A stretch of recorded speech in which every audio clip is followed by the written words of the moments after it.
Okay. Bring this guy up. There we are. Very good. Cool. Live here in a second. I can finish this up. The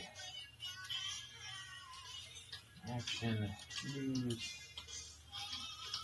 team reimagine classic. Cool. Thank you, sir. This.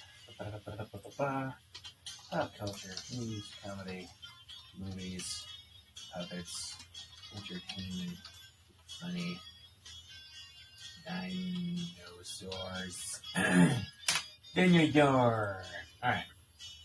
And I believe that'll do it. Schedule. That'll be coming up here in a couple days. Tomorrow, actually. Okay.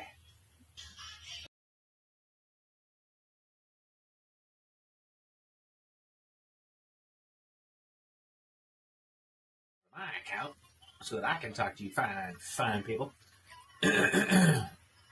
Micah needs water. What up, Lisa? Jay, Big PZ, Larry. What's happening, guys? Come on in and sit right down. We're going to get things started here in just a very few minutes. It's going to be fun. All right. Yeah. Andy, I don't want to look at that right now. You're depressing me. We are live. I love it.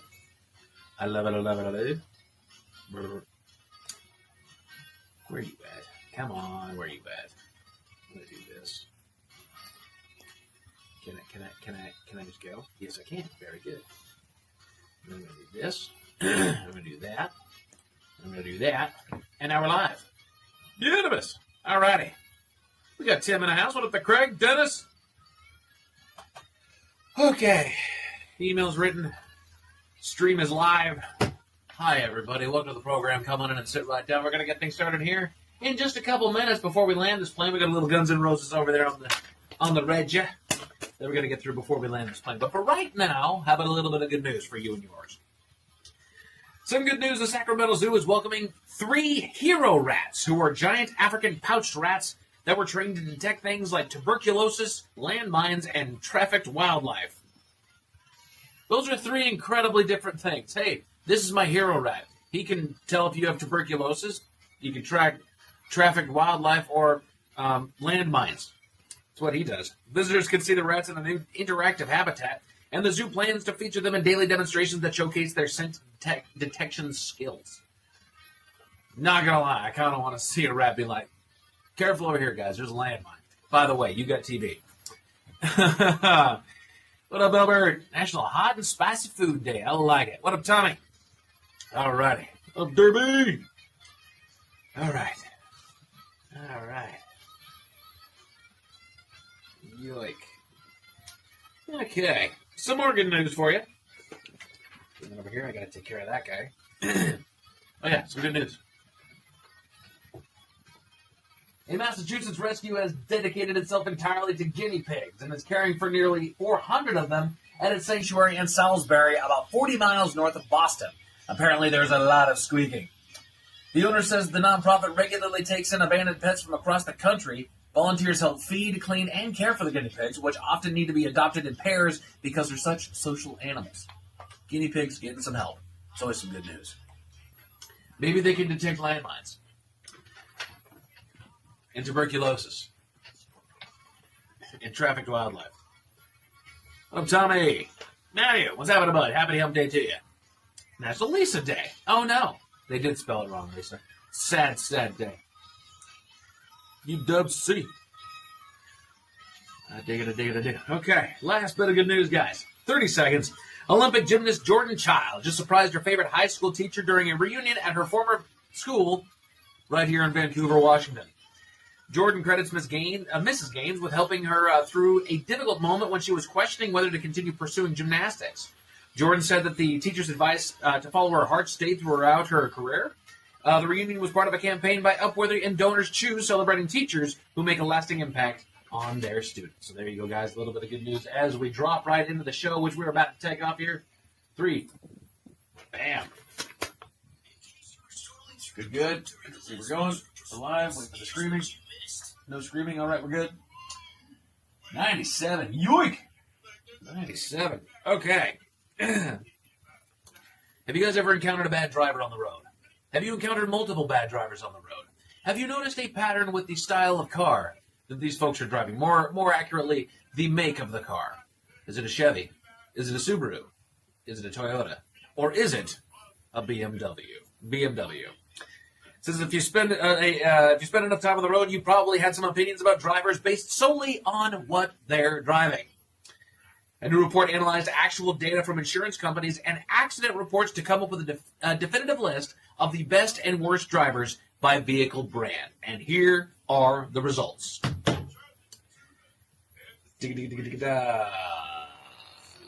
Okay. Basically, they say the worst drivers, the top three. Number 3, Tesla. Bad drivers. Saved it. Good job, Tim. Number 2, Ram drivers. Probably because, when big trucks have a stigma of riding people's asses and just being overall bullies on the road. I don't picture any other truck doing that other than a giant Ram truck. Just going to say that. Like, I haven't seen big old 350 Fords doing it. I haven't seen giant Silverados and GMCs doing it. It's giant Dodge Ram drivers. That's all I'm going to say on that note. I've noticed that tends to be the pattern. And number 1, BMW. BMW are the worst drivers out there on the road. This is according to insurance data. Across the country, BMW drivers had nearly 45 incidents per 1,000 drivers throughout the past year, and that includes accidents, DUIs, speedings, and citations. Tesla is the third worst after being the worst overall a year ago. So they're dropping down. Tesla is actually becoming better drivers, or are the number of people that own Teslas going down? I don't know. Ram was also second a year ago. So Ram's holding steady. Same amount of bad drivership going on there.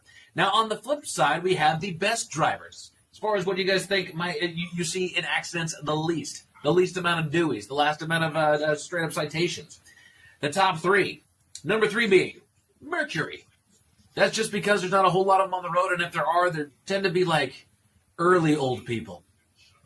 Not a whole lot of young Mercury drivers, or if they are, they're an old-ass Mercury that is, honestly, they're really good cars. I like a Mercury. Number 2, Cadillac. Cadillac shows up at number 2 on the list, which, thinking on it, yeah. If you have a Cadillac, doesn't matter at what point in its life that you get it, you're going to take care of that Cadillac. But the best drivers are the Chrysler drivers. They had 26 incidents per 1,000 drivers nationally. So when you think about it, the worst was 45 incidents, and the best was 26. So not much of a margin there. The lowest rate among the major brands. Mercury is third after being the overall best the previous 2 years, so they're getting worse. It's kind of funny. It's flipped. Ram, Subaru, and Tesla drivers also had the highest accident rates, while Mercury, Chrysler, and Pontiac had the lowest. That's because Pontiac's going away. BMW drivers have the highest DUI rates by far, they say, followed by the Ram and Buick drivers. Chrysler, Volvo, and Lexus drivers had the lowest DUI rates. Just classier folks, I would think.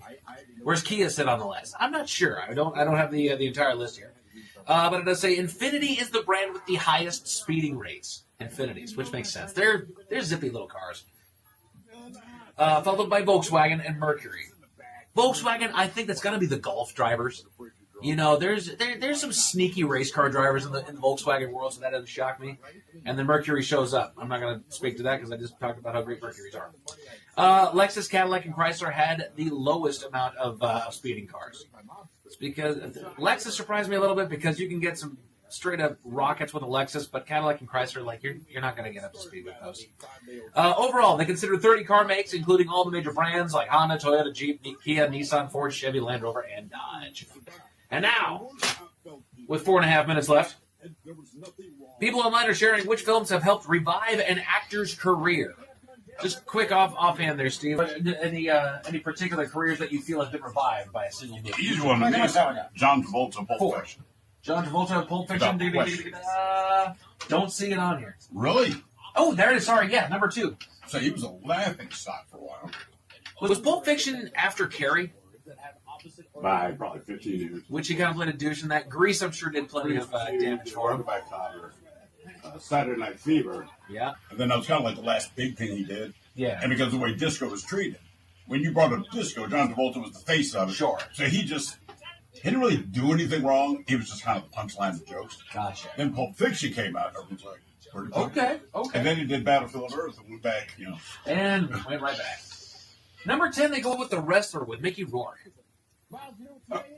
I remember watching it when I was a young kid. Him, as far as us remembering him, but it's not like he's doing anything else. Right. He hasn't parlayed that. He did that, and then he did one Marvel movie, and I haven't really seen him since. Oh, Iron Man 2. Yeah. Leslie Nielsen. What movie do you think revived Leslie Naked Nielsen? Gun. Not Naked Gun, no. Airplane, yeah. Airplane. Did he really have that bad of a career? Was it just because he was kind of an awkward actor? It's not that. It's that he was a serious fucking actor.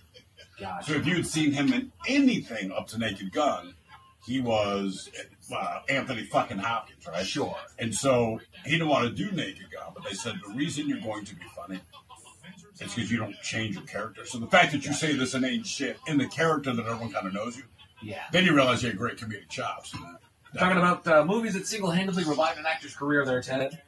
Ooh, Pulp Fiction. Number 2 on the list. That's the first one I said. I'm like, oh, man, yeah. Marlon Brando. The Freshman. No, later. Superman. No, later. Later than The Freshman? Revived. You got on top of the world for a while, then you disappear, so. We're talking, because he was, Raging Bull? I mean, he was. Yeah. De Niro. Marlon Brando. Oh, That's De Niro. What was the one that he did? Streetcar Named Desire? Yeah. But they said The Godfather revived his career. Streetcar Named Desire. Well, he was gone for a while, too, and then he came back basically playing the Godfather in a comedy film. That's why I was thinking. Gotcha. Sean Connery. The movie that single-handedly revived Sean Connery's career. Either Never Say Never Again or Indiana Was it Jones. the Dragon one? They say The Untouchables. Oh, yeah. That's fair. Keanu Reeves. I don't think that his career was really on the toilet. No, not The Matrix. You're close. Speed? Not Speed. I think it was saved from Speed. Greatest action movies of the common age. Bill and Ted. John Wick. Oh, John. Okay. I thought he was doing just fine Right. with The Matrix. Yeah, that's Like, he a tough kind of one. stayed up there. I mean, John Wick has put him over the top, but he was doing okay. Brendan Fraser. Now this one makes The sense. Whale. The whatever Whale. fuck it was, That was more. It put him back on the market. He had been gone. And people forever. took him seriously. Right. Because everything else he'd done was That stupid. movie sucked. What, The Whale? Yeah. I don't even watch it. I didn't like it. It was weird. They're just this giant Brendan Fraser. Bruce Willis, the movie that revived Bruce Willis's career. Die Hard? Die Hard. And then the number one. He was on a trajectory. Right? That just Like, what put else him was over he the top. doing? He was clicking. He was trending upward. Yeah. That was just the movie that put him over the top. But, yeah. And then number one, Robert Downey Jr. Oh, Iron Man. Iron Man. Brought him back. That was going to be like Neil Patrick Harris. Right? Here's the final inspiring words of wisdom for all the people. Yeah. Enjoy some Mintrum IPA in the bright yellow can. Meow. It helps our friends at the Fisher House. Yes, it does. Ted, Yeah, man. It's sunny outside. Go enjoy a beer. do it again. And clear your throat. If you haven't already, head on over to the YouTube channel at KISW Rock, where we will stream the show live. We will also chat with all of you fine people there in the live chat that we've got going on. We've got the poll for Profile This so that you too can place your vote. And make sure to like and subscribe and share. Tell all your friends about it. We're getting close to In use. Unfortunately, what you're about to hear is real. The members of this radio program are simply not that bright, or what some people would call educated. They are merely stupid. They're not trying to offend anyone on purpose. And all have played doctors on TV. You have been warned and are cordially invited to join the party. This is the men's room. Forget it, man, and get with the countdown. Get with the countdown. Shake this square world and blast off for Kicksville. The trippers, the grasshoppers, the hip ones, all gathered in secrecy and flying high as a kite. This is the men's room with Miles and Thrill. You know what they say, shake your radio more than 3 times, and you're playing with it. You're listening to the men's room. And away we go. Welcome to the 21st Amendment season, episode number 4581. Along with Steve the Thrill Hill, the Ted Smith, and my cock, Montgomery. to Hardeman's Room. On tap today, the return of Who Sucks Less. We will play Profile This, plus headlines, the men's room shot of the day, fun listener emails, and everyone's favorite, TV Time with Ted. Click, clack. Daily John. All right, here we go to New Orleans, where a man who rejected another's advances, he ends up getting stabbed. Meanwhile, a Penn State frat bro thought the drug bust was a prank after someone had blabbed. Man busted at Tokyo airport trying to smuggle 200 lizards in his suitcase. A vulture flies on top of a plane, causing it to stay in place. And today's rescued animal is a baby bull in a drainage tunnel. That is all coming on today's very special episode of The Men's Room. And now, here's the question. Hola, bitches. Good day to you and yours. All right, on yesterday's award-winning show, our very own Mike Hawk shared with us 10 things about cats you might not know. For example, they only meow at humans. When they paw you like they're trying to play piano, it means they're comfortable, and 80% of orange cats are male. Also, cats are just weird. And maybe that's why when they're in the news is also weird. I mean, look, earlier this month, authorities discovered and rescued, 60 cats on an abandoned sailboat off the coast of Tacoma down there. That's right, 60 cats on an abandoned sailboat. And then about a week later, Pierce County officials, they tracked down a stolen truck, no big deal. But when they got to the truck, there were 20 more cats inside. Not to be outdone, a woman in Florida was arrested for hoarding around 80 cats in her home, which they described as smelling like a home with 80 cats in it. Meanwhile, in Maryland, a man stole a kitten from a pet store. Then he walked a few doors down and attempted to rob a bank with said kitten. But you see, here was his ruse. He handed the kitten to a manager so that he could free up his hands to write a demand note for money. Well, guess what? It didn't work, and our man was arrested. And that's just house cat stuff. House cats, by the way, they share 95% of their DNA with tigers. In tourists in India, they got an unexpected show from a local tiger there. Visitors watched a massive tiger clamp its jaws around a horse's neck and drag it into the jungle. Wow. In case you're wondering, yes, there is a video out there, and it's as alarming as you think it is. Now, to the tiger's credit, even the screaming children didn't distract it from its job. They are screaming and freaking out, and this tiger just drags the horse by the neck into the jungle. And yes, like I said, there's video. But speaking of screaming children, a 5-year-old kid in California, he was attacked by a mountain lion. Now, he survived, but his face, let's just say, he got a little messed up. So today, we're talking about cats. The big ones, the small ones. No matter what, interactions with cats, they can be strange, Ted. You said the cats behind you are just judgy. They are. I tried to pet one this morning. It was no go. Right. Not even your cats, but they're always there. And they're meow. Right. Cats are just weird, man. Big, small, doesn't matter. So today's question, brought to you by our friends at Advanced Hair Restoration, is big or small? What's your crazy cat story? To be a part of the big show, call 206-803-ROCK. Like the Men's Room on Facebook, follow us on X and Instagram and Men's Room Live. Send those emails to the Men's Room at KISW.com, and I'll watch the show live on YouTube at KISW Rock. Gas cost.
Well, the thing is, and I feel like if I live there, I'm going to Ted's Chicken Hut. You know what I mean? Like, I don't know. Well, if you go to Texas, I mean, you always talk about Terry Blacks, and that's a chain, and they're around. It is. But when you go, here's the weird thing about Kentucky.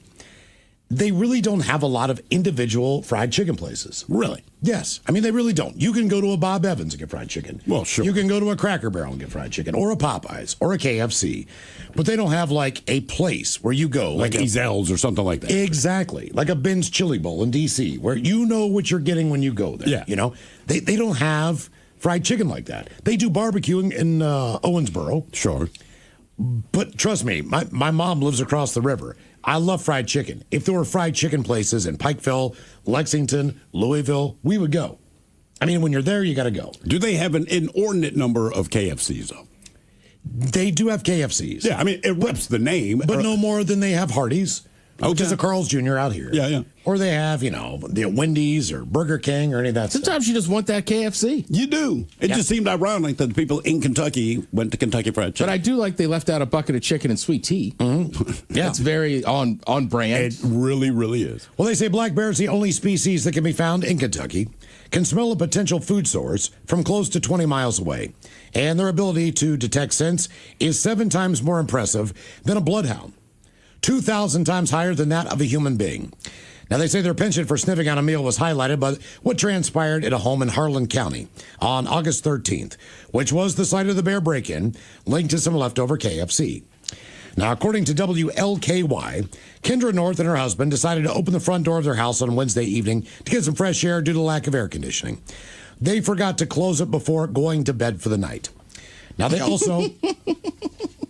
They declined to put away the KFC that was sitting on their kitchen table. And North awoke to a frantic phone call from her sister, who is also her next-door neighbor.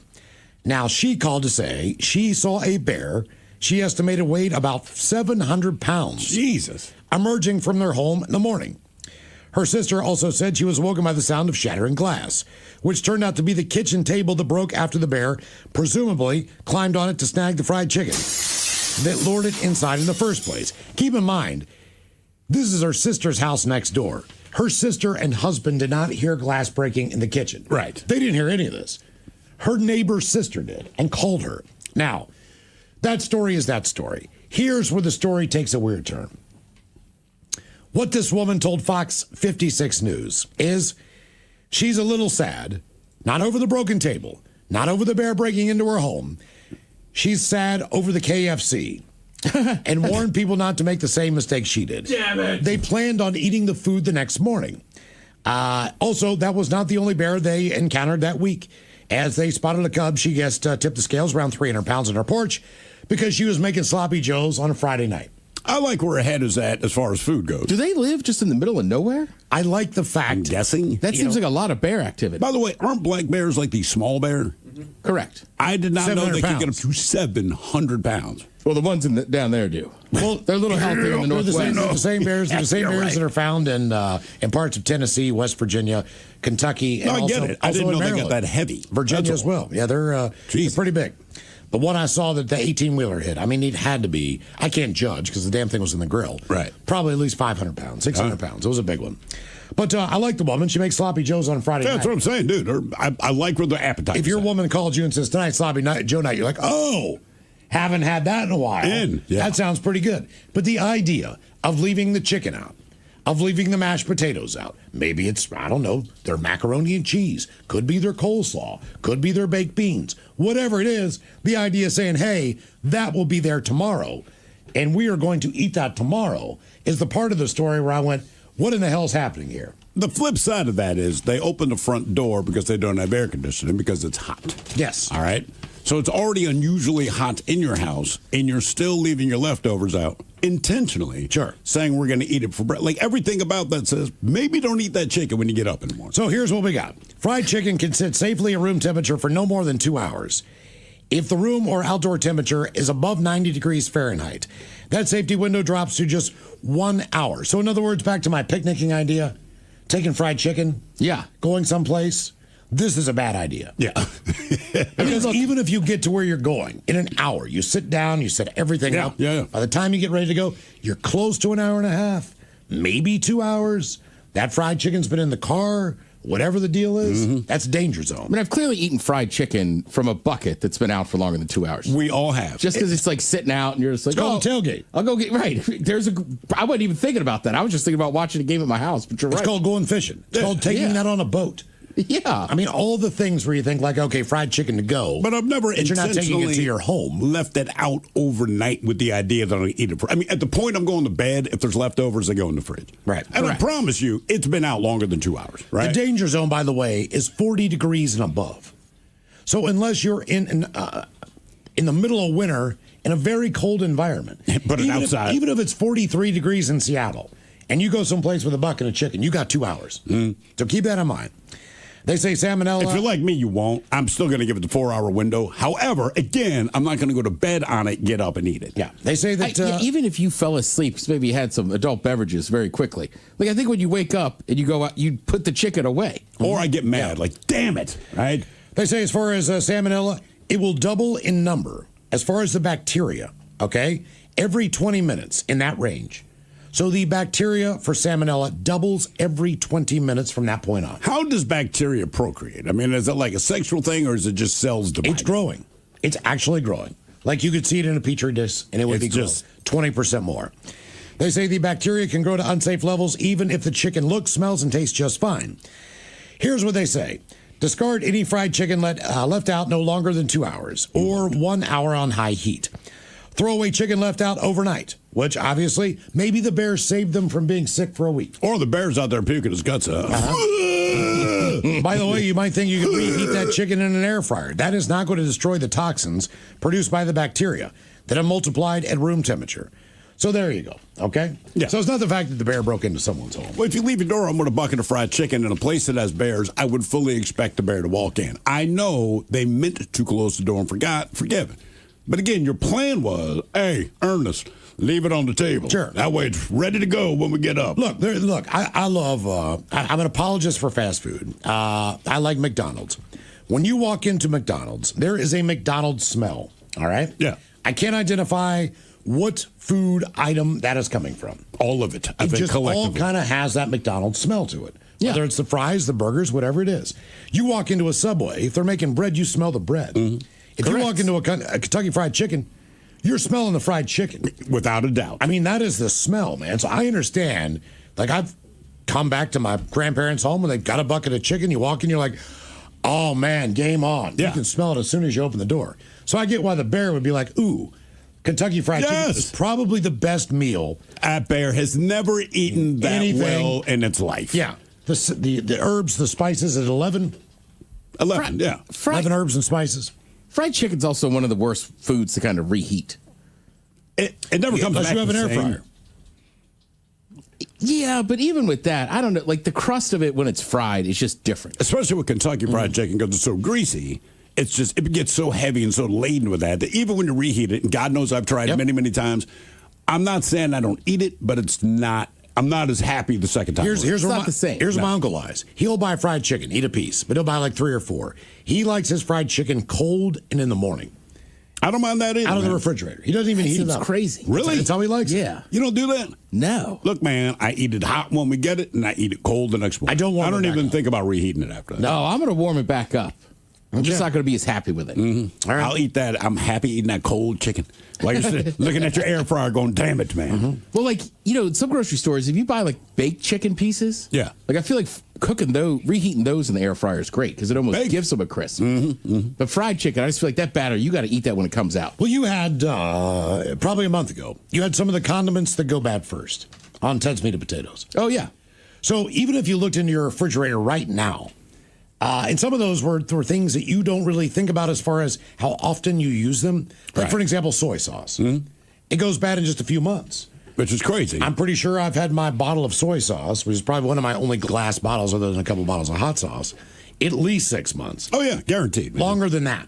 And those are the things that can also get you sick that you don't realize. So, like, if I looked in my refrigerator right now, I'm sure if someone came in who was a bacteria salmonella specialist, would be like, Rolls on. You're listening to the Men's Room with Miles and Thrill. 99.9 KISW. oh, Charles, away we go. Welcome to the 21st Amendment season, episode number 4,581. What a large and a charge program we have for you today. Guaranteed future repeat. The exciting return of Who Sucks Less. Steve, I don't know how you do it. You find people doing bad stuff in the news. You bring us 3 stories each and every week. It is up to us to determine, out of those 3 stories, which one sucks the least. How are we looking this week on Who Sucks Less? I mean, the same as we always do, but I would say they're all competitive.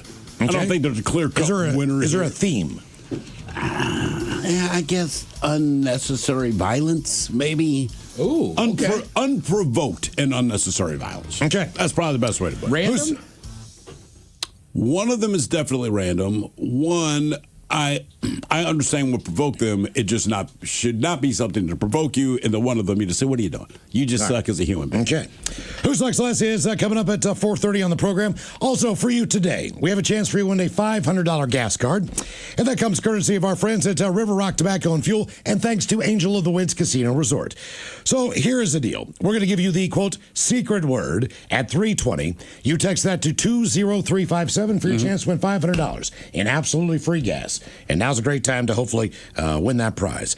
And today, Mike, you had the top 10 facts about cats yesterday. Facts you might not have known. So today we're going to go all in on cats. Yep. And we're talking big and small. We're talking all of the cats. We wanted to phrase it differently, but we were told not to.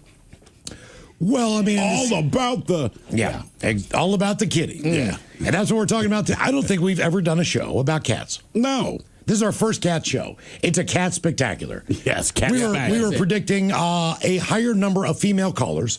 We don't know that to be true. I'm, in fact, a cat lover. I am. I'd rather have a cat than a dog. I'm self-admitted cat lover. Right. Steve, you have a cat. Mm-hmm. Ted, you've got, 6 adopted cats?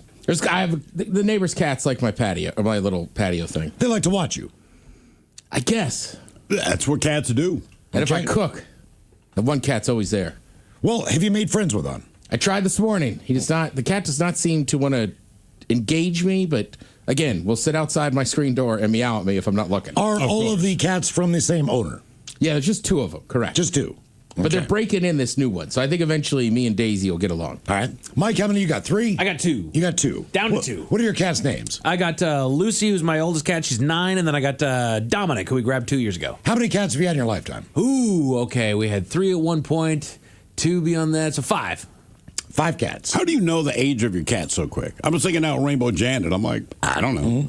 Most been around a hot minute. Yeah, I've had. That's the best I could say. Golly, I've had 1, 2, 3, 4, 5, 6, 7. I've had 7 cats. Damn. Yeah. Right. I guess I'm a cat person.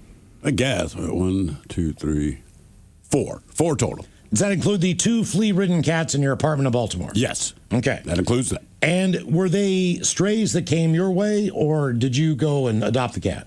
The one I adopted was a chick I was dating. The other one, it was a different chick I was dating. She found it on railroad tracks. Oh, wow. It was super teeny tiny, and she just had to have the cat. So naturally, when we broke up, she left it with me. I'm like, how? What? Like, you want? And look, the cat was fine. We got along. It was great. He would sit on my shoulder like a parrot. When I walked around the house, we figured it out. But I'm like, no. You had to have this cat. And now you're moving on. Why don't you take this cat with you, see? Ted, I get the idea that the Smiths are not cat families. No. Almost everybody has a dog. But no cats. Yeah, I never had a cat growing up. I don't think my cousins did. Yeah, you're right. I don't think Sister doesn't have a cat. No? Brother doesn't have a cat. He has not. I don't think even my cousins have a cat. Everybody's got dogs. Okay. Well, that tends to be the way it goes. Yeah, I had no cats in my family either, man. Just thinking on both sides, mom or dad, no matter who we visited, no one had a cat. In fact, I think only my grandparents even had a dog. So really just one pet out of the extended family. Okay. I feel like almost all my cousins have a dog. My brother has a dog. Kind of a standard. Yeah. I got a freaking I'm waiting for my elder years, and I'm going to get me a dog. That's the plan. Right now, I feel like, if you're home all the time, if you're retired. Oh, it's a pain in the ass. If you have the opportunity to walk the dog. Sure. You know what I mean? To take advantage of the fact that you can spend time with them. Kind of looking forward to that. Being able to get up in the morning, take a nice long walk with the dog. You stop playing golf? Yeah, I mean, I'll still play golf, but I'll be hanging out with the dog. But you already get up and have that routine. It's just the weekends because you're never home. That's right. But the difference is, like, in Seattle especially, because the weather's garbage in the winter, like, it's just dumping rain outside and you're looking at your dog. Like, if it wasn't for you, I would not be going out in this. This is the first place I've ever lived where I had raincoats for my dogs.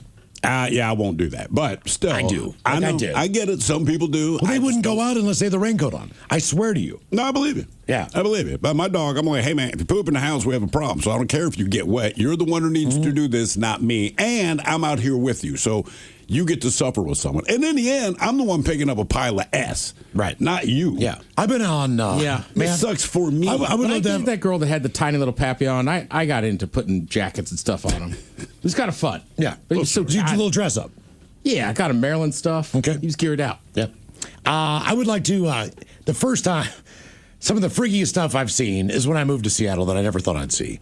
I saw, probably 15 years ago, a cat that was leash trained in my neighborhood. I would see the woman walking the cat all the time.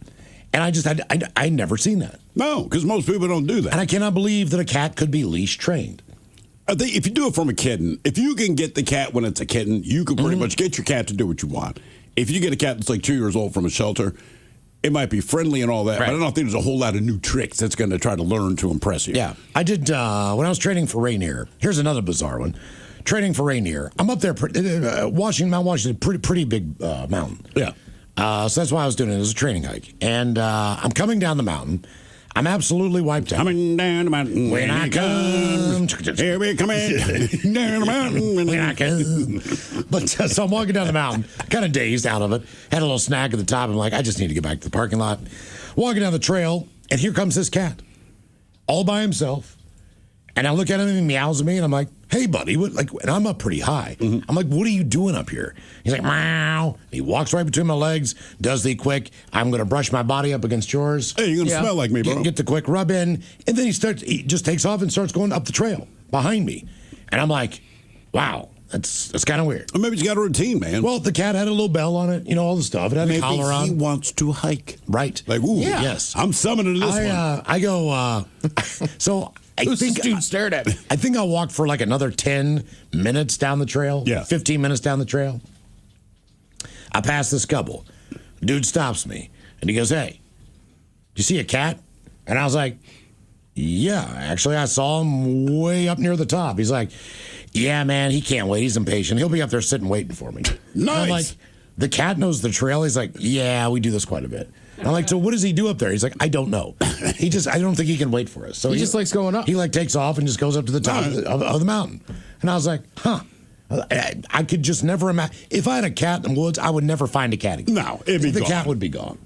So I thought that was pretty impressive. Like the cat knows the trail, likes to hike the mountain, gets up on top. He just perches up there in the sun, waits for his folks to get up there, then walks down the mountain with them. But see, sometimes I think that kind of behavior, it's not because you trained your cat, it's because you got pissed. Because the cat not that I didn't want, but the one that was rescued from the railroad tracks who ended up being left with me.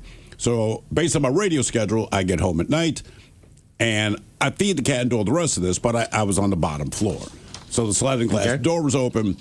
He runs outside. There's this little tree sitting in the yard. He just would not come back inside. And you're doing all that. I got catnip. I got food. All the stupid toys. Doing all that. Normally he would come in, but this one night he just would not come in. And I'm like, man, F you. Slam the door shut because I just wanted to go to bed. That's the whole thing. I just need to get some sleep. I'm done with this. It's been like 20 minutes me trying to coax your bitch ass back in there. I'm done. I've had it. Slam the door. I go to bed. I felt a little guilty, but I'm like, I know I overreacted, but I'm done. I fall asleep about 4:30 that morning. And keep in mind, my bedroom is on the opposite side from where the sliding glass door was. And this cat has never been outdoors. So I don't know how they do it, but there's...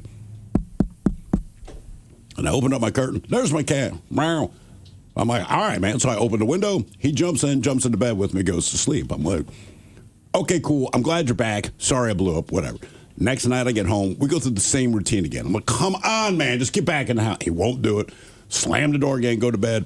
That became the routine. So I realized basically before I go to bed, and again, I did not train him to do this. It's just exasperation. So I'm thinking the guy on that trail probably brought his cat. The cat freaking took off. He tried to chase it, all the rest of the crap, and he realized the cat will wait for me. The cat just wants to get where it wants to go. So everyone thought I had trained my cat to do this. I'm like, no, I kind of just locked his ass out of the house. He knew where to go. So it's a guarantee at 4:30 every morning, there's a tap on my window, and I could just reach up, open the window, the cat jumps in, and we were good. And we did that in basically for the last 2 years that he was with me. I told you, my friend's cat, Potato, smartest cat I've ever met. But like last time, Ted, it's me, Potato. Yeah, last time I was up there, Potato was outside, and it's an inside-outside cat, right? But they live in Stanwood on a nice piece of property. Like there's animals. And Jesse was like, Potato will figure it out. Don't sweat it. So me and my buddy were in the living room watching SportsCenter. It's like 1:30 in the morning. I go to pee before I go to bed. And same thing. As I'm peeing, because it's like a little half bath, I just hear Potato out there. I hear him meowing. So I wash my hands. I walk over to the garage. I open the door, and he just runs in, kind of rubs up on me, like, thanks. And he was good. Nice. So I'm convinced with cats, it's like it's not like you necessarily train them to do those incredible outdoor things. You've just given up at some point, and then you realize your cat's like, bro, I'm an animal. I'm smart. I can smell. I will find my way back to. If I like you, I will come back home. Just leave me the hell alone. It's nighttime. I want to eat some birds. I'm pretty sure in the next 2 months I'm going to get a cat. I've already narrowed it down. I know the weekends I'm going to try. You getting hairless? I'm going to wait. I gotta do a couple of weeks away. All right. So I'm just going to wait for that to be over with. Then when that's done, I'm gonna go and rescue a cat. But see, cats are but easy. I want a Maine Coon or I want a hairless cat. There's two cats I definitively want. Get a hairless. You got to get the hairless. You've been talking about that hairless cat just for years. years. Get the hairless. They're a lot of maintenance. From what I understand, I think you got to like rub their body and crap. They need a sweater sometimes because they don't have hair. Right, they get cold. Because they don't have hair. Yeah, all the things. Why did someone breed a hairless cat if it just leads to all this trouble? Well, right? I'm just saying, it was based on they the get fact. cold, and you go, okay, well, most cats have fur. Why would you breed one that's going to get cold? But fair enough. Aren't they native to Egypt in the equator area? So I would just assume it's based on the fact they have hairless cats back then. Well, what is the Sphinx? I don't know. I mean, it's modeled after. I know, but right? I thought it had hair. And I'll be fair. I don't know a lot about the hairless cat world. I just when I picture the ancient Egyptians with the cats. Yeah. I picture Rainbow Janet, for Christ's sake, but I picture them just being normal fuzzy cats, not those weird hairless things. Now you guys know Charlie. So Charlie's got my buddy. He's got a home, and then the home has a detached garage in the back. Right. It's like a single detached garage. It's an older craftsman home, and apparently a feral cat had gotten under there one day and had a litter, and the cat was taking care of the litter, and he could hear the kittens. Sure. So he calls animal control. What they do is they go and they trap all the kittens. They trap the mom. They take the mom to get spayed or neutered. Yeah. Then they adopt the baby cats. Sure. Now his cat is a long-haired cat. This cat underneath the barn. Then what they do is they take that cat and they re-release it into the same area where it was living. Okay. All right. So it's an outdoor cat. Slowly, this cat starts, liking Charlie a little bit more. All right. So Charlie puts out a bowl of food. Charlie has a dog. Next thing you know, the cat's cuddling up with the dog in the backyard. So the cat has made friends with the dog. Still not really made friends with Charlie. Sure. But he gets a cat door. Years go by. This has been years. Like, this is not something that happened overnight. Yeah. This is probably like a 4 or 5 year deal. So that cat, even though it has food, it still goes out every night and hunts all night long. Yeah, of course. So he will wake up at 3 o'clock, 4 o'clock in the morning with a baby bird in his bedroom with you name it, mice, rats, whatever that thing. So it's to the point now where he has taken all of the bird feeders out of his backyard because, when birds pair up, man, they're in for life. Yeah. All right. And this cat gets in there and grabs either the mom or the dad, yanks his ass out, chews him up, kills him, brings the carcass inside the house. The other bird is going nuts. Of course. Because she just lost her husband or wife or whatever the deal is. But this cat, torments these animals and plays with them until the final kill and then eats them. Yeah, that's what they do, man. And now that cat, just snuggles up with him on the couch or the bed or whatever. This is a wild cat. Now, I had a wild cat. Yeah. It got close to being somewhat tame, but it was always just rolling the dice on what was going to happen if I picked that cat up. Yeah. So sometimes I'd have to. Like, Gomez he was hit by a car. So both of his hips were broken. And when I got him, he could not squat in the litter box. So he would crawl in the litter box, all right, with his front paws. Yeah. He would lay on his side, and he would ass sideways, like laying down. Yeah. Now, that's as relaxed as he's got it is. litter all over him. You know what I mean? Weird. He's not doing well at pinching it off, so his ass is just, absolutely a mess. I would try to clean that off just so when he did come next to me, I didn't have to smell his crap all the time. Why did you want that as a cat? I did not know that was a feral cat. Mm-hmm. I thought I was rescuing a cat that had been hit by a car. All right. But it was up in Tulalip. I believe it was on the reservation up there. All right. It just got hit by a car. They brought it in the VCA of Linwood or wherever it was, and they put it up for adoption. And at the time, I'd been separated from my wife, but she calls me and she goes, "You know what you need?" And I was like, "What?" She's like, "You need a cat." So she shows me the picture of this cat. Cat's all intubated and everything else. Yeah. She's like, "If you give this much money," almost felt like watching a PBS pledge drive, they'll give you the cat. And I was like, "How much is this going to cost?" I don't know, $500, something like that. I'm like, "You know what? I'll save the cat's life." Little did I know, the car also ran over the cat's head. Oh. So the cat was blind, all right, and partially deaf.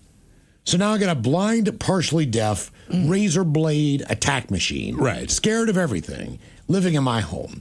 And I mean, sometimes I'd just wake up and the cat would be on the bed looking at me, looking down at me, and I could look into his blurry ass eyes that had no stare. Yeah.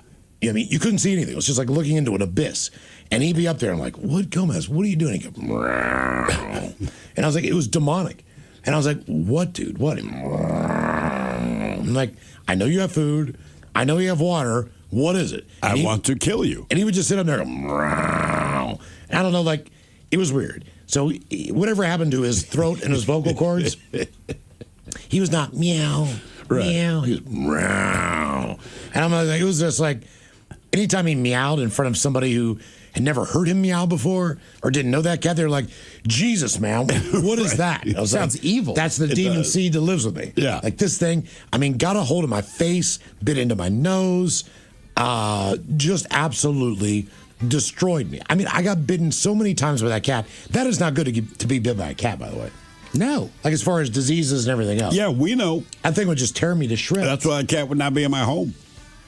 It was How unbelievable. did the cat even survive the getting hit by the car? I don't know. I have no idea. Jesus. But whatever. That's my luck. Big or small, what is your crazy cat story? 206-803-ROCK.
Yeah.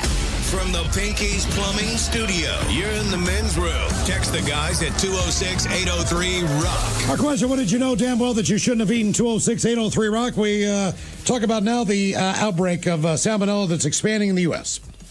Health officials say at least 27 states have been affected, and another major Mexican chain is removing jalapenos. Oh, come on. According to CBS News, Qdoba joined Chipotle in making the move, saying it's cooperating with health authorities investigating jalapeno peppers grown in Mexico and distributed by Coast Citrus Distributors to both restaurants and wholesale suppliers. Both fast food chains took action. Neither of these establishments are considered a current ongoing risk to consumers, but at least 345 people have been sickened in the outbreak, 36 of them hospitalized. But fortunately, no deaths have been reported. See, the lettuce thing didn't bug me because I don't like lettuce, but I like jalapenos. Mm-hmm. I'm the opposite. Well, you don't like jalapenos, you Right, like so I'm like, no worries. I'd say 86 are for the menu completely. Shut your whore mouth. As far as things you know you shouldn't have eaten, I like this. Isaiah on YouTube says, when I was a kid, went camping, being a family. Back when we were coming home, as a kid, I decided it was a good idea to eat those cheese-filled hot dogs raw. Yeah, and hot dogs are another thing. We're talking about foods that you can kind of leave out or whatever. Like, once a hot dog goes cold, you don't want to eat that. It just tastes gross. The texture's weird. You gotta, yeah. Yeah, to me, a hot dog needs to be hot. A cold hot dog just doesn't do it for me. Those cheese-filled hot dogs, my brother and I were excited when we were kids, and they introduced them. We're like, hell yeah. They were horrible. Like we got that's basically that pumped nacho cheese that you find at gas stations. Essentially. Inside of a hot dog. We got them one year on the tailgate tour. Yeah. Cheddar dogs. And it's become like a thing. Like, if you guys still get them? We do. Just out of tradition. But you're right. They're not that good, and they're lava hot in your mouth. Yep. Because we always just grill them as we're tailgating. But, like, yeah, if we're all together, we'll get them. Like, I think Will, even last year for the Maryland tailgate, was like, I got cheddar dogs. Yeah, man. The idea, I don't even like them hot, but the idea of eating it cold is just no. I used to eat hot dogs cold when I was a kid, though. Really? Yeah, I was like a little wild animal. I don't know what it is about a hot dog. Like a hamburger could even be room temperature. I'm like, all right, I can get through this. A hot dog, like, no. Yeah. If it is not hot, man, I'm not eating it. And look, I don't know if it's going to make me sick. It's not that. There's just something about it where it's just not right. Yeah. It is not right. I fought through one probably over 20 years ago, but we were back in Baltimore. And I'll say a relative, so to speak.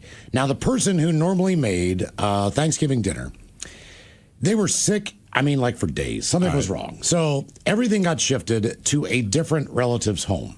Okay. All right. It wasn't the biggest spread in the world. I think maybe there were 6 of us, including a couple kids. All right. So for the most part, it was a small gathering. All right. You know, we all sit down, and I was asked to cut the turkey. You didn't cook it. I did not cook to it. Carve it. All right. I was asked to carve it. I was like, Okay. all right, game on. I got this. So essentially what I did was, at the very beginning, I instead of carving it the traditional way, I kind of spatchcocked it down the middle. All right. And broke it up into 2 sections. Now, at this point, things are fine. I just basically broke it down the middle of the backbone. I put it on a butcher block, get rid of the legs, get rid of the wings. They seem fine. I start cutting into the chicken breast, and I am no more than 3 slices in when I start to see a lot of water and a lot of pink. Yeah. And I'm like, hey, we need to put this back in. You did say something. Yes. Okay. And the person who made the turkey came over and said, no, just let it sit. It'll be just fine. It'll cook while it sits. No. Wait, well, now that you cut it open, it's though. not. Yeah. That is correct. She still plated this and put it out. All right. I continued to carve it. I looked at it and I'm like, oh no. And also, being one of the first time that she'd ever cooked Thanksgiving dinner. All right. There were not a lot of options, which is weird for me for Thanksgiving dinner. Typically, you would get, like, she made like scalloped potatoes, no mashed potatoes and gravy. Okay. Which, first of all, I'm like, eh. And she made the scalloped potatoes kind of in a German potato way. So instead of cheese, it was more kind of like in a speedy Italian dressing I'd say more sauce. vinegar. Yeah. Not my favorite. Doesn't really go well with the other pairings as far as Thanksgiving Scalloped dinner. potatoes need to have cheese. That's part of the recipe. This was a potato dish, I'll say it. Yeah, maybe potato that's dish. Yeah, I was like, she didn't make scalloped Sliced potatoes at all. She had sliced potatoes and Yes. vinegar. Also, the potatoes were cut thick, and they weren't cooked all the way through either. So they still had a little bit of a crunch. Potatoes. Yes. Come on, man. It's potatoes. But at the same time, she's going around now, and she is, before we eat, and I've never seen this before Thanksgiving either. This is totally new to her. She is plating everyone's food. What are you doing? Well, I think she did that for her children all the time when they came over for dinner. I get and it. I believe Well, she served it like a restaurant. Yeah. So the food was not on the table.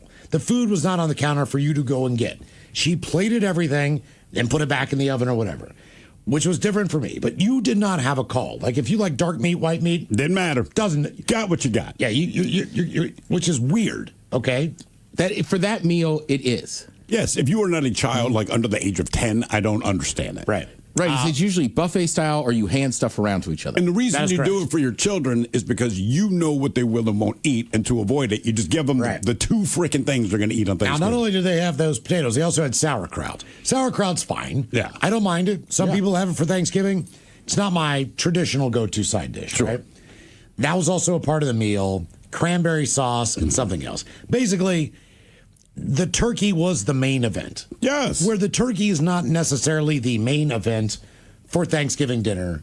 I'm just my honest opinion. Yeah. It's a little bit of everything. It's not like the majority is meat. She kind of served it like that was the steak, that was the pork chop. Yeah, that's your protein. That's the main thing. Again, no gravy. This thing is pink on my plate. There's no gravy? I feel like I told you, no gravy because you made the crappy ass potatoes. No, potatoes do not go in place of gravy. They all join together to throw a big party for your mouth. No stuffing, by the way. Oh. No cranberry sauce.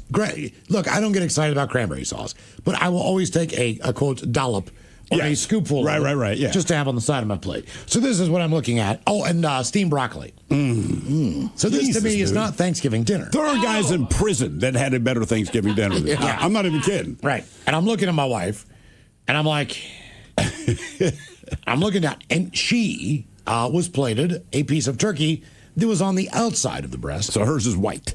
Hers appears to be white from across the table. Like, I can look and go like, all right, yours is good. Yours is cooked. I'm looking down like I'm trying to flag her down like what do I do? And I kind of ate around it, and then I was trying to cut around the perimeter of the slice of the turkey because it looked like it was the most cut, cooked, so to speak. Yeah. Mm-hmm. Anyway, still not safe, by the way, but yeah. The lady hosting the event, she looks to me and she says something like the effect of, what do you think of the seasoning on the turkey? Because she had put Did you season it with poultry blood? Well, no, she had because if you didn't, she did some kind of seasoning mix on it, like sage, rosemary, whatever it was. It was traditional, whatever. Right. But I really didn't get the perimeter. I got more inside the pink. And I'm like, all right, man, I'm just going to go for it. So what? Well, I didn't. Look, man. Sorry, I'm not trying to hurt your feelings, but you refuse to cook this pink ass turkey. I'm not eating raw turkey. I'm not doing it, man. I'm not a fox. And typically, for me, Thanksgiving is like, if you come over to my house, we're having dinner like that, you're probably going to leave with a few slices of turkey. Sure. You're going to leave with a container of mashed potatoes and gravy. Like, I'm going to give you the leftovers, which to me is the most enjoyable part of the meal. Yeah, the next day. You can have that and so the person who comes over can also enjoy so it. far, people can't get past the no gravy. They don't even care about the pink turkey. They're like, no gravy. That's the big sticking point. And look, I agree with all. You can undercook a turkey, but it doesn't occur to you to make gravy? Where's the stuffing? To me, the stuffing... Do you want the stuffing stuffed inside of your pink-ass turkey? Because I wouldn't eat that either. No. That's what I'm saying. I'm making it in a pan, like normal people. I think people who stuff a bird with stuffing should just take that out and throw it away. Why is that? Because it's soggy. It goes with the turkey, man. It doesn't get those crispy edges on it. You're not supposed to eat it. I love it. This is the mighty 99.9 KISW and KISW HD1 Seattle. Rock. Always live on the free Odyssey app. Text the guys at 206-803-ROCK from the Pinky's Plumbing Studio. You're in the men's room. Our question, big or small, what is your crazy cat story? 206-803-ROCK. Hello, Andrew. Welcome to the men's room. Hola, bitches. Hola. How you guys doing? Doing great, Andrew. All right. My crazy cat story is we had a cat when I was a teenager, and I got home from school one day, and I dumped all my stuff off, and I went out to the garage to get on my bike and leave. And when I did this, I'd go in the garage, and there's my bike right there with the button, open the door. I'd hit the button, wait for the door to go all the way open, and then hit the button again to close it, and I would zip out the door before I'd run into it, obviously, and I'd be around the corner before it shut. Well, about a half an hour later, my dad got home from work, and all he saw was the cat's tail, its butt, and its hind legs, and it got caught under the garage door. Oh, no. Yeah. So he's told me later that he opened the door, and the cat kind of turned around real slow, walked real slow, got in the house, got underneath its favorite chair, didn't get in its favorite chair, slept all the way through to the next day, woke up, and it was just fine, like nothing ever happened. Just had to shake it off. It just shook it off. How long did the cat end up living? Oh, we ended up, we got it when it was 3 years old, and we had it for about 4, and then we moved, so we gave it to this nice old lady next door, and lived a happy end of his life, drinking milk every day and stuff like that. Why do people give away cats when they move? Like, people don't do it with dogs, right? Like, if someone's moving and they have a dog, like almost 100% of the time, they take the dog with them. And I don't know what it is for people. It seems like a cat's about 50-50. Like, well, we're going to move. Would you take our cat? It's like, I mean, I will, but do you not like it anymore? Like, what? No one's ever offered me the dog. I don't think the cat cares. I've had many people. And that's the other thing.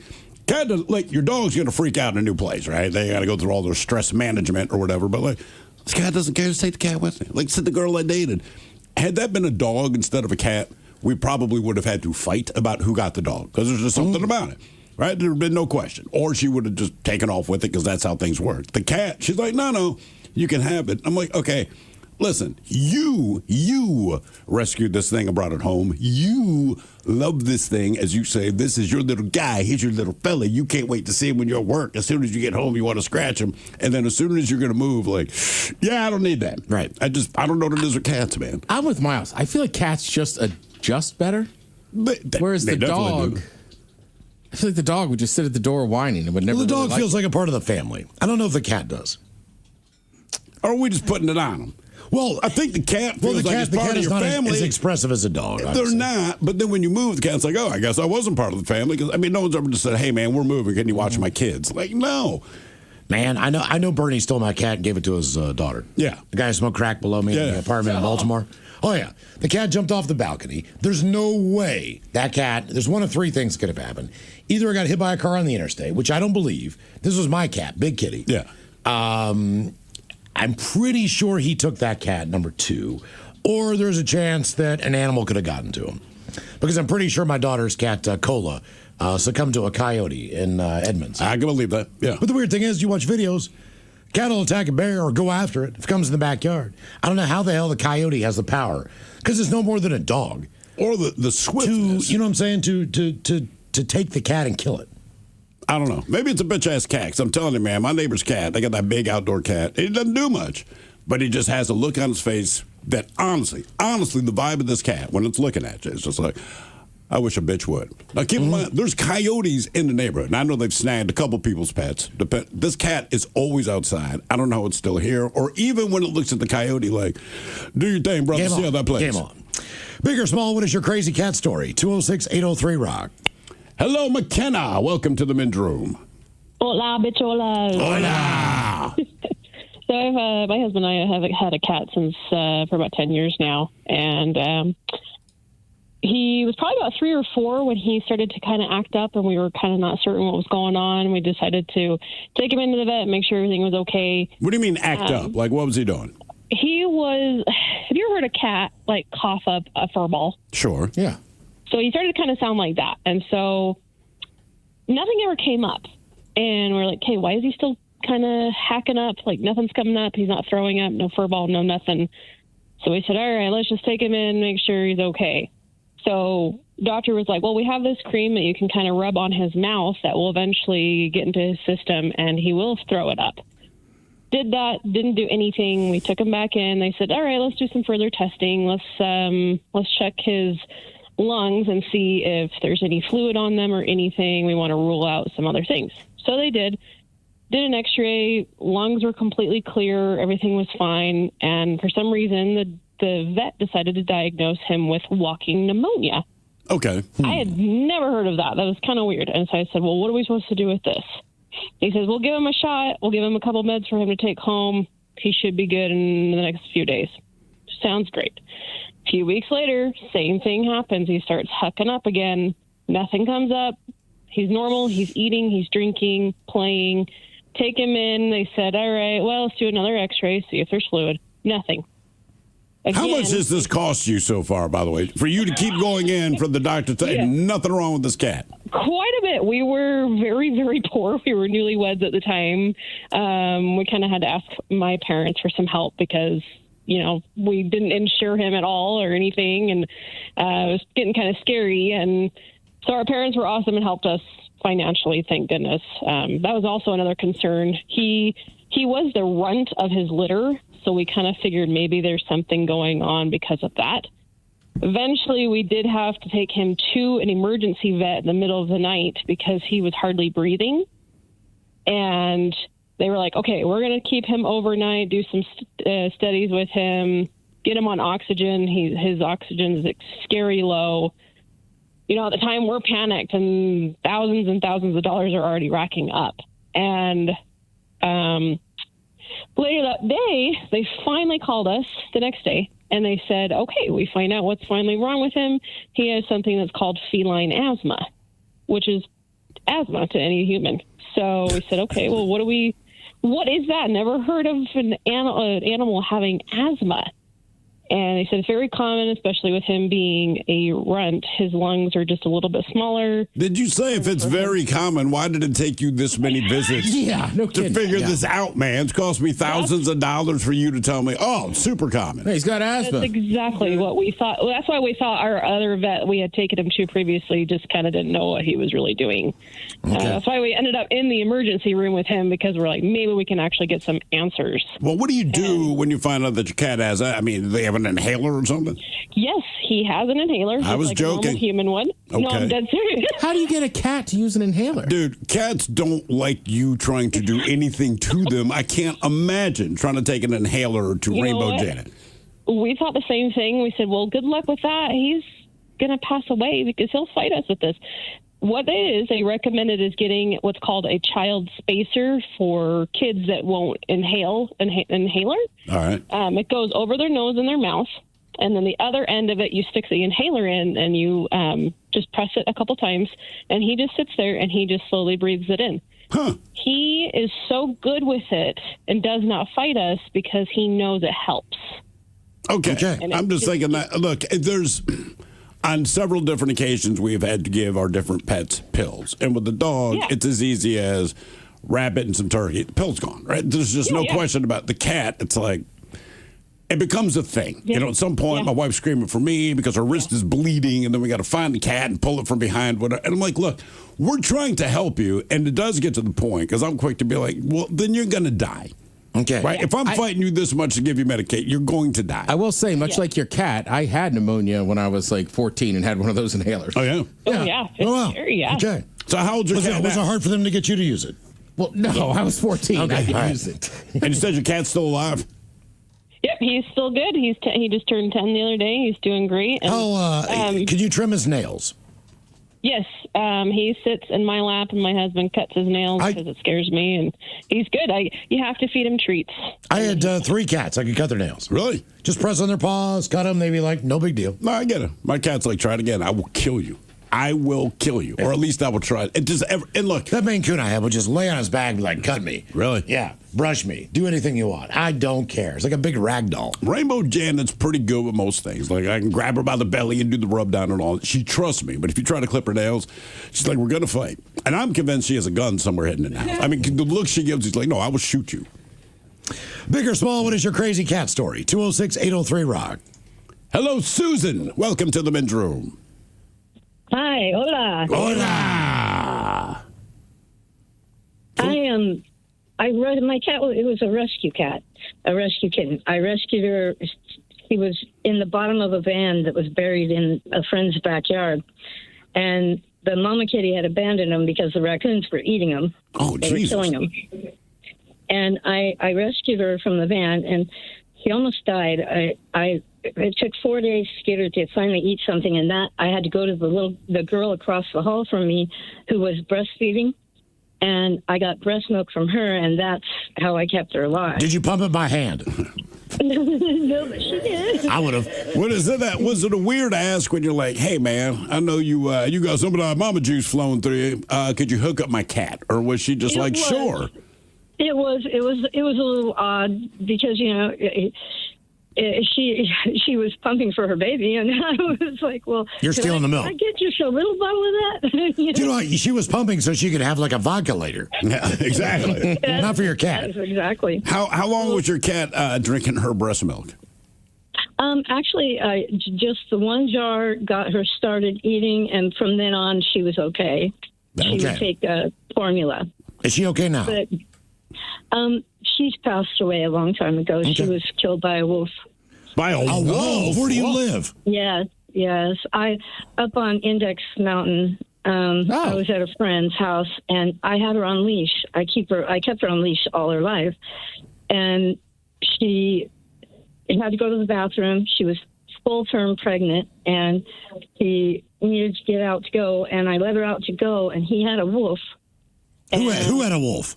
My friend that lived there. He had a wolf. I knew he had a dog, but I didn't know, that it was that bad.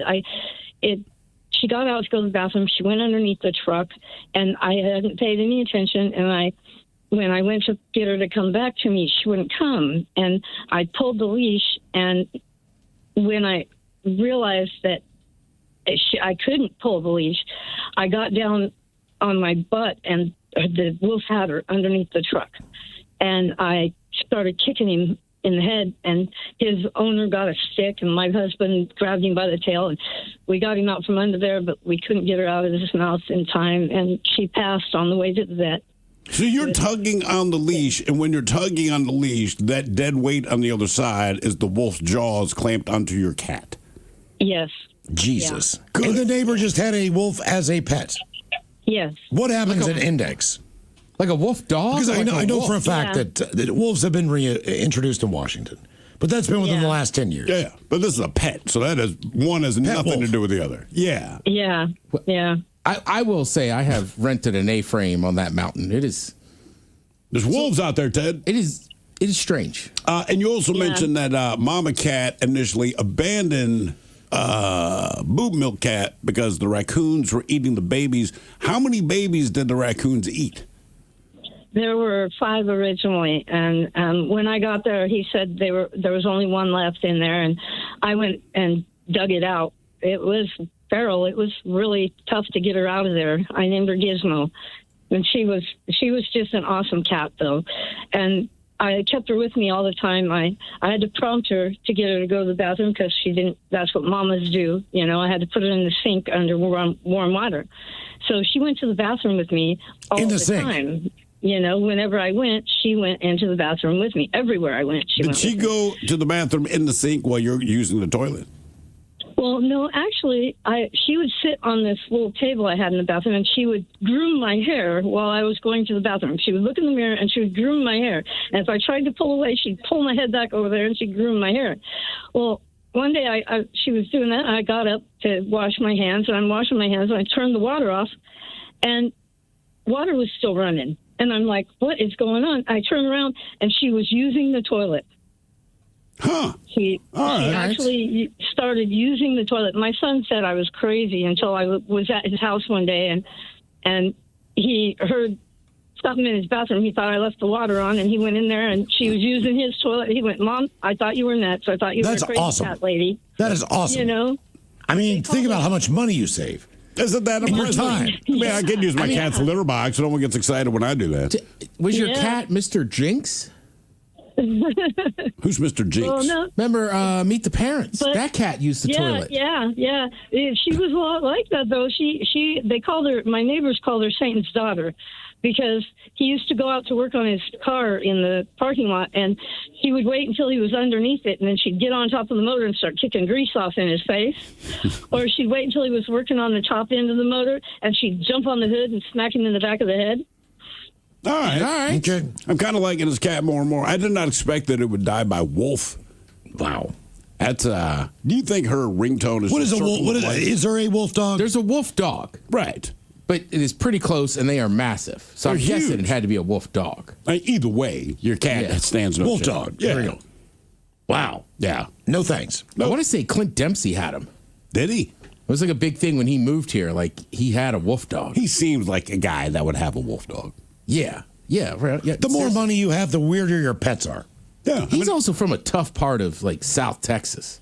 All right. So, like, I feel like the kind of tougher area you in, generally you have a bigger, badder dog. You're not getting a Chihuahua. That's for damn sure. Correct. Or if you have a small dog, like in the hood, like you got to be a big bad. You are a big brother. I'm telling you that right now. Right. Big or small, what is your crazy cat story? 206-803-ROCK. Hello, Deborah. Welcome to the men's room. Hola. Hola. So I have a cat story for you. We have a very old, creaky cat. How old? His name is he's going to be 21 in November. Damn. Yes. He's very old and very creaky. We didn't know he was going to live this long, but here we are. And so the story that I have for you is when he was much younger, he was an indoor-outdoor cat. So I had young kids at the time, and after the kids went to bed, that's when I stayed up late and did my own thing. So I was watching a show and heard the cat meowing at the door. So I went to open the door, and he came trotting in, and he had something in his mouth. So he came, and he dropped it on the floor, and it was a mouse. So I thought, all right, well, the mouse is dead. So I got a paper towel, picked it up, and I put it in a brown paper bag. Well, all of a sudden, the mouse came back.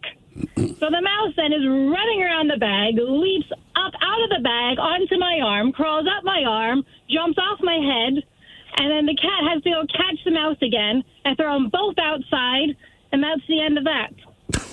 But the cat did get it again. He did get it again. He was already injured it the first time. Well, no, I had a cat that did the same thing. Walked in, his mouth was closed, but the tail is hanging out of his mouth, like a hillbilly with straw or something, right? So I thought the mouse was dead. Then you see the tail kind of twitch. I think the cat is going to kill the mouse because, that's what we all believe to be true.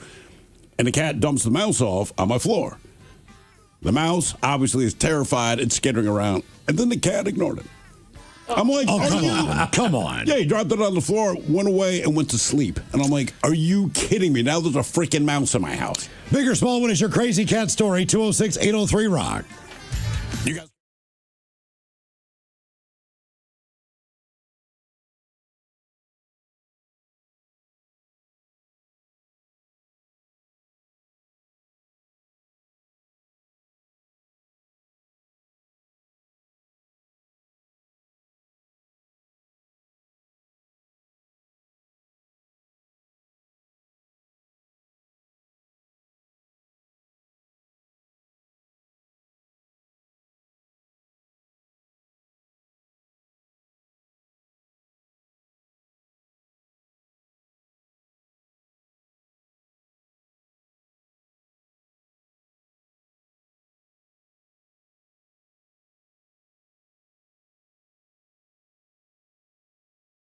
Was 28 breaths per minute. Wow. He's flying. He's barely breathing. Yeah. Essentially. So he undergoes blood and urine testing and was diagnosed with a bacterial infection called Neisseria meningitis, which caused his blood to clot. If it ends in meningitis, that's not good. And his liver to fail. Doctors discovered that he'd only received one of these 3 doses of the vaccine without a booster, and had only received 1 dose of the serogroup B vaccine out of 2 or 3 recommended by the CDC. I don't even know what that is. I don't either. How old was the Chinese food that you ate, Ted? Oh, yeah. Well, we had that party at the beginning of the school year, so it had to be late August, early September. All right. Right, and I woke up the next morning, and I told the guy, I said, hey, Scott, my apologies. I ate your leftover Chinese food. He hadn't been there all summer when I had been living there. And so the guy you're apologizing to has not physically been in for 3 months. Correct. The first, because they all went to Hopkins. Yeah. But just in the summertime, it was literally just DB and I. Yeah. Right. And I was like subletting Sut's room. Right. Then I ended up moving into the basement. Right. Because I got hired onto the station after interning. But we paid well. Yeah. You're moving down to the basement. But yeah. So I ate that. We had a big party the next morning. I'm like, hey, because we always had church the next day, which is we'd get together in somebody's room and talk about the night before. All right. And I said, hey, by the way, I ate your Chinese food. And he just starts laughing. He's like, I didn't order Chinese food yesterday. I said, well, there was leftover Chinese food in there. And he's like, that had to be from, I guess, May. Wow. But you've been there all summer. So you know that Chinese food had been in there.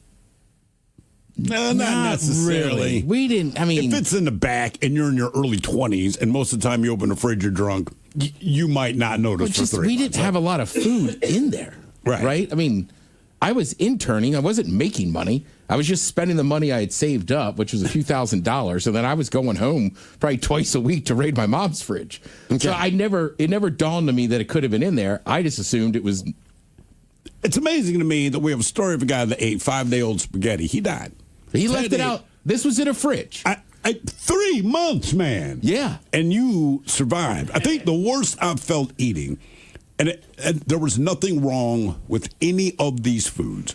And I've told you this one before. My mom made lima beans. I do not know why. It's not something she normally made. But one day, they showed up on the plate with whatever else we were eating. And I don't remember. But she put some on my plate. And I'm maybe 10 years old. But even when we sat down, I'm like, why did you put these on my plate? She's like, just try one. And no. And my family wasn't getting mad about it, but it's one of those things where they all decided to egg me on. Like, come on, try a lima bean. My brother's calling me a chicken, all this kind of crap. So after I ate the rest of the meal, I ate one lima bean. And as soon as it hit my stomach, I puked. I mean, but so you got it down. I got it down, I swallowed it, and then just... He made it disappear. It was like a bungee shot, and I was pissed. They were disgusted, but they kind of laughed at me. But in my mind, I'm like, something told me, maybe it's just psychosomatic, but something told me, you don't want to eat that. And I didn't want to eat that. And then I ate it so that they would shut up, and then I puked, and now you have more to clean up. Same thing happened with artichokes. Again, they were like some kind of marinated artichoke, and I know people love artichokes. I did not want to eat the artichokes. And one of those things again, everyone's gathered around the freaking table. Steve, just try the artichoke. Just try an artichoke. So I did try it. I swallowed it. Now, I did not puke, but as soon as it hit my stomach, I remember very clearly I just felt ill. I had not felt ill up until I swallowed this artichoke. The rest of the night goes on. Do you think you have some kind of proclivity to just not be able to take vegetables, like in a weird way? Is it more of a physical thing than a taste? This was physical, because the artichoke itself did not. It wasn't the worst thing I'd eaten. I didn't like it. I knew I wasn't going to like it, but I ate it, and it was what it was. But I immediately just felt ill. Like watched TV with my brother, still felt ill, but I didn't want to say anything. And then that night I woke up around 11:30 p.m., ran to the bathroom, and puked. And the only thing, I remember waking up still thinking about that artichoke. That's what I'm saying. Maybe it's psychosomatic. It's the only thing on my mind, and just spewed. And it was 3 massive heaves. I remember that, because I remember my dad laughed at me when I looked at it, because I'm a kid. So I'm like, called the doctor. And I remember he just laughed. He's like, you're going to be fine, dude. But it's the artichoke. And I knew I shouldn't eat it. But no one would listen to me when I said, dude, I don't want to do this. So now I don't even play that game. Everything in my spidey sense goes off and says, don't eat that. I won't do it. But most recently, and again, so there's nothing wrong with the lima beans. There's nothing wrong with the artichokes. I just did not handle it well. But I knew goddamn well I shouldn't eat it. But leaving Orlando, and I told you guys this, kids wanted ice cream on the way to the airport to fly back to Seattle. It's a long flight. And I was like, cool. And they went, and I did not join them. I went and smoked a cigarette in the parking lot. And when I walked back around to meet them, my wife's like, I got you a chocolate shake. And look, I love her for it, but I even looked at her and said, babe, it's like a 6-hour flight back to Seattle. This is a real ice cream creamery, man. You know what I mean? So like, this is real dairy. This is not McDonald's. This is a straight up milkshake. And I drank it because it was delicious. And I thought maybe I dodged the bullet. And maybe an hour and a half into the flight, man, my gut just clenched up. And I'm trying to play it off as best I can. And I know it's a chocolate shake. And I'm cussing myself like, man, you knew this was going to happen. You knew you were going to be on a plane, right? And the bathroom's all the way in the frickin' back. You knew you shouldn't have done it. But then I did not order it. No. She did, but I'm not going to turn it down. So went into that toilet, man. It was a 2-flusher initially, but I don't know what happened in my bowels. But as I told you, it stuck to the back of the bowl. And those airplane toilets, man, when you flush them, I mean, I feel like they could suck a bowling ball through there, right? So it's like, it is still just sitting on the back of the toilet. Like, so I do it again, and I'm like, well, I don't want to keep doing this because you're indicating to people how bad your situation is. So I step out, but now the drink cart is about halfway up, and it's me and 2 other guys standing there. They had done their business as well. We just have to wait until they're done.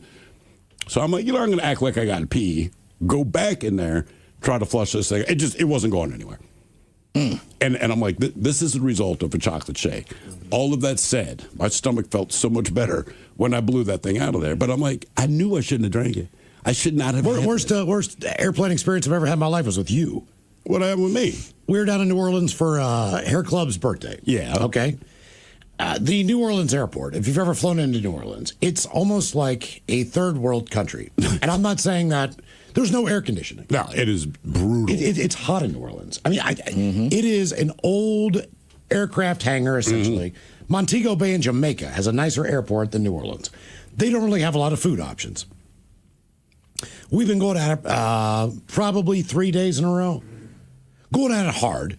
God, yeah. We did eat.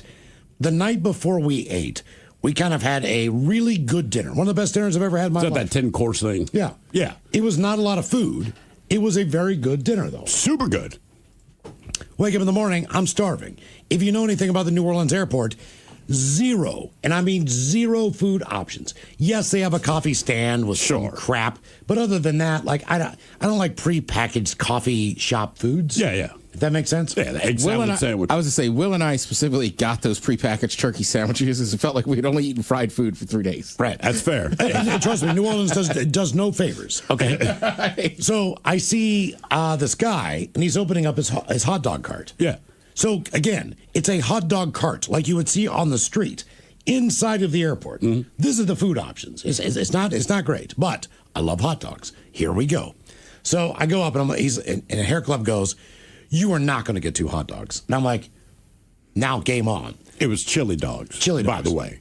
Chili. Now, I just want you to understand, we're dripping sweat partly because you're detoxing, partly because, like you said, this airport is 478 degrees inside. But you got 2 chili dogs to start the day. Now, I am starving, right? Yeah. So this to me is a delicacy. I love hot dogs. I go up there. He is just starting the cart. Okay, the first thing I notice is, all right, different techniques for hot dogs. This guy's got a boil area, okay? When he lifts the lid, there's no steam coming off of it's just wet. It's just wet. Okay? No heat. He just opened the cart. That is correct. That is correct. The chili had not heated up all the way either. But when Hair Club said, "You're not going to eat that, are you?" I'm like, "Yeah, I am." You know, like, game on. Yeah. You know, like, I'll show you. So I eat the first. I'm like, man, this is cold. Like a cold chili dog. It's cold. Like the chili is cold. Keep in mind, you're hungover. The hot dog is cold. It's a cold chili dog. And I'm like, all right, it's not the worst, but I'm still hungry. I got 2 of these things. So I'm like, F it. So I start eating the second chili dog. Then we board the aircraft. Now I'm sitting beside Steve because, as Hair Club would say, there's no way I'm sitting. 99.9 KISW. The shenanigans continue. This is the Men's Room with Miles and Thrill. Now's your chance to score a $500 gas card to use a River Rock Tobacco and Fuel thanks to our friends at Angel of the Winds Casino Resort. Here is the text number, 20357. 20357. All right, but the big thing, what's the secret word? The secret word is drive. Drive? Drive. $500 of driving on Angel of the Winds Casino. That's a sweet deal, man. So text drive right now to 20357. 20357.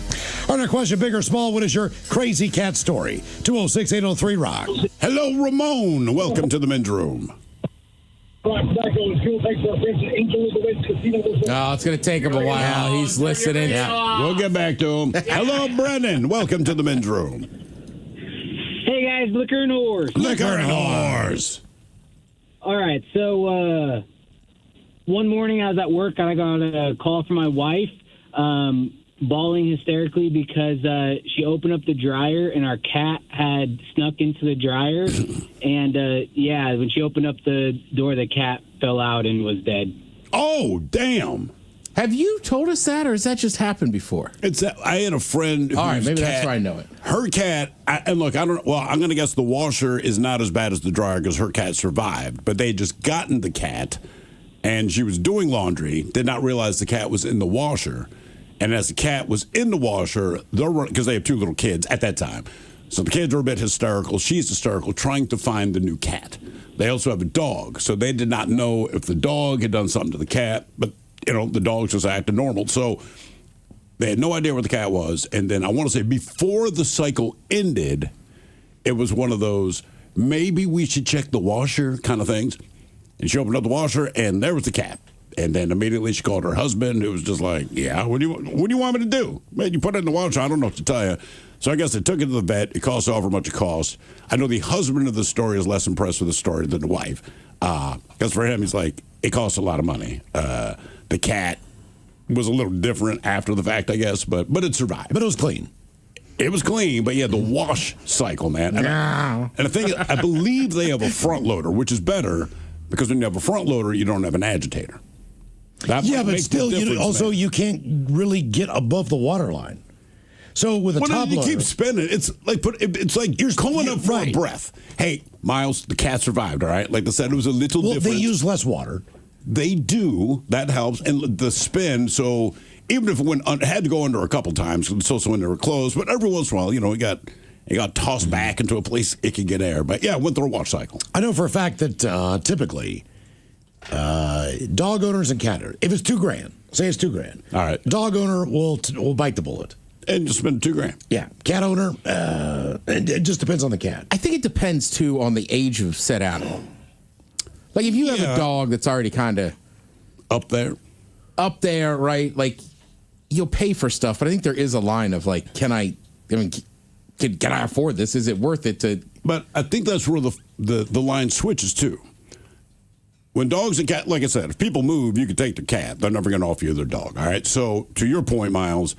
Dog costs $2,000. You're like, oh man, that sucks, but you pay it. The cat, like, it's a discussion you have at dinner with the kids and everyone, just to get everyone's feelings. Sure. You want to spend, but then if your animals hit a certain age, right now, if your dog is ailing, a lot of times people will have it put down or put to sleep because I don't want them to suffer.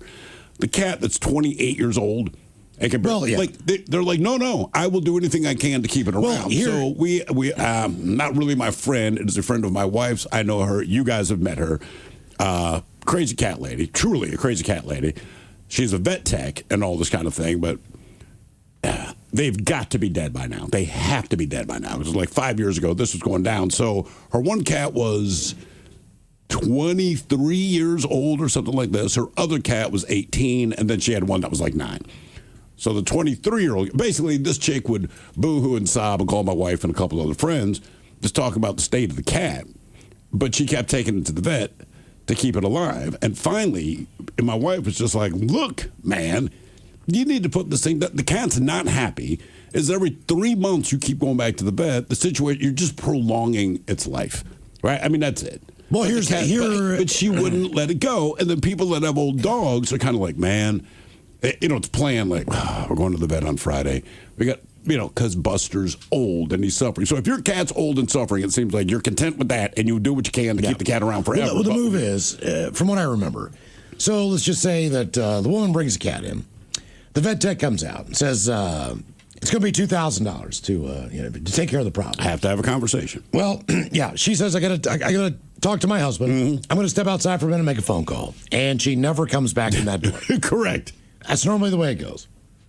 So the cat's just kind of there. Yep. Then they got to figure out what to do with the cat. But age and stuff, though, like, sounds harsh, but, like, we do it with humans, too. Oh, absolutely. Like, my dad had a couple different cancers or something. So there was other treatments he could do, but, like, his doctor talked to him. Me and Chris talked about it. It's like, it might extend your life by 6 months. Do you want to feel like absolute garbage, or do you want to live 3 months kind of how you want live your life? The flip side, the only argument I make with that is you can have that conversation with him. Well, that's very true. I feel like if I said, hey, man, look, Friday, me and my wife, we got to take the dog to the vet. I feel like if my dog overheard that, you might hear, like, wait, what?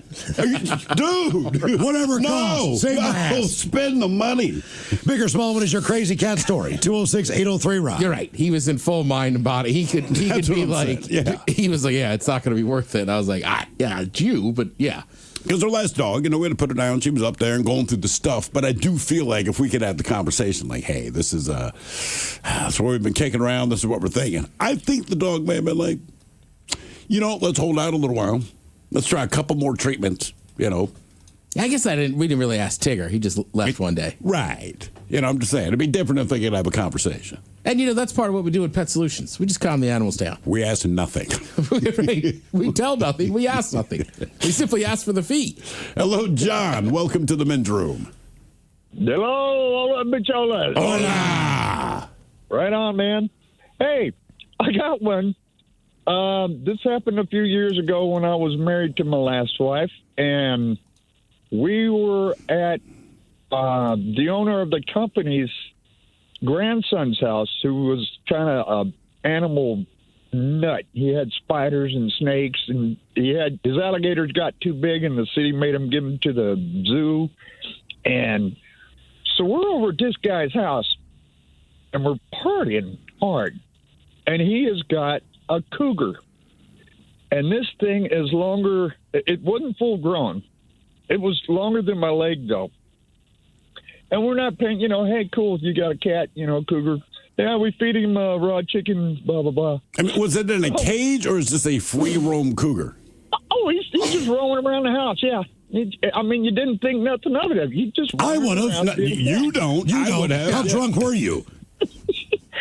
We were wasted. Okay. So, yeah. And the cat come up on the back of the couch. And you know how they kind of muzzle their face to you sometimes to say hi and whatever. Sure. And this thing locked onto her face. Oh, my God. I freaked out. It had a hold of her face. With its teeth? Yes. And this is your wife? Yes. Okay. I grabbed this thing and pinched his jaws open to get her face out of its mouth. And, he never does that. He never does that. Oh, well, he did it. Yeah. And it kind of blew the buzzkill thing, right?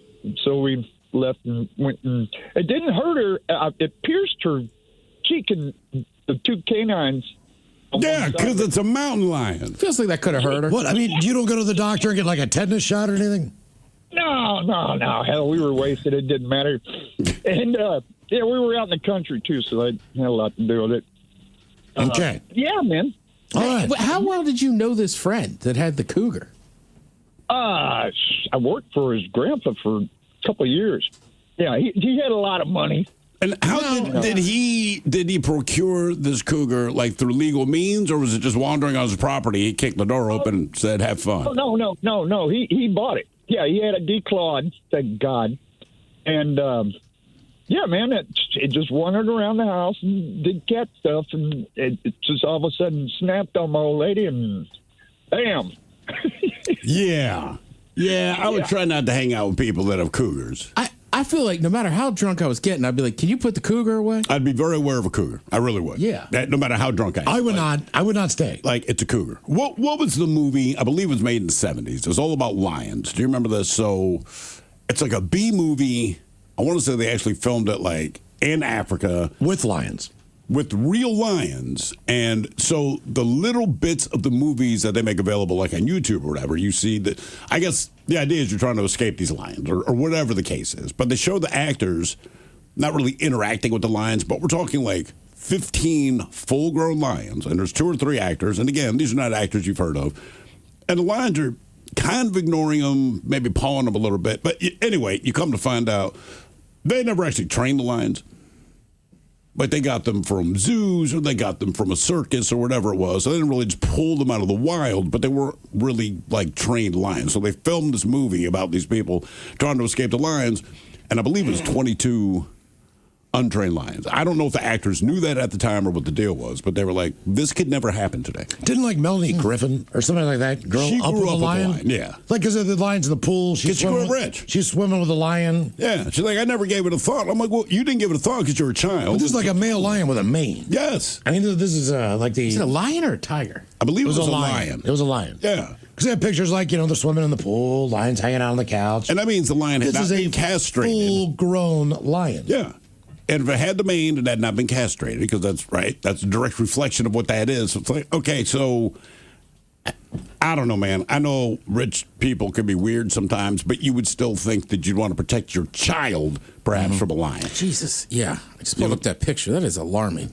How old was she? Yes. Does it say?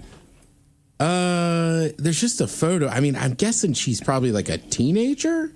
Well, she grew up with the thing. Yeah. Yeah. I mean, they grew up together. That's what's so weird. Yes. What was your animal growing up? A lion. A lion. A male lion. Yeah. Like Simba. Big or small, what is your crazy cat story? 206-803-ROCK. A teenage Melanie Griffin and her mother lived in California home with Neil. Oh, Neil. Oh, Neil. yeah. Well, that changes Neil. things. 400-pound lion. Okay, yeah, Neil was cool. I didn't realize he had a name like that. Hello, Chet. Welcome to the men's room. Hola, bitches. Hola. Okay, so 88 or 89 or so, I lived with my dad, and it was like a one-bedroom apartment. My dad had this girlfriend, and he would stay with her on the weekends a lot. But he kind of like was channeling a crazy cat lady at this time in his life or whatever. So he had like 6 or 7, 8 cats in this apartment. But it was basically like my apartment as long as I take care of the cats, right?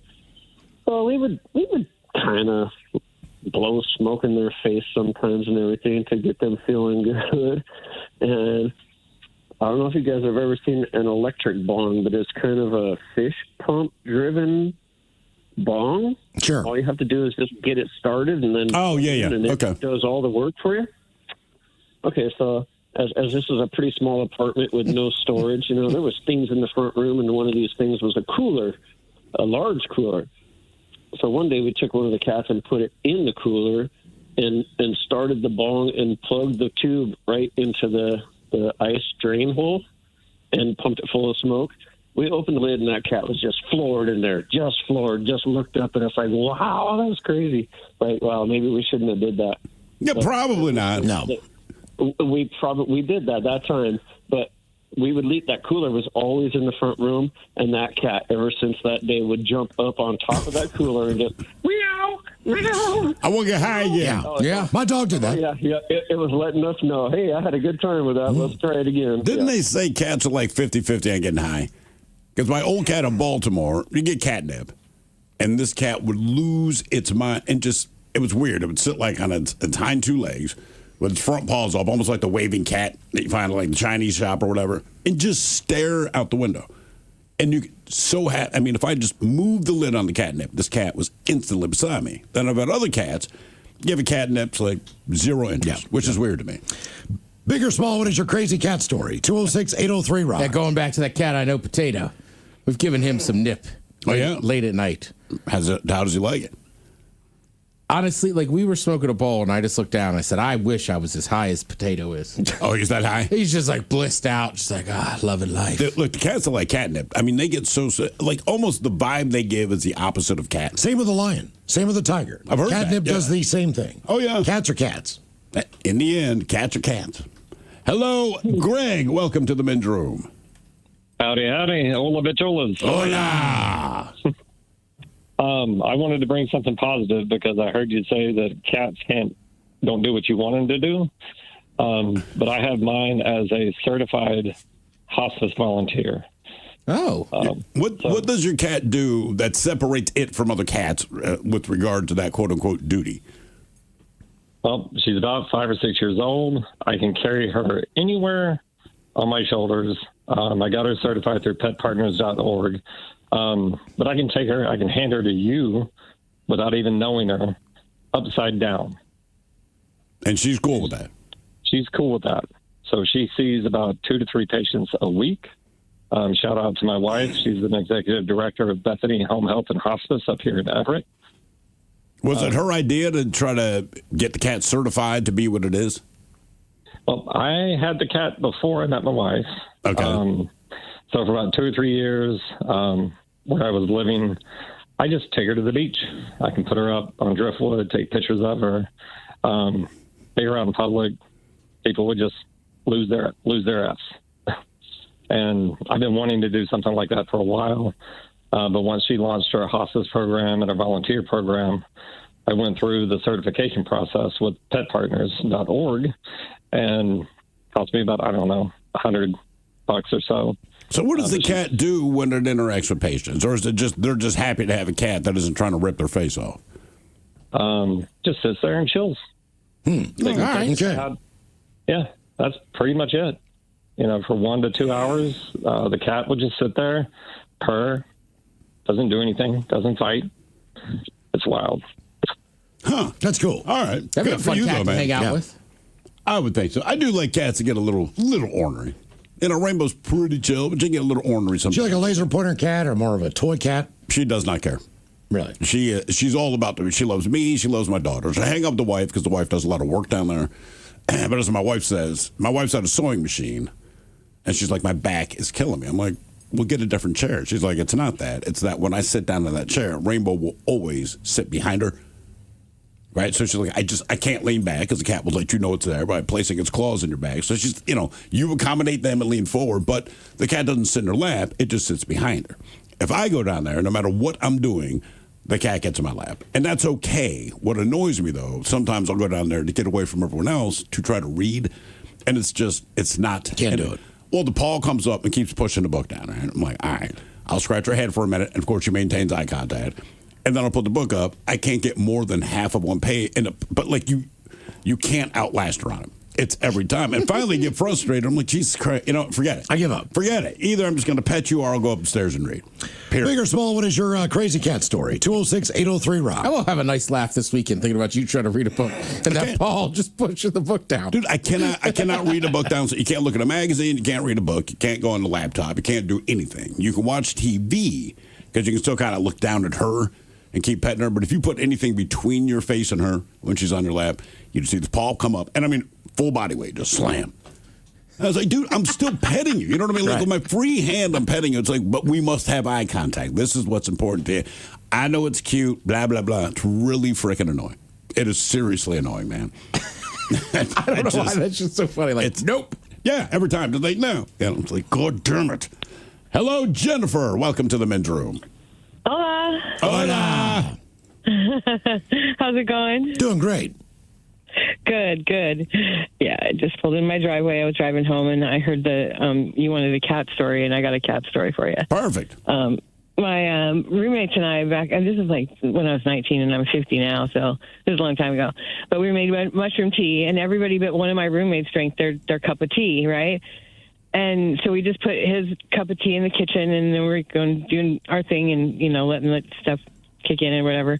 I come in the kitchen and my cat's head is in the cup, buried in the cup of shroom tea, and he drank the whole cup. Wow. Of shroom tea. Legend. Yeah. So what happened? On his own. Oh my God. So this cat was so funny. Like, it was the whole theme of the night, right? Because the cat, just made our night. He was like super, super crazy. And you could tell that this cat was so high, he did not know what to do with himself. And he like jumped up on top of this bookshelf that I have, and he was like kind of spitting on us, and like not like hissing at us, but just like he didn't know what to do with himself. And then I had a belt that was hanging over the back of a chair, and I think he thought it was a snake because he would get right up on it, and then he would jump straight up and straight back. I've never seen a cat move like that before, ever. It was so crazy. And we all just had a blast, but the cat was definitely super high. Yeah, drinking mushroom tea, I wouldn't think that would be my entertainment for the evening. Not with the cat. No. Big or small, what is your crazy cat story? 206-803-ROCK. You guys ever heard?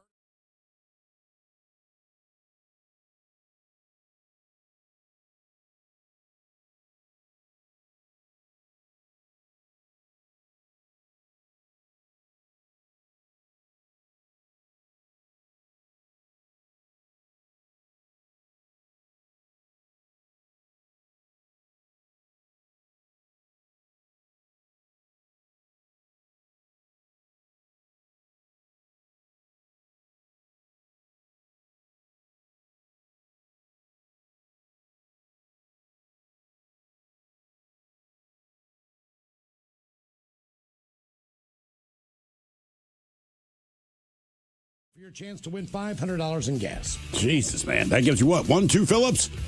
No. Hopefully more than that. That's a great prize. Text free now to 20357. On our question, what did you know damn well you shouldn't have eaten? 206-803-ROCK. Hello, Justin. Welcome to the men's room. Hola, gentlemen. Hola. Hey, so about 20 years ago, I was working at a gas station in Greenwood. I ordered a pizza, got some chicken wings on the side, mowed down my lunch, threw the wings in the fridge, and then that weekend, I was going over to see my girlfriend in Spokane. So I mowed those wings down, took that 5-hour drive, and met up with this girl I was seeing for a little bit. Now, she was a military lady, so she loved to drink.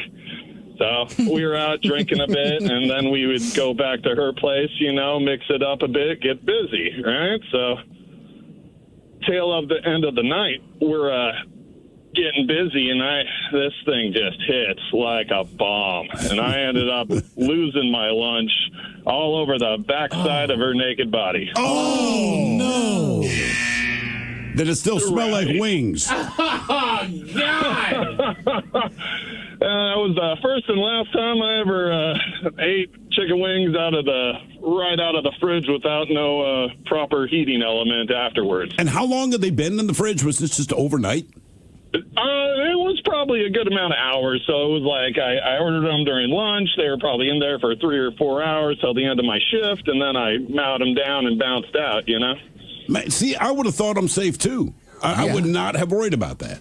And I say that my lead told me later. He's like, "Oh yeah, that fridge sucks. I wouldn't have trusted that thing with a soda, let alone chicken." And I was like, "You tell me now." Were they like spicy hot or just like regular? No, they were just regular.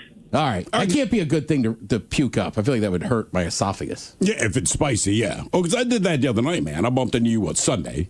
Yeah. Ordered the wings, took them home, ate a few then, and then ate more hours later that night. Were they on the counter? Yeah. Okay. Yeah. And I mean, like I said, up until today, I never really gave it a thought, but no ill effects from them, which is a good thing. So hearing his story, I'm like, did I dodge a bullet or did he just get shot? You know what I mean? What did you know damn well you should not have eaten? 206-803-ROCK. It is a tough one.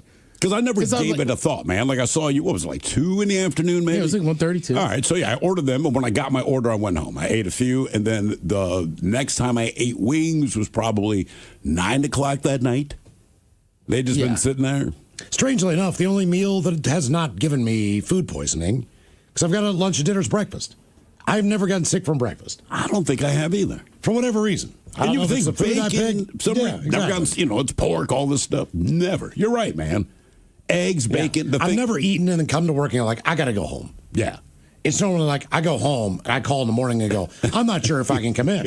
Yeah, because we ate last night. Breakfast is also one of the few meals where almost everything can be consumed raw. You wouldn't? You wouldn't. But like, I don't, like raw eggs go in a lot of recipes. They do. Have you ever been in one of those table places where they make a Caesar salad for you? Like for two? Sure. Fantastic.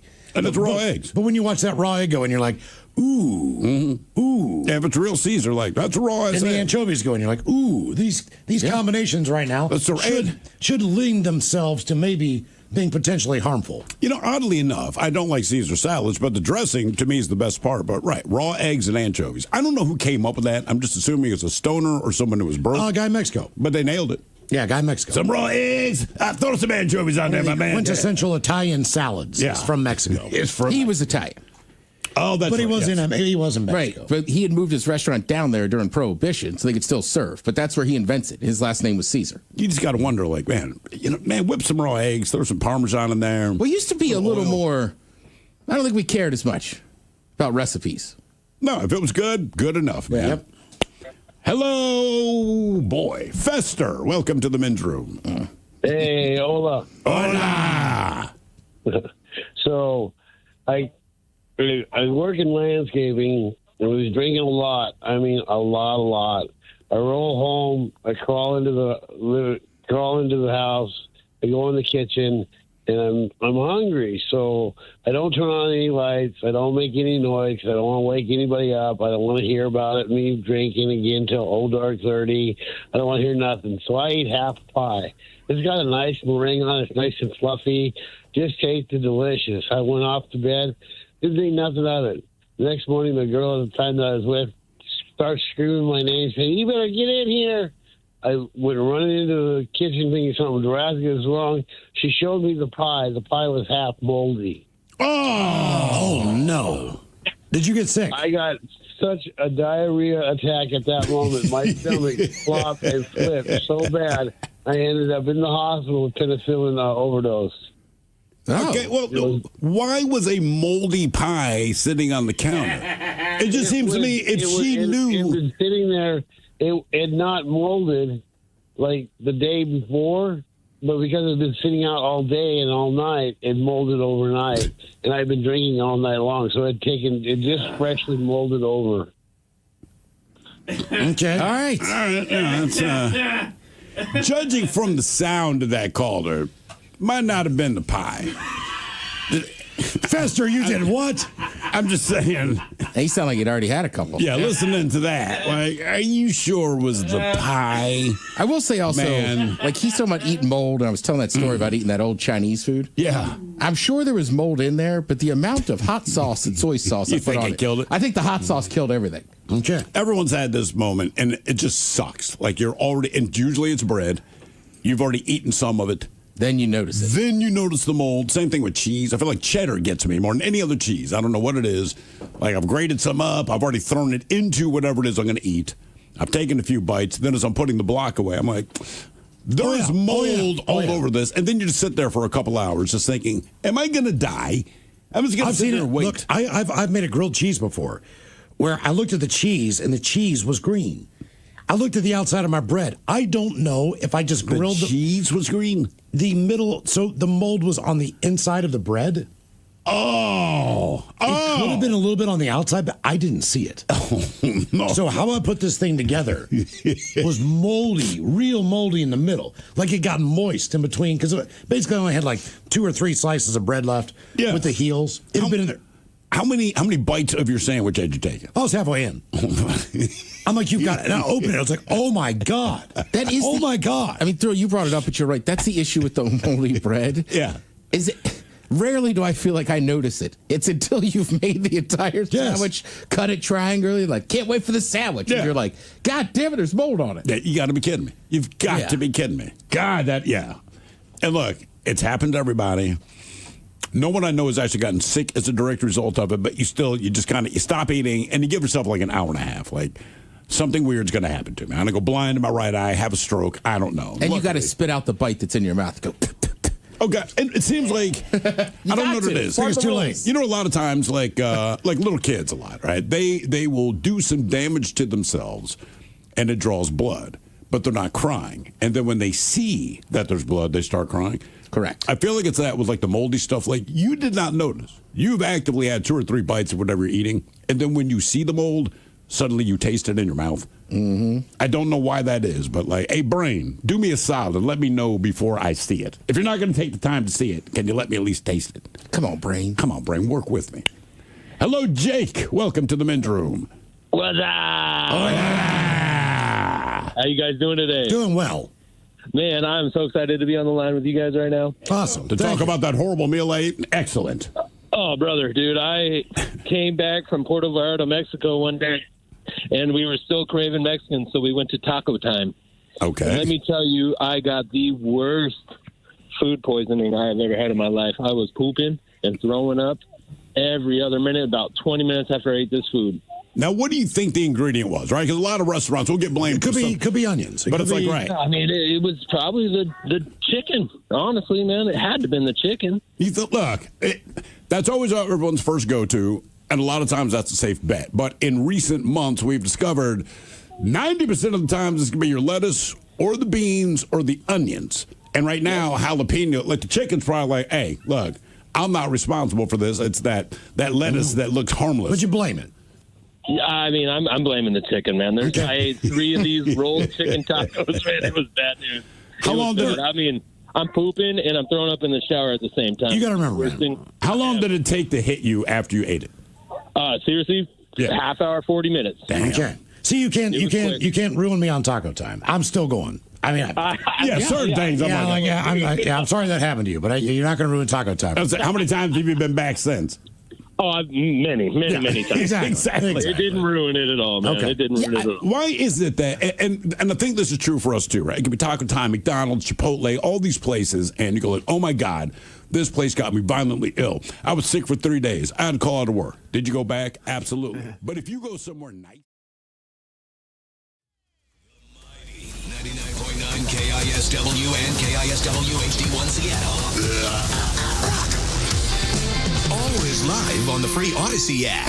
From the Pinky's Plumbing Studio, you're in the men's room. Text the guys at 206-803-ROCK. Kids going back to school, help our friends at Mary's Place. Cakes for Kids is on now, KISW.com. The idea being the kids, they need a brand new pair of shoes to wear first day of school. Yep. Have the confidence they need to walk down the hallway and feel good about themselves. Kids get to pick out their own brand of shoes. Which is nice. $20,000 is the goal to do that. Yes. So if you could, please donate now at KISW.com.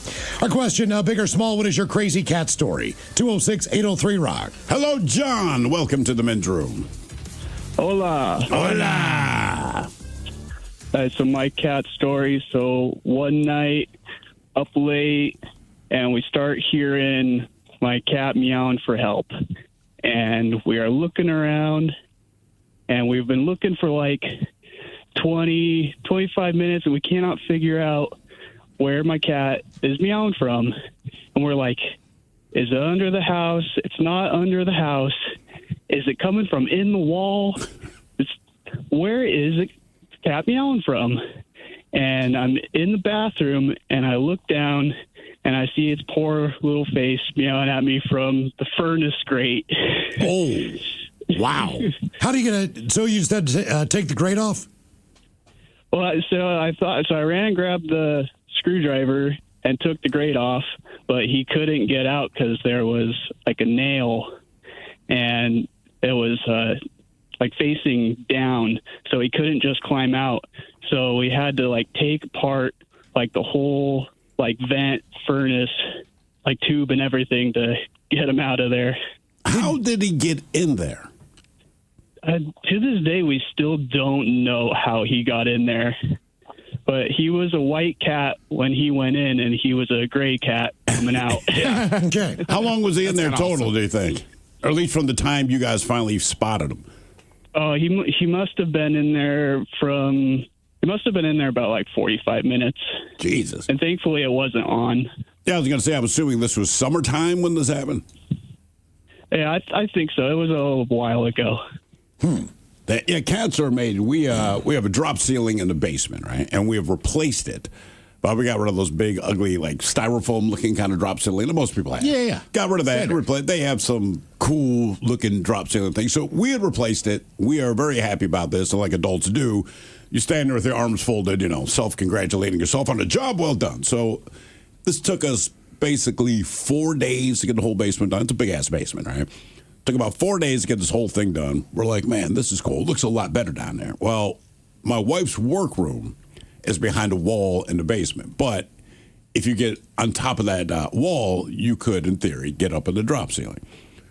Obviously, human beings don't do that, but the cat did, but we didn't know. So as we're looking at the drop ceiling, one of the tiles, like, buckles for a second, and we look at each other like, you saw that, right? And then, just like 3 panels come down, there's the cat with the whole, hits the ground, takes off running. It's like, God damn it, man.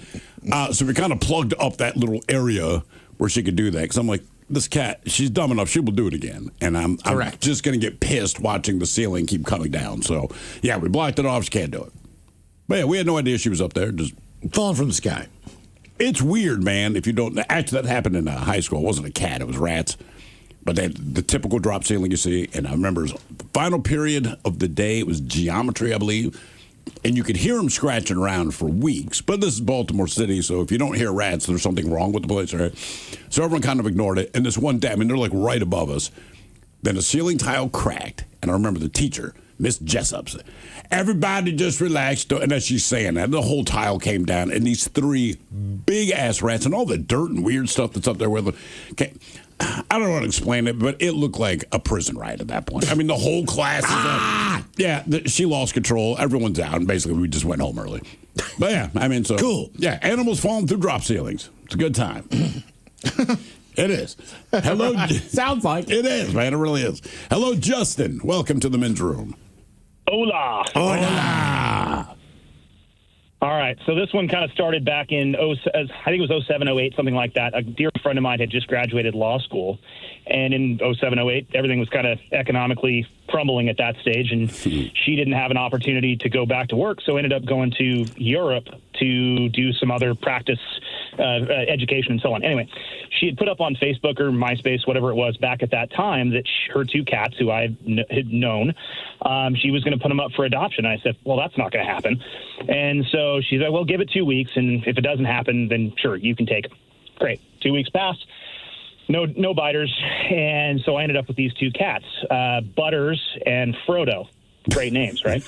And, Butters and Frodo. Butters, but they're both amazing cats. And so, anyway, Butters was a problem child right from the beginning, because I'm looking at this cat. I'm like, gosh, she doesn't look right.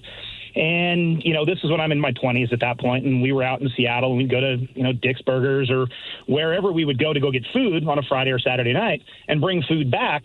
And by morning, the cat was in the garbage. She had eaten everything. Like, there was strewn out burger and, Thai food and whatever, anything. And so, and she still wasn't gaining any weight. And of course, my house was a disaster at that point. And I said, this isn't going to work. So I took her to the vet, and the doctor said, hey, this cat's going to die, like today. Thank you for bringing her in. She's diabetic. She is basically kind of going at the moment. I said, well, what do we do? And long story short, $4,000 later, in the first 2 weeks that I'd had the cat, she ended up living for another 11 years after that. Okay. And wonderful cat. So here's the thing. I had to give her shots twice a day. I had to put her on special food. And of course, my friend being in Europe, I said, hey, what, and she didn't have any money at that point, or not a lot anyway. And I just said, hey, I'll foot the bill here, but you're an attorney now.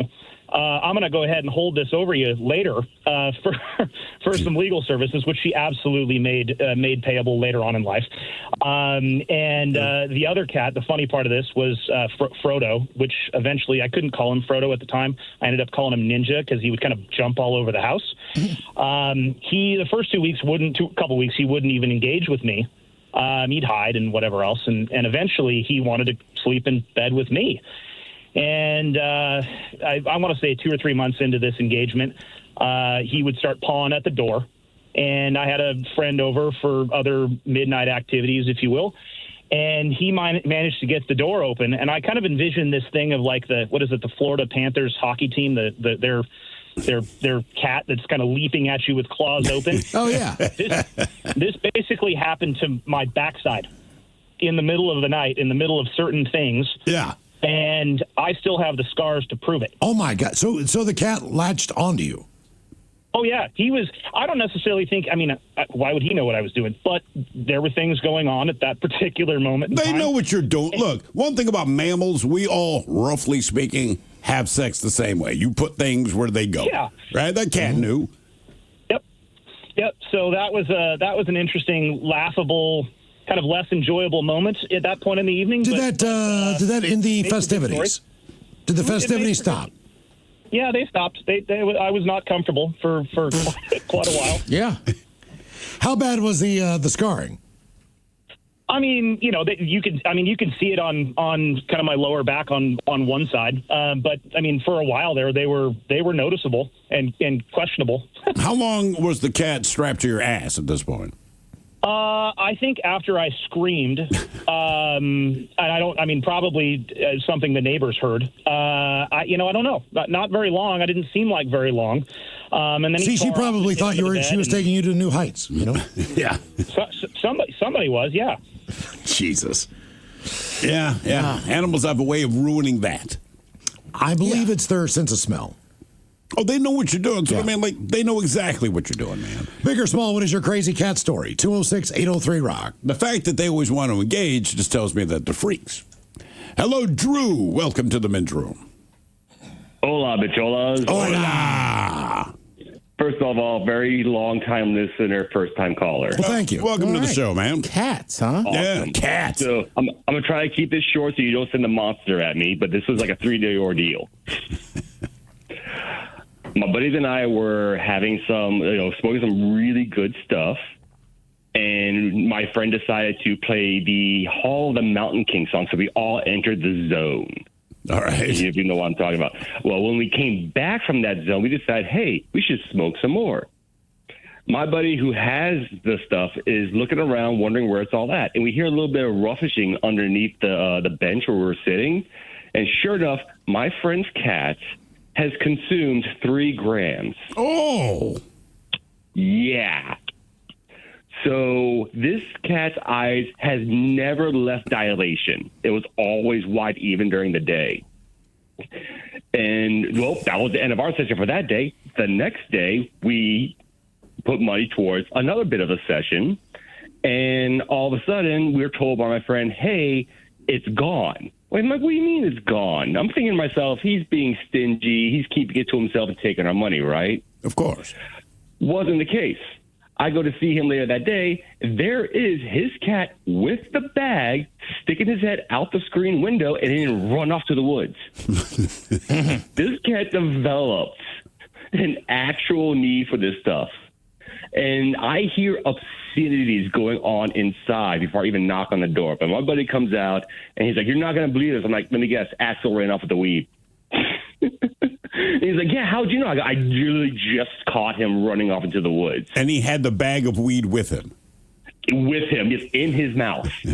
Jesus. That's all you need. Yeah, I kind of respect this cat. I'm just amazed at how much cats can consume, right? Because you look at a cat, you're like, there's only so much they can eat, which proves to be untrue. This wasn't weed. I've told this before, but when we were super broke, had a cat, but had people over for Thanksgiving, and it's other broke people, right? And it's kind of thing where we're eating at a ping pong table because that's going to serve as a dining room table. But the way the apartment's laid out, and the thing is, we'd splurged on the turkey because you don't have a lot of money. Buying a turkey is a lot, but we knew people were coming, whatever. So everybody got their first round of food, and we're out just chatting, doing our regular thing. We get up to go get seconds, walk into the kitchen, and the cat is basically in the turkey pan with the turkey. There's no meat on the turkey. I mean, this thing looks like we buried it in the desert 8 years ago, man. So, I mean, it is clean. And I remember just looking at this cat because I am pissed. And the cat's just, wow, livid, right? So, Thanksgiving, we still had a good time. But as far as eating, that was done, right? She didn't touch anything else, but just turkey. Turkey is picked clean. Everyone goes home. It's a couple hours later, and now I just hear that pitiful moan, and I realize, okay, now the cat's belly hurts because you ate probably 12 pounds of turkey, which is ridiculous to me. And then for about the next day and a half, the cat's just puking up turkey. Did not want to eat anything else, and I had zero sympathy. That said, I still have to clean up cat puke, but I'm going to tell you, this is what you get, man. Like, don't look at me with sad eyes. You ate 12 pounds of turkey. And that's the thing about cats.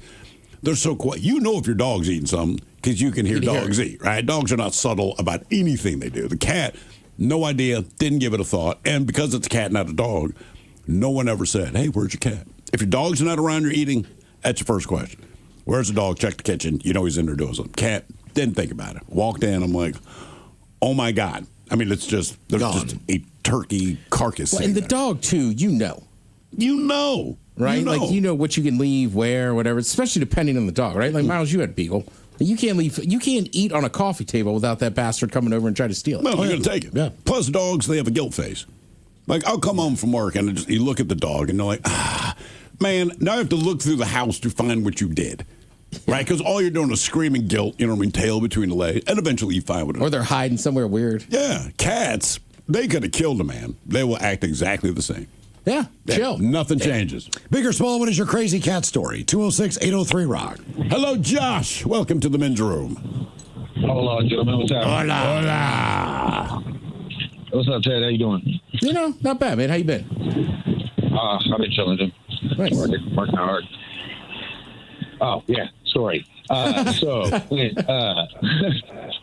I was 10 years old, I used to go down to Medford, Oregon, where my uncle had his farm at. And it had one of those fields next to it that, like, you know, those little spiky balls get stuck in your socks? Yeah. Oh, yeah. Okay. I don't know. I've never known the name of those things. I hate those. Nobody's calling them birds, I believe. Or hitchhikers? Is that what they call them? I don't know. But, yeah, we know exactly what you're talking about. Hitchhikers. So I would go play in this field and stuff like that, and I would play with my uncle's dogs. He had a pit bull and a Kita. And the Kita was a puppy. The pit bull was probably like 4 years old, but she was jacked. Her name was Shadow. She was jet black nose to tail. And like normal, I grab the dogs. I run out to the field, and there's this one tree in the middle, just one tree in the middle of this field. And I used to climb in it and hang out up there, swing off of it. And I played with some of the country kids down the road, but it was mostly just me by myself and the dogs. And then one morning I went running out to the tree, and Shadow dipped in front of me and like kind of clipped me at the knees to stop me. And a bobcat, probably about a good 60-pound bobcat, jumped down at the tree. Oh. And then, like, dude, I'm talking 5 feet in front of me, and I'm from the hood, dude. Like, you ain't never seen nothing like this, dog. The biggest cat you've seen is somebody's house cat, bro. So, like, I ain't never seen nothing like this up front, in the zoo. And so, it starts to tense up, like, ears going back and starts, like, squinching its tail down to the ground. And I know when a cat's about to pounce, regardless of where you grew up at. And I'm like, And as soon as this thing had the breath to leap forward, Shadow caught it at the throat and just started shaking the dog nuts out this thing. And freaking Alex is what my uncle trained him to do. Alex is running around it, clipping it at the heels. And this thing keeps dropping. Shadow keeps shaking. I start hearing bones crunch and crack. This thing's dead as a doornail. And they slaughtered it in front of me. Wow. There is, they're going to eat. That's what they do. Yeah. That's what they do. So they flipped it over and they went for the soft stuff. They went for the intestines, the stomach, the liver, all that stuff. And, I'm right there. I come in the house and my Aunt Pam loses her ass. I am covered head to toe in blood. I have all those little spiky things all over me. It was badass crazy. Like, the forest people had to come out, the animal folks, cops showed up. It was like actually a big deal for that little, rural area. Because people had seen that bobcat. Why did the cops have to come out? Like, man, what do you think is suspicious here, man? Oh, that's like the first thing people called. That was the first person she called, were the cops. And then the cops, okay. I guess it's, because it's a bobcat, I guess. It's funny, one of our listeners, Tim, who's up in Snohomish, he just sent us a video of his back deck, and there's just a bobcat chilling.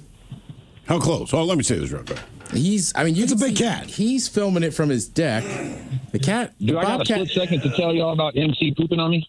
Oh, yeah. I'm just showing him this bobcat because it's just gives him more of a reference point. Big ass black and white cat back in the day named MC for Master of Ceremonies because everybody in my family wanted to be a rapper. Anyway, freaking, it was one of them episodes, when you're like 14, 15 is when you really start first smoking weed and all that. You pass out everywhere.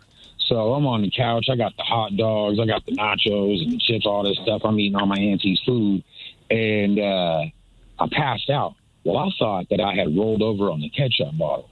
So I'm like, oh, man, I got ketchup all over my side. I woke up, and then all of a sudden the smell hit me. And I realized I had rolled onto the cast out the ketchup bottle. They still squeeze the same. You killed it? No. Oh, okay. Squeeze the poop out all up in the left. Oh, God. Damn. That's not ketchup. Yeah, that is not kind of ketchup are you eating, man? Jesus Christ. I think it's bad. Yeah. Who's Next Last is coming up at 4:30, and we've got your emails on the way next to the men's room at KISW.com. I happened to come across an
From coast to coast and around the world.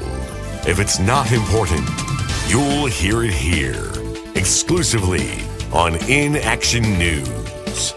Here now are Stone Ledbetter and Felix Foxworthy.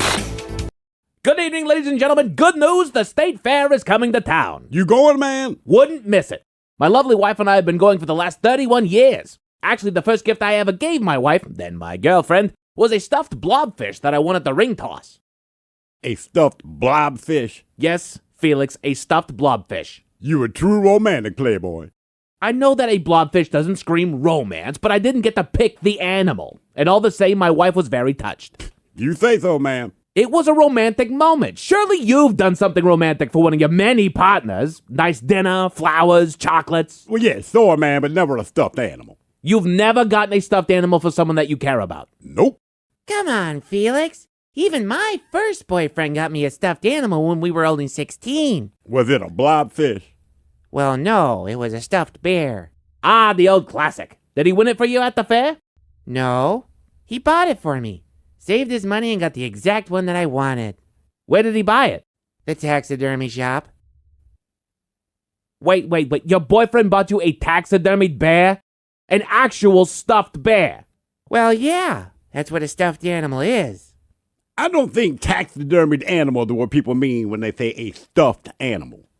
What else would they mean? A stuffed animal! That's what people mean when they say a stuffed animal. Like the blobfish that I won for my wife all those years ago. It's not a real blobfish? No, Bonnie! No, I did not win a taxidermied blobfish for my wife. It's a sewn representation of a blobfish. What's it stuffed with? The blobfish? It's stuffed with asbestos and child labor. But the point is that it's a stuffed animal, which is what most people mean when they say a stuffed animal. I always thought stuffed animals meant taxidermied animals. But now I understand why so many of my friends thought my stuffed animal collection was weird. Yeah, see, man, that's why I don't do stuffed animals, man. Everybody wants something different. Bonnie wants a real stuffed bear, and your wife is okay with a blobfish. Okay, Felix, nobody expects a taxidermied animal when they ask for a stuffed animal. I do. Nobody except Bonnie expects a taxidermied animal when they ask for a stuffed animal. What other stuffed animals did you have, Bonnie? Well, there was the stuffed bear. I've had stuffed dogs, a stuffed raccoon, a stuffed panda. But my favorite was my stuffed bunny. What was so special about this stuffed bunny? My daddy gave it to me for my 16th birthday. It was huge. You had a huge stuffed rabbit. No, not a rabbit. A bunny. Bunny Rivers. Bunny Rivers?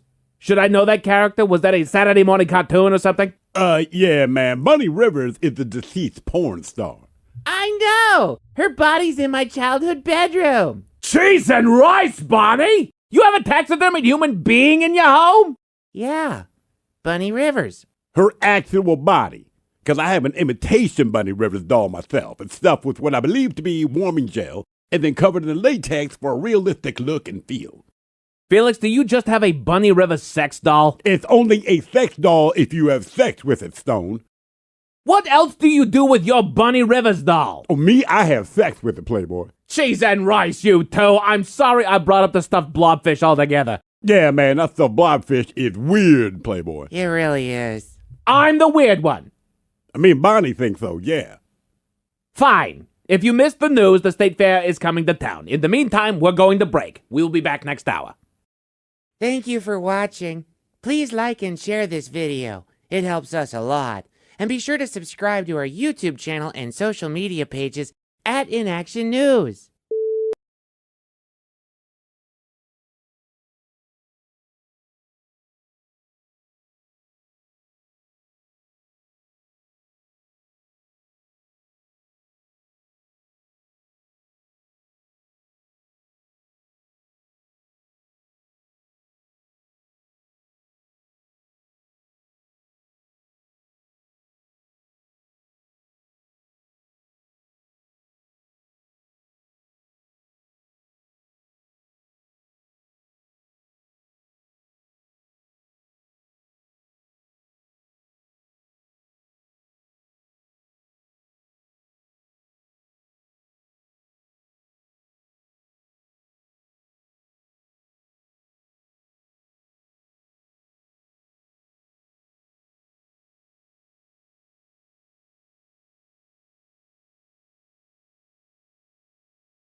The Men's Room Top 10. So this is from goodhousekeeping.com, and it is the 10 shocking facts about cats that you never knew. Number 10 on the list, bottom of the list. When cats need or they make biscuits, they feel safe. That's what they're doing, letting you know they feel safe. They were looking for, are they looking for nips? Looking for nips? Nipples. There's the idea that they're needing to find them. I think they're tenderizing you for a future date. Okay. Ooh, that's good marbling right there. Yeah. It mimics the motion kittens use to nurse, but it's comforting behavior that signals security and relaxation. Okay. It's just kind of in their happy spot. Miles told me it meant he was looking to nurse. No, Miles was talking about himself. Yeah. Oh, just grab on, baby. All right, baby. Where you at? Get your mouth full. Where your nipples at? Let me feel around in there. I really Put want to take my anchovy time. paste on my nipples. Yeah, girl. Yeah. I had a buddy that used to host like after hours parties. Yeah. His cat hated everybody except him and me. And I'm not a huge cat guy, but that cat would always. And finally, I'd feel like, "Hey, man, I don't want to upset the cat. Can you get it off me? Can you get this cat off?" Just hang out for like an hour." And I'm like, "I'm getting bored." Once they find a comfy spot, dude, you're glued there for a where's the minute. cat? Where does the cat sit? It's in my lap. Hot peas. They love heat. Yeah, no, it's fine. I mean, that's It's the right. same cat you said was trying to nurse. Yeah. Hot peas. Hot peas. Got hot testicles and beautiful nips. I love this guy. Warm down here. Damn it. It's toasty. All right, chili dog. They say a cat's purr may have healing powers. A cat's purr vibrates between 25 and 150 hertz, a frequency range shown to promote tissue and bone healing. Some researchers believe that those soothing vibrations may even have calming, restorative effects for humans who spend time around purring cats. Why don't you blast people with purr sounds? Yeah. Like, if you know all that, like, hit me with some purrs, brother. We'll say my Lucid girl, she purrs basically in my presence at all time, and if I've ever had a bad day, I'll just hold her up to my ear so I can just walk out for a second. Oh, it feels great. It's fantastic. I love Rainbow Janet, I do. But if I sit down, she's immediately in my lap. She's always needing. She's very happy. I know she loves me. But I might have hobbies. Yeah. I mean, sexually, certainly. But sometimes it's like, stop purring. Just shut up. Like, I get it. You're happy, but it's like someone who laughs for an hour and a half straight. You're like, okay, man, we get it. Right. We have established that you're happy. She will fall asleep on me, because she sleeps in my bed, so she sleeps right on top of me, and then I will wake up and she's completely silent because she's sleeping. As soon as I move an inch, it's like, dude, I'm not doing it. I haven't touched her. You're awake. Right. I know. Cats recognize their names. They just might not care. They don't care. Research shows that cats can distinguish their own names from other words. Whether they respond depends on their mood and motivation. In other words, they can hear and understand you. They just don't care. Well, my cat's trying to figure, is my name Rainbow or Double Rainbow? Because I call her Double Rainbow. Fat ass. Well, it's kind of the beer belly. Cats meow only for humans. I've heard that, yeah. Oh, yes. Right. It's a behavior that they develop to communicate specifically with people. Have multiple cats at home, observe them, and test it out. My cat used to meow at birds all the time. What kind of meow, though? Ow, meow, meow. Different. That's a different kind of meow. That is, and that's also that's yelling at you, Miles. There's a bird. 9.9 KISW. We return to the men's room with Miles and Thrill. Who's Next Last is coming up, but first time for a few emails to the men's room at KISW.com. You've got mail. You've got mail. A few on the crazy cat story, guys. I had a feral barn kitten once. Worst behaved cat I've ever had to deal with. I changed out the litter, and she watched. She'd follow me back to the laundry and pee all over that. Growing up, we had about 15 cats, and we lived next to a public park. They would hunt squirrels in packs. It's a sight to be seen. They would send one up a tree to flush out a squirrel, watch the rest pounce when it came back down. Never got stuck in the trees either, but they needed a clear runway coming back down, or they crashed into the pile of cats that ganged up on the squirrel on the ground. I'd like to watch that. I wouldn't turn away. What? Watch a squirrel fall into a group of cats? Just the fact that these cats are hunting as a team, I kind of like it. And I don't know, sometimes I like it when the dingo wins and I watch those nature videos. What's wrong with that? Well, what is the dingo taking out that when it wins? Where you're cool? A baby. Yeah, or like you watch how they circle around. It's like, to me, it's like watching a really good offense or defense at work. Well, they're very strategic. Okay. Now, granted, there is a death in the end, but it's an animal. Guys, we had a cat back in the 70s named... I'm just saying, I respect. They all need to eat, Mike. All right? Nature. You're right. Cat in the 70s named Smitzer came home one day after roaming the neighborhood with a crooked tail. We figured he got hit by a car. My dad would get home from work, and the cat was waiting for him. He would pick the cat up by the end of its tail, carry it up 20 steps, turn left, walk 30 feet with 2 steps in between, turn right up 5 steps on the porch and drop him.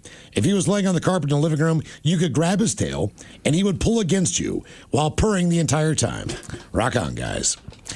Dudes have chickens, therefore I have rats. 2 years ago, for about a week and a half, noticed heads of dead rats in the middle of the yard with the back of their neck. Then one night while sitting on the back steps, this very petite cat comes trotting across the yard and hopped up on our laps. Decided to keep her, and we named her Barnard, the barnyard kitty.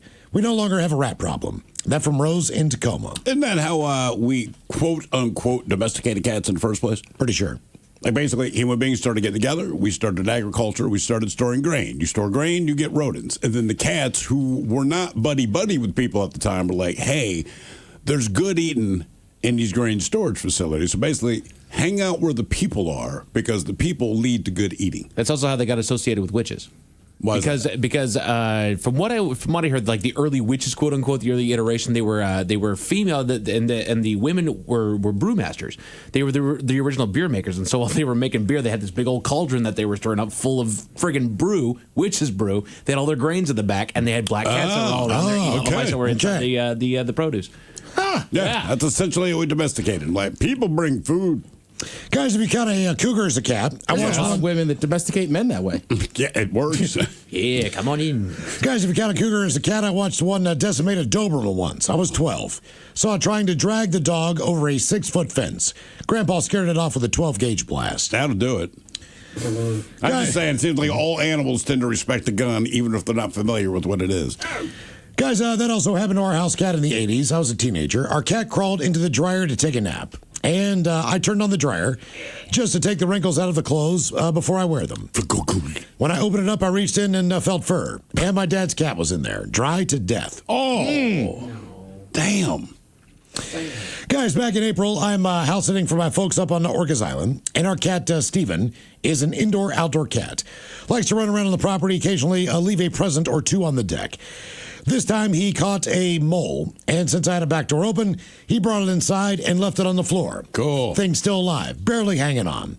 I then quickly have to pick it up with a paper towel, drop it back outside. Besides that, he's one solid-ass cat. That from Tori. Solid-ass cat. Solid-ass cat. Yeah. We call that a sack. Bitches, this is disgusting. Our first and only male cat, Cuddles, would lay on the family room floor with my husband and lick inside of my husband's ear, like dinner was in there. I don't think my husband minded. The same cat we think was hit by a car on the 4th of July one year, required a trip to the vet, and we chose pinning broken legs over amputation. Cat was in a leg cast and ran away to the neighbors a couple streets over. Got a call about it from the neighbor. He was eating their cat's food. We had a second female cat at the time. Was the last time we saw Cuddles. Guess he found a new home. Our third cat now, Jade, is 16. She will sit in the garage with us while we listen to the men's room. She leads the way and wears a harness, sits on a pillow in an old office chair. She's a tuxedo, acts like a dog, and will be our last cat.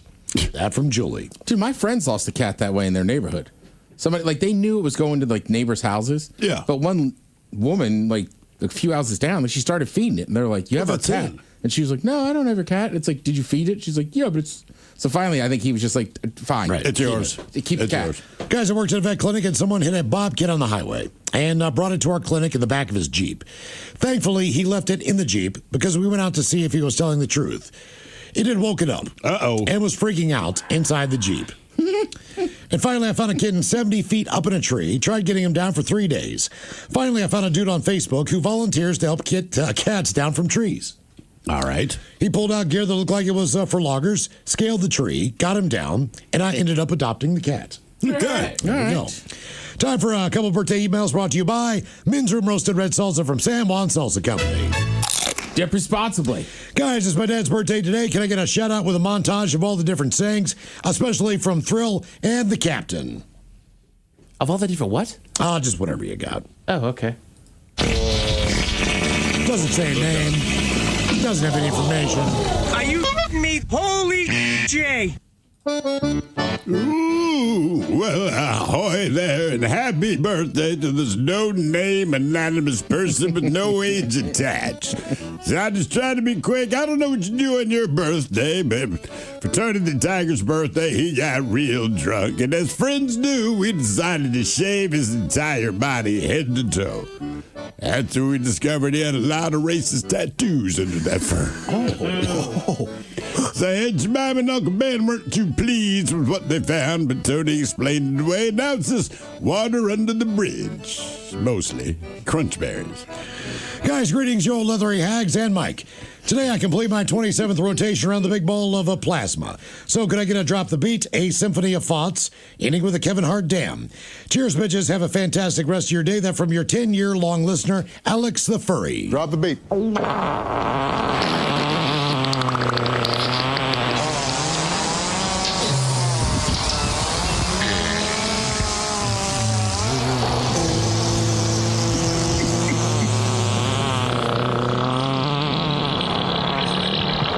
Damn. All right, guys, here you go. Happy, happy, happy birthday. Happy, happy, happy birthday. Happy, happy, happy birthday to you, to you, to you. Ya's a Dirty Germans brought to you by Men's Room Original Sausage. Available through Uli's World Famous Sausage, mensroomlive.com, and other fine retailers. Schweinefly. Now, the Men's Room wants to know who sucks less? Who sucks less? Stephen Thrill, you bring us 3 stories from the news each and every week. They always suck. It is up to us to determine, though, out of the 3 stories, which one sucks the least. Now, if you haven't liked the Men's Room on Facebook or follow us on X and Instagram at Men's Room Live, the debate is already underway on who sucks less. Yeah, like I said at the top of the show, all 3 of these stories have one commonality, just unprovoked violence for no particular reason.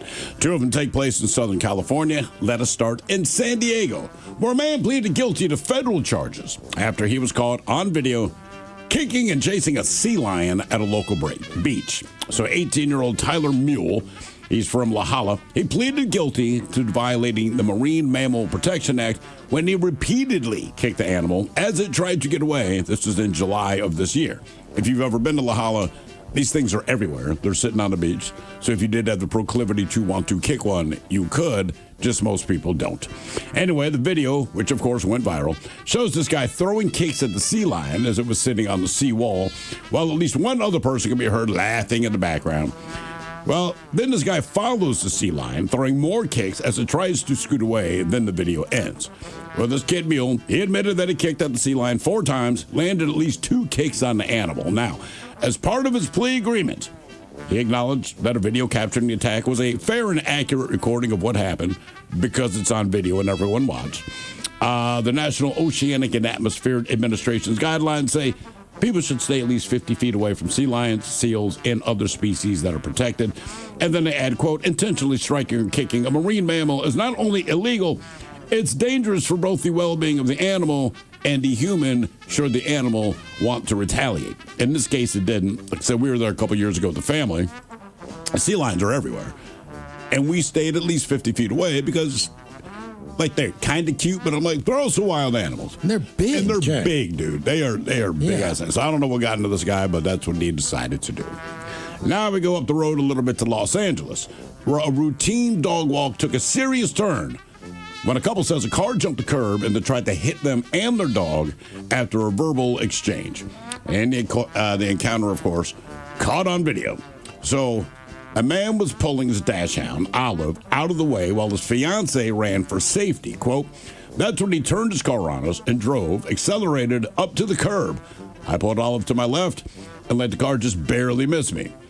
Meanwhile, the female says, I just ran straight on the grass as far back as I could. I look back, I see this car like right behind me. So the mad dash for safety started on the outskirts of Harold A. Henry Park. The couple says they motioned for the driver of an orange car to go ahead at a stop sign so that they could cross the street. It says, quote, we weren't paying attention. We were on our phone. We thought he was just going to drive through, and then I hear him yell, what, you don't speak effing English? That's when the orange car drove straight toward the couple. By the way, they do speak English. They were just motioning for him to go ahead. That's when the car drove straight toward the couple. An Uber driver caught all of this on his dash cam video. So the car goes out of frame as it jumps the curb and drives into the park. But the back camera captures the car driving off the grass and then back onto the street. And then you can hear the words, "Run, run, run," as he's taking his car, trying to mow these people down. They say it all happened in a matter of seconds, but it was definitely one of the craziest things that's ever happened to us. And the park was full of bystanders and their dogs at the time of the incident.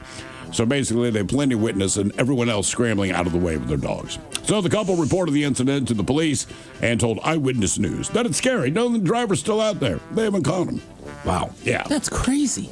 Oh, yeah. All they did just motion for him to go ahead, and that was that. And now we go to Florida, but it involves a couple from Ohio. So a couple from Ohio, they got drunk during a cruise, and then they forced their way into a family's cabin, where they assaulted the family and ended up punching a 9-year-old boy. Jesus. Yeah, so 29-year-old Gannon Jaycox and his 28-year girlfriend Brooklyn Hicks. They were arrested at Port Canaveral by the Brevard County Sheriff's Department. Basically, the two of them were arguing loudly after, as they say, taking advantage of some adult beverages, when one of the victims asked them to be quiet.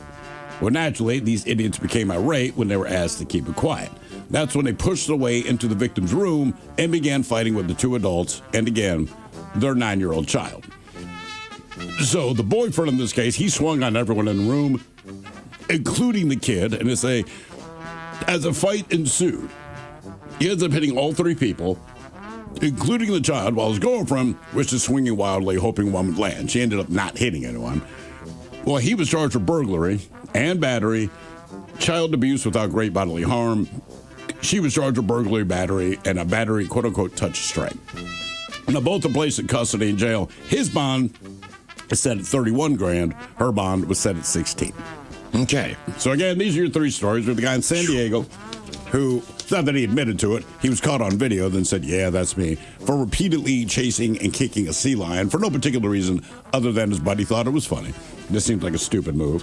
We have the guy in Los Angeles who has not been caught yet, but determined that the couple he's speaking to don't speak English, even though they speak English, and that's still not a reason to do so, but then drove into a dog park trying to run him over. And finally, the couple from Ohio got drunk, got in an argument, and ended up assaulting a child in addition to the kid's parents when they asked them to quiet. Did you say the name of the guy in San Diego? Not name, the age of the guy in San Diego. 18 years old. Okay, that's what I thought. And he did this in July, so I'm assuming he was 18 then. Maybe he wasn't. Either way, it's about a month and a half ago that he decided to do that. And again, if you've been to La Jolla, there's just sea lions everywhere. So, by the way, sea lions smell like ass, but they are. They're huge. The kids wanted to see them. It was cool, and I'm like, there they are. And all I could think is, it's a water cow. Smells terrible. Oh, God. I think Ohio couple sucks the most. All right. Basically because a 9-year-old kid got punched in the face while on a cruise with his family. And if you've been on a cruise ship, unless you spend the money, your cabin is tiny. Yeah. So when someone comes in there throwing punches, if you're in there, you're probably going to get And the couple that was throwing punches, they were drinking and being loud. They got drunk. They got into an argument. I guess they were outside of this cabin's door, so they just opened the door and said, hey, come on, guys, keep it down. But before they could close the door, I see. Okay. They came busting in there. Because now they're a team. We were arguing, but no, you ain't going to disrespect us. I mean, I'm with Miles. I think it's tough to decide who sucks the most. I will say this. Kicking a sea lion for no reason is bad.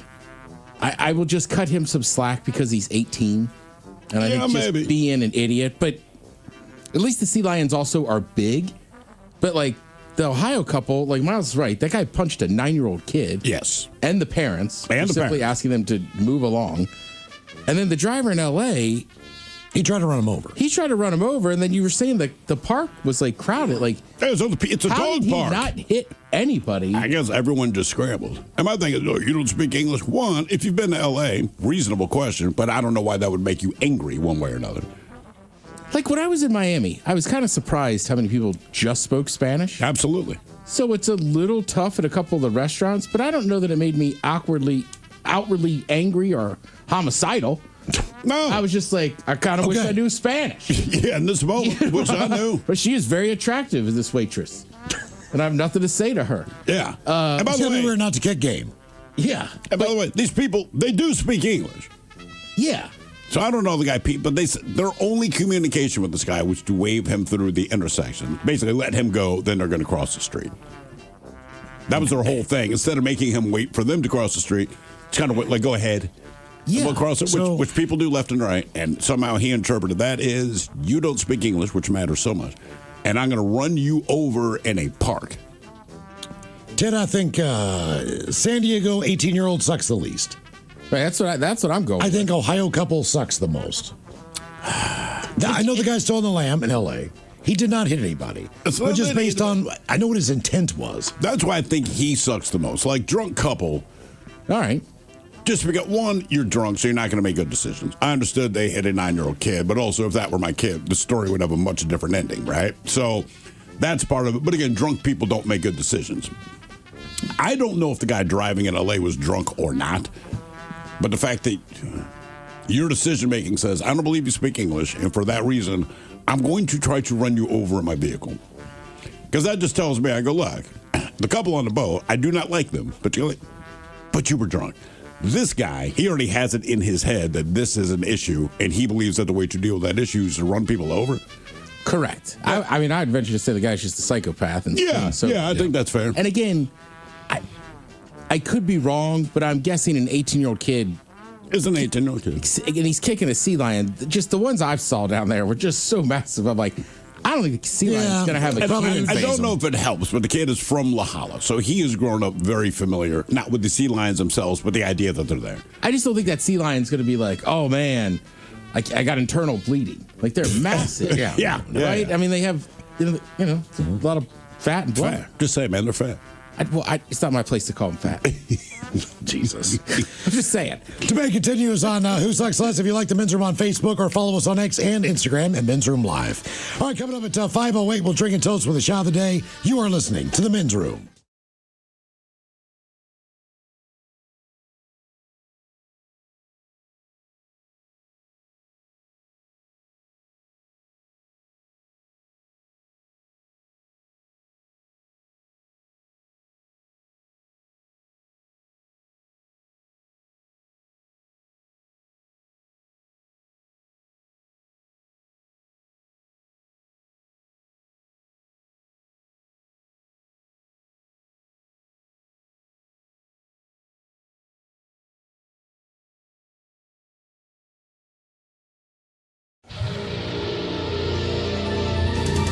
From coast to coast and around the world.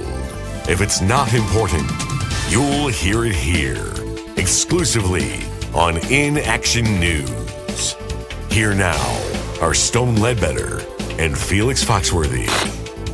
Good evening, ladies and gentlemen. Good news, the State Fair is coming to town. You going, man? Wouldn't miss it.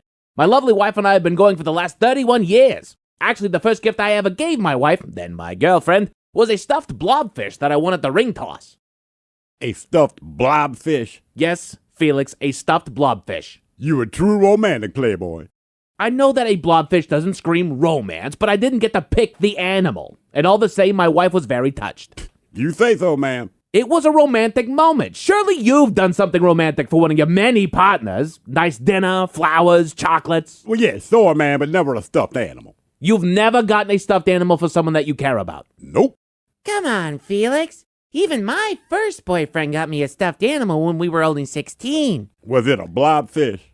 Well, no, it was a stuffed bear. Ah, the old classic. Did he win it for you at the fair? No, he bought it for me. Saved his money and got the exact one that I wanted. Where did he buy it? The taxidermy shop. Wait. Your boyfriend bought you a taxidermied bear? An actual stuffed bear? Well, yeah. That's what a stuffed animal is. I don't think taxidermied animal is what people mean when they say a stuffed animal. What else would they mean? A stuffed animal! That's what people mean when they say a stuffed animal. Like the blobfish that I won for my wife all those years ago. It's not a real blobfish? No, Bonnie! No, I did not win a taxidermied blobfish for my wife. It's a sewn representation of a blobfish. What's it stuffed with? The blobfish? It's stuffed with asbestos and child labor. But the point is that it's a stuffed animal, which is what most people mean when they say a stuffed animal. I always thought stuffed animals meant taxidermied animals. But now I understand why so many of my friends thought my stuffed animal collection was weird. Yeah, see, man, that's why I don't do stuffed animals, man. Everybody wants something different. Bonnie wants a real stuffed bear, and your wife is okay with a blobfish. Okay, Felix, nobody expects a taxidermied animal when they ask for a stuffed animal. I do. Nobody except Bonnie expects a taxidermied animal when they ask for a stuffed animal. What other stuffed animals did you have, Bonnie? Well, there was the stuffed bear. I've had stuffed dogs, a stuffed raccoon, a stuffed panda. But my favorite was my stuffed bunny. What was so special about this stuffed bunny? My daddy gave it to me for my 16th birthday. It was huge. You had a huge stuffed rabbit. No, not a rabbit. A bunny. Bunny Rivers. Bunny Rivers? Should I know that character? Was that a Saturday morning cartoon or something? Yeah, man. Bunny Rivers is the deceased porn star. I know! Her body's in my childhood bedroom. Cheese and rice, Bonnie! You have a taxidermied human being in your home? Yeah, Bunny Rivers. Her actual body. Because I have an imitation Bunny Rivers doll myself. It's stuffed with what I believe to be warming gel and then covered in latex for a realistic look and feel. Felix, do you just have a Bunny Rivers sex doll? It's only a sex doll if you have sex with it, Stone. What else do you do with your Bunny Rivers doll? Oh, me? I have sex with it, Playboy. Cheese and rice, you two. I'm sorry I brought up the stuffed blobfish altogether. Yeah, man, that stuffed blobfish is weird, Playboy. It really is. I'm the weird one. I mean, Bonnie thinks so, yeah. Fine. If you missed the news, the State Fair is coming to town. In the meantime, we're going to break. We'll be back next hour. Thank you for watching. Please like and share this video. It helps us a lot. And be sure to subscribe to our YouTube channel and social media pages at InAction News.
KISW. The Drunk, High, and Unemployed Tour. How long have you guys been doing this one? This is about a year that you've been out on the road. Yeah, it feels like it. It's only been, 14 days? Oh, it's been a year, huh? But we've been drinking, all day and all night, and it's starting to catch up to us. What was the last tour called? Was it called something different? Yeah, that was the community service variety show. That's when we were sentenced to community service and forced to do the show. This time we're not being forced. We're just getting drunk and high. Okay. All right. Where else? What other cities will you be visiting with women throwing themselves? Wait, go ahead, get it. No, seriously. Yeah, we'll take our time. Yeah, take our time. Get it. No, I'm just That's not what you think it is. We started in Detroit and then lovely kind of made our way across. And what do we have after this? Portland and San Francisco and L.A. Yeah, L.A. Okay. Los Angeles. San Fran, Julian, you'll be popular down there. Will he What do ever? you mean by that, man? He'll be very popular, especially when he gets his shirt off and oils himself up like a catfish. I don't get it, guys. What's going down in San Fran? What are you talking about, Bubbles? You will be Was there lots of ladies down there, or what? Sort of.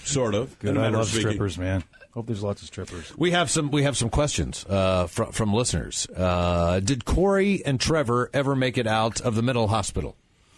No. I wish they would, because I got some serious beatings to put down on them now. I owe them big time. They've had a weekend pass, I believe, but that's it. Okay. You know what? Speaking of Corey and Trevor, I still ask: Are they not gay? It's hard to say. Nobody really knows. Yeah. I think they'll just do whatever, man, just to try to be cool, I guess. I don't know. Is that in now? Kicking the tires on... Taking a test run? You know what I mean? Just saying, hell with it. Give it a run? That's probably a question for them. I think, you know, if they thought it would impress Julian, they'd do anything. Did T make it back with J-Rock to help with the album? Yes.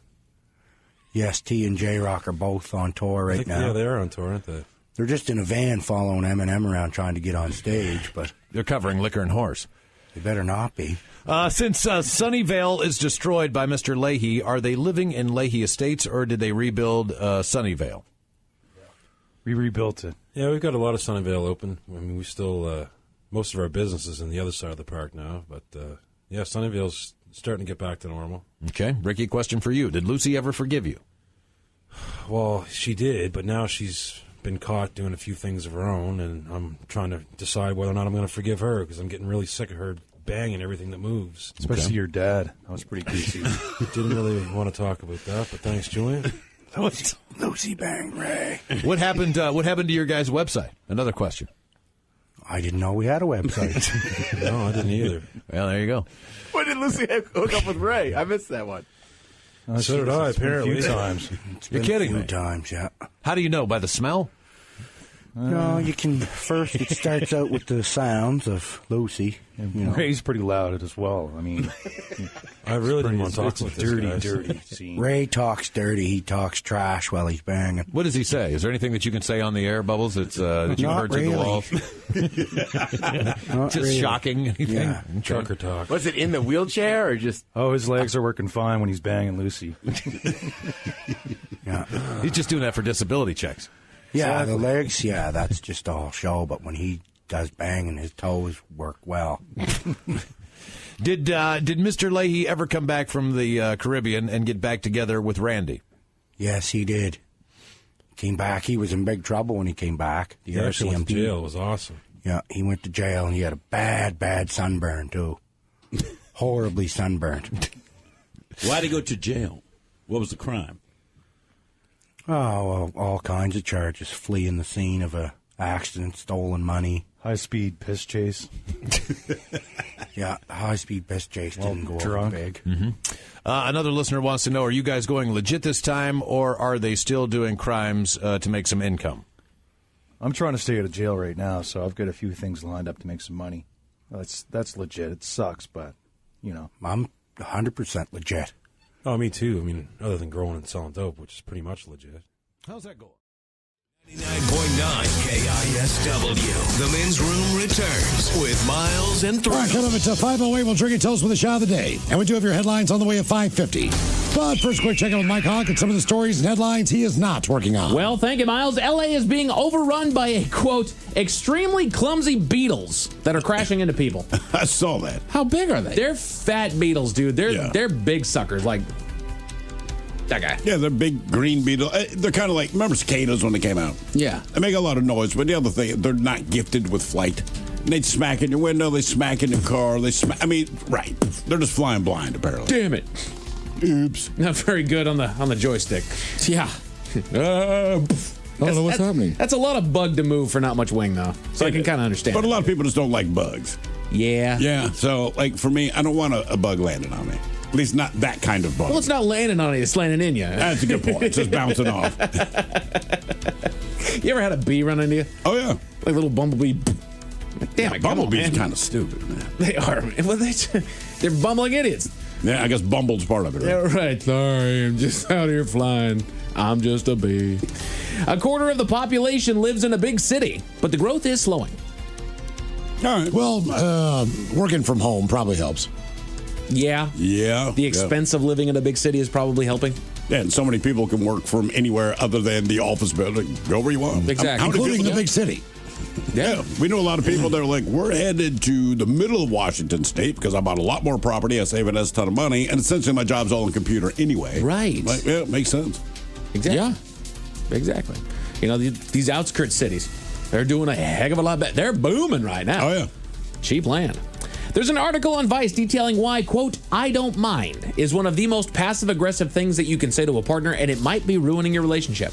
Why do they think it's passive-aggressive? I wouldn't say it if I didn't mean it. Right, because it's... That particular combination of words, like, I don't mind. Because there's a bit of mind in you. And so when you continually put yourself second kind of a thing, then your needs aren't being met. Look, there's a lot of thinking. That's a lot of thinking. Look, if I make one that of these statement, articles, man. I don't mind. I do not. Because if I say I don't care, people sometimes think that sounds worse. Wrong. That sounds worse. Right. So I say, hey, man, I don't mind. But again, if I do mind, I have no problem telling you, I'm not down with that, but if you got to do it, right? But yeah, if someone says they don't mind, I assume, and the other thing, it's tone. Yes. I don't mind. Okay, well, obviously, that's a different thing. Yeah. All right, if I say, hey, man, I don't care, then you got to be negative. I'm really not being, man. I worked at one job. This is when I was cooking. I can't remember what the conversation, like, which station do you want to work tonight? Something to that effect. And I said, I don't care. And my boss and two of the cooks looked up at me, and she said, I always remember this, when you say it, we believe you. I was like, thank you. I really don't care at all. Means nothing. I say copy a lot. Yeah. Right? That's somebody the thumbs up on a text, right? Right. Somebody texts me something like this or that, I'll just go, copy. Never a problem. It has been a problem with a woman before. Really? No kidding. Oh yeah. I mean, she was crazy, but like, I mean, like seriously. But like, she was just like blew up. I was like, I just acknowledge. Like, I'm affirming what you said. Yeah. I understand. I'm in. Let's go. Right. I've gotten it down with the lady. She'll start asking me what do you want for dinner? I said, don't ask me that question. I don't want to make the decision. No, you but you're don't. Going to. You don't want to make the yes decision. Well, the same thing I'll tell my wife. Are you in the mood for anything? I'm like, typically, not if I have a certain hankering for something, yeah. But overwhelmingly, I don't. I'm like, just pick. I have figured out that she asks me that so that I might happen to uncover something that she hasn't thought about for dinner. Yeah. Right? But at the end of the day, it's like nothing sounds She's like good. dredging for gold when she asks me. Exactly. I'm not expecting to find gold, but I'm going to dredge it anyway. Exactly. Yeah. So sometimes you got like I've done it with some of my friends too. It's just sometimes I'll be like, can we just go to like a sports bar? Yeah. I want bar food. What's that? No, I mean, like with a couple of my buddies, like I get it. They're just cocktail dudes. But sometimes like I just got off work. I don't feel like slamming it. What a beer. I don't feel like drinking an old fashioned. I don't just slam anything. But right, like Miles, I'm like, can we just go get a beer? Let's go to the bar. Yeah. No, I don't want to go to your bar. I want to go to my bar. Yeah. I can't just get my dirty beers at your bar. They got here the nasty microbrews, man. I just want a light beer. I know that about you. Yeah. Ted, I used your line at the airport a couple weeks back. I know we're grapevining here. My apologies, but I used your line at the airport a couple weeks back. You know, we sit up at one of the bars. You know, what can I get you? Because I can't see really much on the menu. There's more of a nicer place. So I was like, could I get what do you got in the way of light domestic macro brews? Yeah. Like, and I said like a Bud Light, like a Coors Light or something like that. She's like, I don't have anything like that, but I do have Coors Light in here in a can. I was like, that is exactly. Yeah, that's what I'm looking for. There's nothing wrong with that. Hey, That's fine. I got no problem with it, but that's what I was asking Got for. rain here in a can, I'm down. Bud Light, Coors Light, Miller Light, Busch Light, I don't care. I'll take them all, man. Whatever one's in there. Take a pint of Coors, lad. Hell yeah. Put your thinking caps on, gents. Time for the Merriam-Webster word of the day. The current title holder with one big victory yesterday is the Ted Smith. Let's go. I give y'all an 80% chance of success on this one. This one is going to get done. It's an adjective brought to you by the letter B. Bravo, Ted. All right. Now, this is an adjective that is often used to describe weather that is warm, calm, and Balmy. pleasant. Damn. I mean, the thrill come hell on. Right. takes it right back. Yeah, it said weather with a B. I'm like, balmy. I don't care for your benevolence. Deliverance. My deliverance. Deliverance. Squeal That's what I like a named my pig. daughter. That's my daughter's name. Deliverance. Deliverance. Squeal like a pig. Deliverance. We call her Belle, but it's Deliverance. Deliverance? The hell's the Benevolence. word I'm trying to say? Benevolence? Benevolent, yeah. Benevolence. Benevolence. There we go. Ambulance. Benevolence. I don't care for it. I like that you circle back. Now that we established the word, I don't care for that. Hey, I'm trying to make a point. USA Today has named the top 25 party schools in America. I have the top 3 for you, Ted. All right. Top 3 party schools in America. I went through that list. I guessed The biggest crime is that Wazoo ain't on it. Wazoo's not on there, which you find. Apparently, they've never met anyone from Wazoo, but the only one I guessed was ASU. And it wasn't in the top 10, I don't even think. I don't believe But it. everyone I know that went to ASU was like, I don't know what I majored in, but I drank a lot. I'll take one for my nephew. How about Ole Miss? Ole Miss is on the list of the top 10, but that is not one of the top 3. No. I don't think there's got to be a Florida school. Well, on there, West right? Virginia's on there for sure. They're always top 10. Yeah, West Virginia's a notorious West Virginia party is school. on the list, but it's not part of the top 3. No. I think it's 5 this year. How about Wisconsin? All right, we're getting some guesses, and I like where people's heads are at. Basically, sunshine. So they got I don't know if Berkeley, but maybe UCLA and Florida State. FSU is number 3 on the list. Yes. Very good. Very good. UCLA's too good of a school. Yeah. Especially Berkeley. Correct. Yeah, you heard that right. We're Florida State. partying. How about LSU? Not LSU. No, not on the list. Tulane. Tulane, number 1 on the list. Very good. All right, so Again. New Orleans. Yeah, where is it? And then number 2 is another big-time school in the South. Big-time football school in the South. Georgia. Bama is number 2 on the list. Very good. There you go. So number 1, Tulane. Number 2, Alabama. And number 3, FSU. Whole list is on USA Today. A woman wrote an article about her experience joining the Mile High Club with her partner. Quote, never again. Really? Because of her partner or because of It the was circumstances? claustrophobic and disgusting is what she said. You're in a bathroom. An airport bathroom. They're gross already. What airplane bathroom? Yeah, Right. I mean, Or airplane, yeah. sorry. I can't fit in that damn thing. I remember, but when this concept of the Mile High Club first came into my brain, Yeah. I was like, that sounds freaking awesome. Yes, it does. 35,000 feet, you're getting laid. Let's go. And then I got on a plane and I just had to use the bathroom at one point. I walked in there and said, bro, I can't turn around. How the hell is anybody having sex in here? Just establish the position to go for it. Look, I understand it's uncomfortable, it's nasty, it's all those things, but also sex. So Well, yeah. I mean, if the wife hits me up like, hey, you want to jump in there? Like, we'll figure it out. I've never made it to the Mile High Club. I've used plenty of airplane bathrooms, and I can promise you, I would trade any one of those to have had sex. Yeah. I mean, you can. I'm with Mike. I just have enough, like, it would be painfully obvious there's 2 people going in there. Sure. It's tough to. Like, The door keeps bubbling Sometimes it's hard to close that door. Just turn it around. If you do it right, there's 3 of you, and they know that. We're going to get a knock within 5 seconds. We know what you're doing. Get out. One dwarf and one quadruple amputee. You can make it work. God damn it, you're right. Can you imagine? Just Open the door like, yeah, there's 3 of them in there. Let me tell you how it worked. 28C, return to your seat. Oh, damn. Everyone knows what you're doing. Damn it! We'll give you 2 more minutes. We turned the seatbelt sign on. We're cruising at 35. Yeah. Yeah, we are. Go back to your seat, please. To the other side of the spectrum of relationships, have you guys ever heard of micro cheating? Micro cheating. It's not explicitly having sex, but it's little things and whether or not they constitute having sex. Back in my day, we called it just the. One knuckle. The Men's Room Top 10.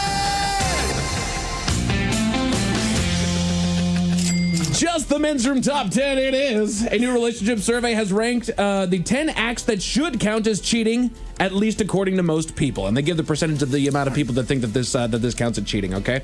Bottom of the list. Sending heart emojis, compliments, or inside jokes to somebody in a romantic way. Does that count as cheating? I mean, if it's in a romantic way, yes.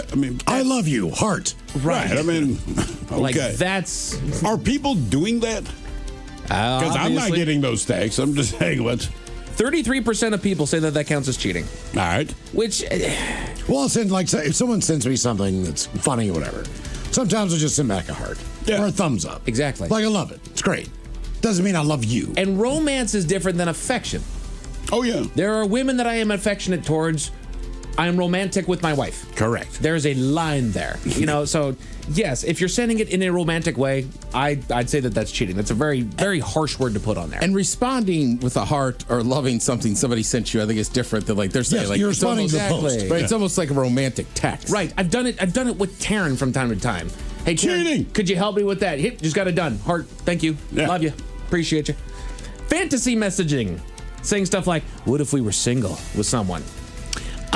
That's inappropriate. Yes, it is. 33% of people say that counts as cheating. I wouldn't call it cheating, but yeah, inappropriate for sure. Yeah. Okay. I mean, if you weren't married and I weren't married, Right. I'd be knee-deep in the hootenanny. Well, maybe you probably wouldn't. Yeah. Yeah, I don't know that. If you're talking married, sounds to me like an HR nightmare. I've definitely been in situations before where it's like, yeah, we definitely would date if people were single. Sure. But nobody is. And if it's a casual conversation, correct. But it's not like, hey, what if both of us were single? I would say this: if you know that, it's already unspoken. Right. You don't have to say You don't need to. That's not that you're trying to line something up. Like dipping toes in. Like you just know. Yeah. You know when you click with someone. And I was going to say, and that's like in a group setting. If you're having this conversation one-on-one with somebody and you're just having like that's all right, you're towing the line. Having a secret friendship that your partner doesn't know about, does it count as cheating? A secret friendship? Yeah. No. Yeah. 34% of people said yes, that counts as cheating. Well, I need to know all of your friends. I mean, it's weird, but... No, but I mean, I could see if you were like, wait a minute, the person you've been hanging out with the whole time is a dude? Exactly. And you never told me? Like, that would kind of be like... That'd be different. That's where I was going to go with that. Like, hey, I'm, going to go hang out with Alex. Like, all right, cool, have fun. Then one day, we find out, like, Alex is a girl. I didn't tell you that, yeah. You're right. Oh, yeah, sorry, baby. Yeah, she's great. She's my friend. And I've purposely used ambiguous language to make sure that... Yeah, of course. I didn't actually ever identify it. If you're running interference, that says it all. Yes. I mean, that's the whole difference. Well, she'll freak out if I do. Like, okay. Sometimes you got to have secret friends with your guy friends. Exactly. Wife still doesn't know about our secret friend, Ted. I know. And she never will. She never will. Never. Just you and me, buddy. Well, everybody hates him. He's the fall guy. Except us.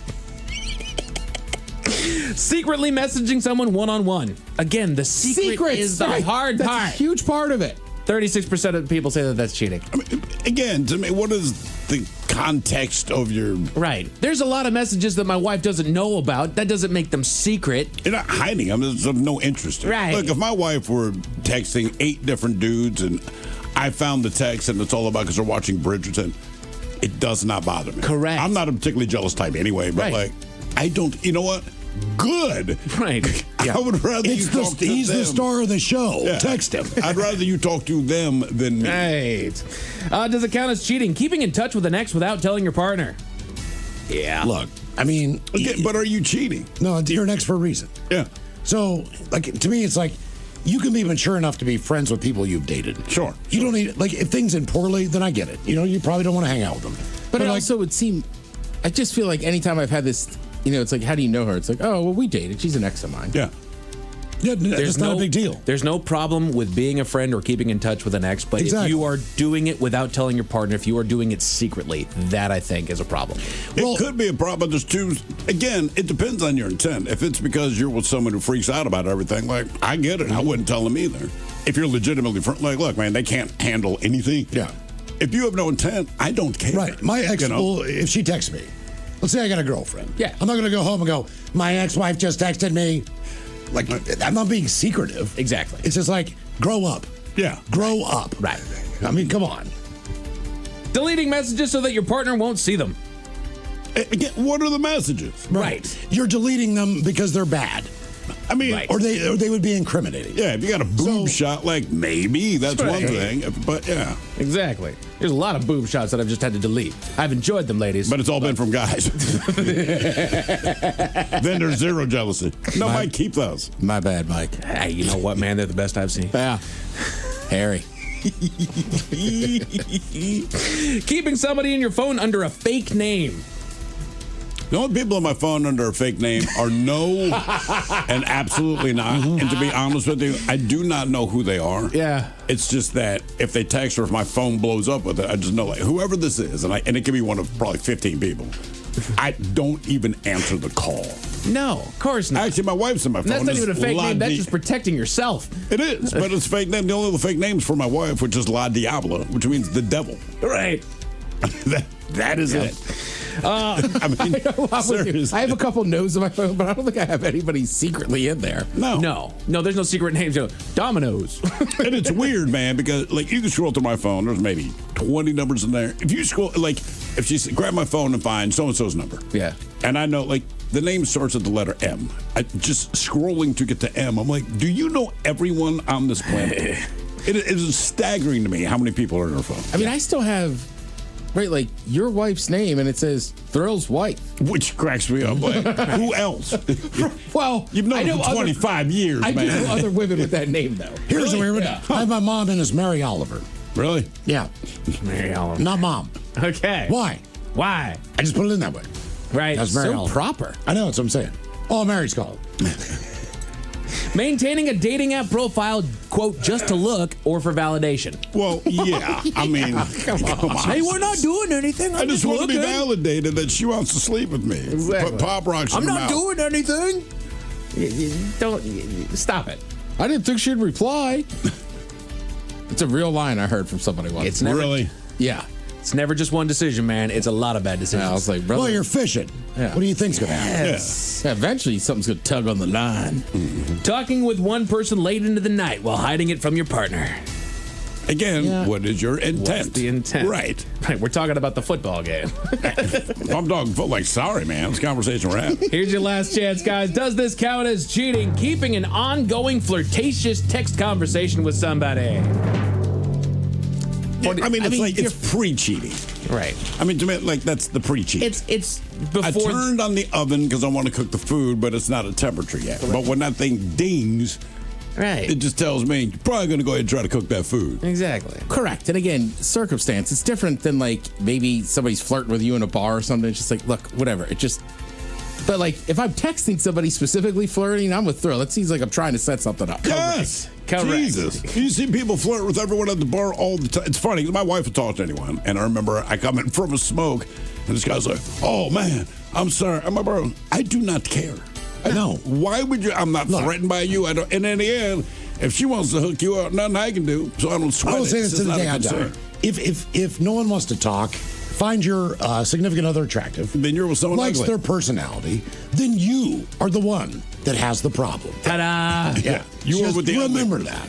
Please remember that. A man flying to Tokyo was found with a little more than socks in his luggage, Miles. What do you have? Tell you about it at 5:50. Thank you, sir. Headlines are coming up at 5:50. In the meantime, we made it to drinking time. Somebody out there deserves to be recognized. And the men's room knows just who it is. So to you, we say, bottoms up, sailor. You're the toast of our shot of the day. Drink time it is. As usual, we head to the drink test can. Steve with Thrill Hill to find out who we're toasting. Yes, indeed. And today, we toast the Seattle Mariners. That's right. No. Listen, last night, the Mariners took a historic beating from the Milwaukee Brewers. Right now, I want to be very clear. Normally, I couldn't even dream of doing what the Mariners do. But last night, I could absolutely do that. All right, so first, they tied the record for the worst shutout in Major League Baseball history, losing 22-0. That's part of the toast. Because listen, if you're going to lose, you might as well make it. You can win by a little, but if you're going to lose, you might as well make it one for the record. That's 3 touchdowns and 1 2-point conversion. That is correct. Now, losing 22-0 is bad, but the M's also suffered the worst defeat in their personal 50-year history. Now, worse, the Mariners were quote-unquote only down 13-0 in the 8th inning. There's only 9 innings in baseball.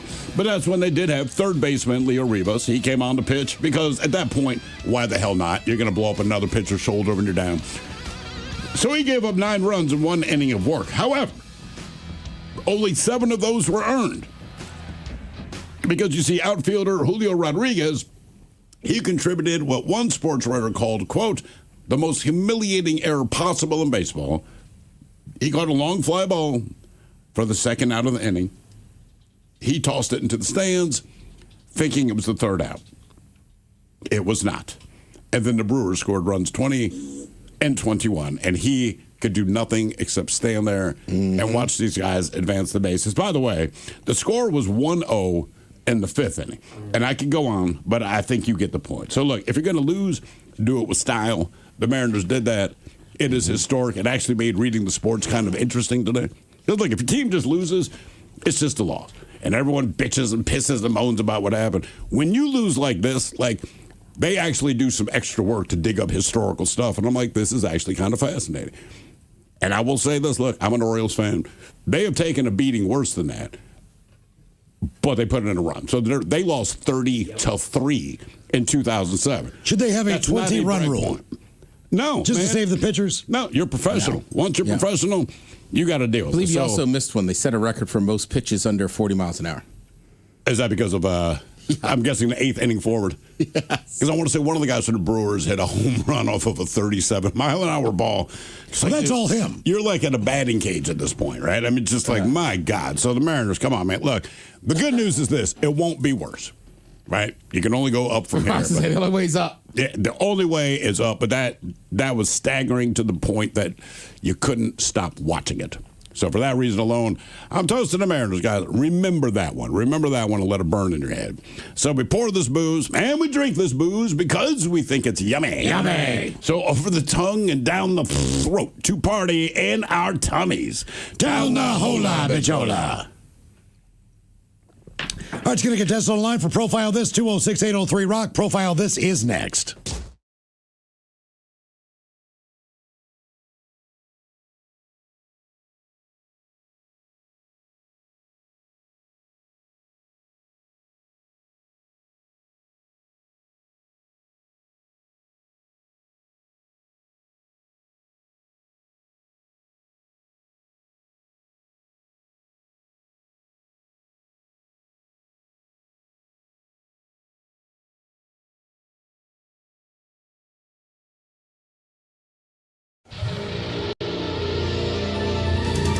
From coast to coast and around the world. If it's not important, you'll hear it here. Exclusively on In Action News. Here now are Stone Ledbetter and Felix Foxworthy. Good evening, ladies and gentlemen. Good news, the State Fair is coming to town. You going, man? Wouldn't miss it. My lovely wife and I have been going for the last 31 years. Actually, the first gift I ever gave my wife, then my girlfriend, was a stuffed blobfish that I won at the ring toss. A stuffed blobfish? Yes, Felix, a stuffed blobfish. You a true romantic playboy. I know that a blobfish doesn't scream romance, but I didn't get to pick the animal. And all the same, my wife was very touched. You say so, ma'am. It was a romantic moment. Surely you've done something romantic for one of your many partners. Nice dinner, flowers, chocolates. Well, yeah, sure, man, but never a stuffed animal. You've never gotten a stuffed animal for someone that you care about? Nope. Come on, Felix. Even my first boyfriend got me a stuffed animal when we were only 16. Was it a blobfish? Well, no, it was a stuffed bear. Ah, the old classic. Did he win it for you at the fair? No, he bought it for me. Saved his money and got the exact one that I wanted. Where did he buy it? The taxidermy shop. Wait. Your boyfriend bought you a taxidermied bear? An actual stuffed bear? Well, yeah. That's what a stuffed animal is. I don't think taxidermied animal is what people mean when they say a stuffed animal. What else would they mean? A stuffed animal! That's what people mean when they say a stuffed animal. Like the blobfish that I won for my wife all those years ago. It's not a real blobfish? No, Bonnie! No, I did not win a taxidermied blobfish for my wife. It's a sewn representation of a blobfish. What's it stuffed with?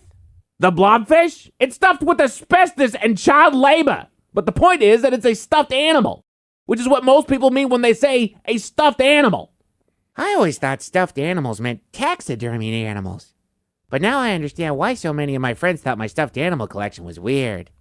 Yeah, see, man, that's why I don't do stuffed animals, man. Everybody wants something different. Bonnie wants a real stuffed bear, and your wife was okay with a blobfish. Okay, Felix, nobody expects a taxidermied animal when they ask for a stuffed animal. I do. Nobody except Bonnie expects a taxidermied animal when they ask for a stuffed animal. What other stuffed animals did you have, Bonnie? Well, there was the stuffed bear. I've had stuffed dogs, a stuffed raccoon, a stuffed panda. But my favorite was my stuffed bunny.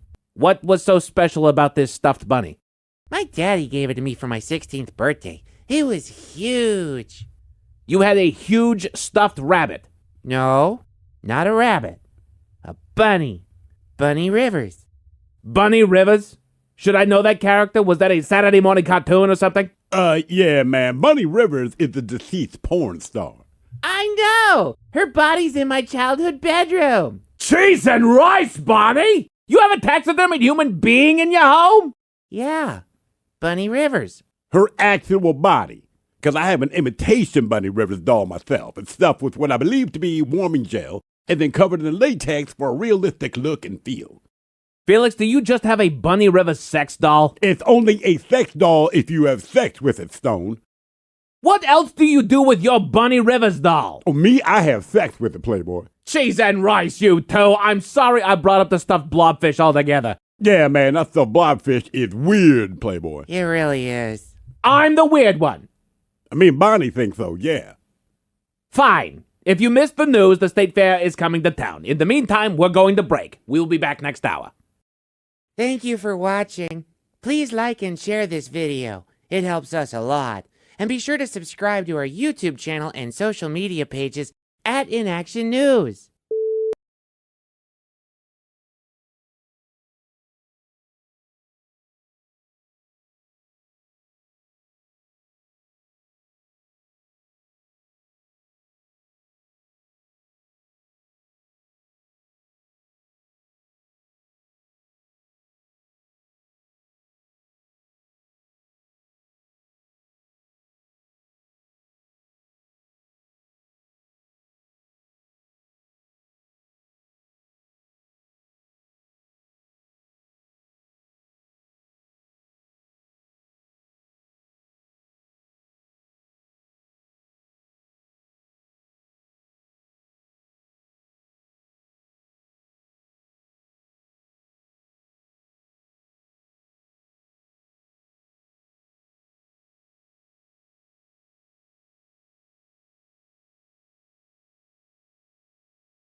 The Men's Room presents Profile This. And Stephen Thrill Hooks, please everyone how Profile This is played. Oh, I sure can, Miles. It's a simple game where we share with you a real-life news story, something that happened right here on planet Earth. Earth.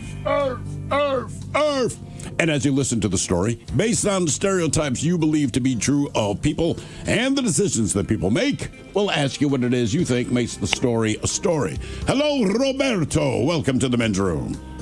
Hola! All right, Roberto, you understand how this here game is played? Yes. Fantastic. You have your choice today of one of three categories. Today, we offer you the wonderful world of drugs.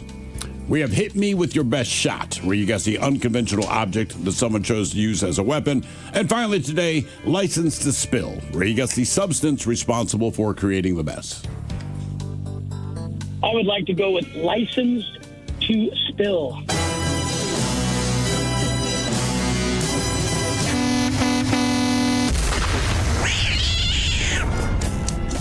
We go to Narragansett, Rhode Island.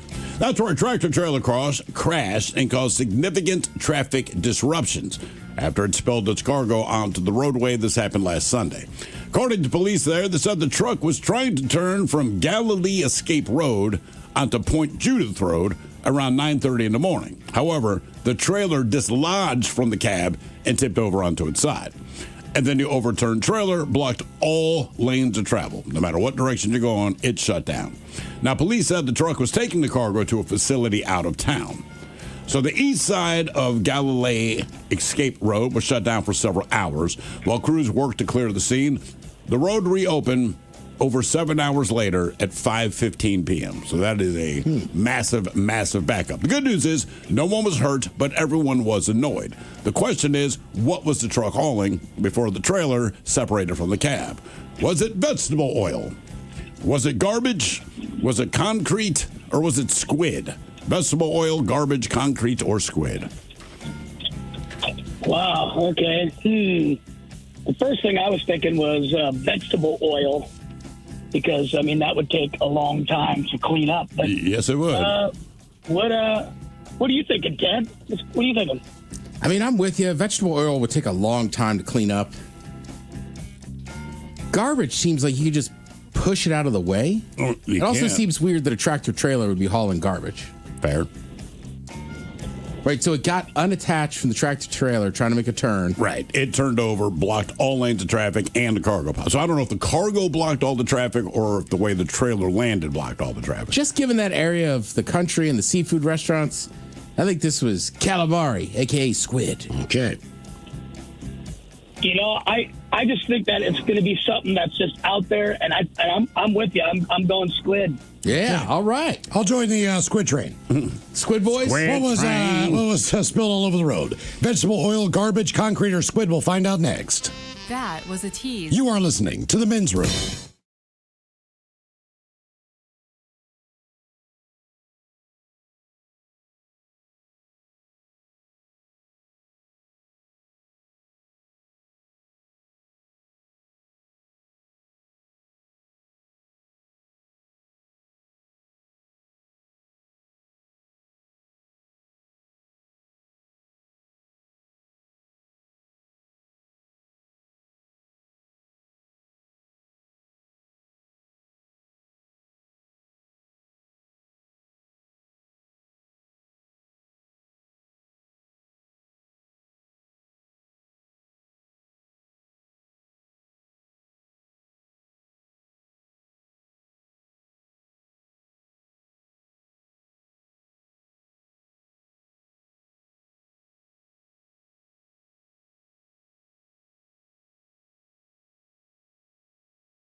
The debauchery rolls on. You're listening to The Men's Room with Miles and Thrill. 99.9 KISW. Categories license to spill on profile. That's go to Rhode Island. A crash caused a disruption when a truck got overturned, blocking all lanes of traffic.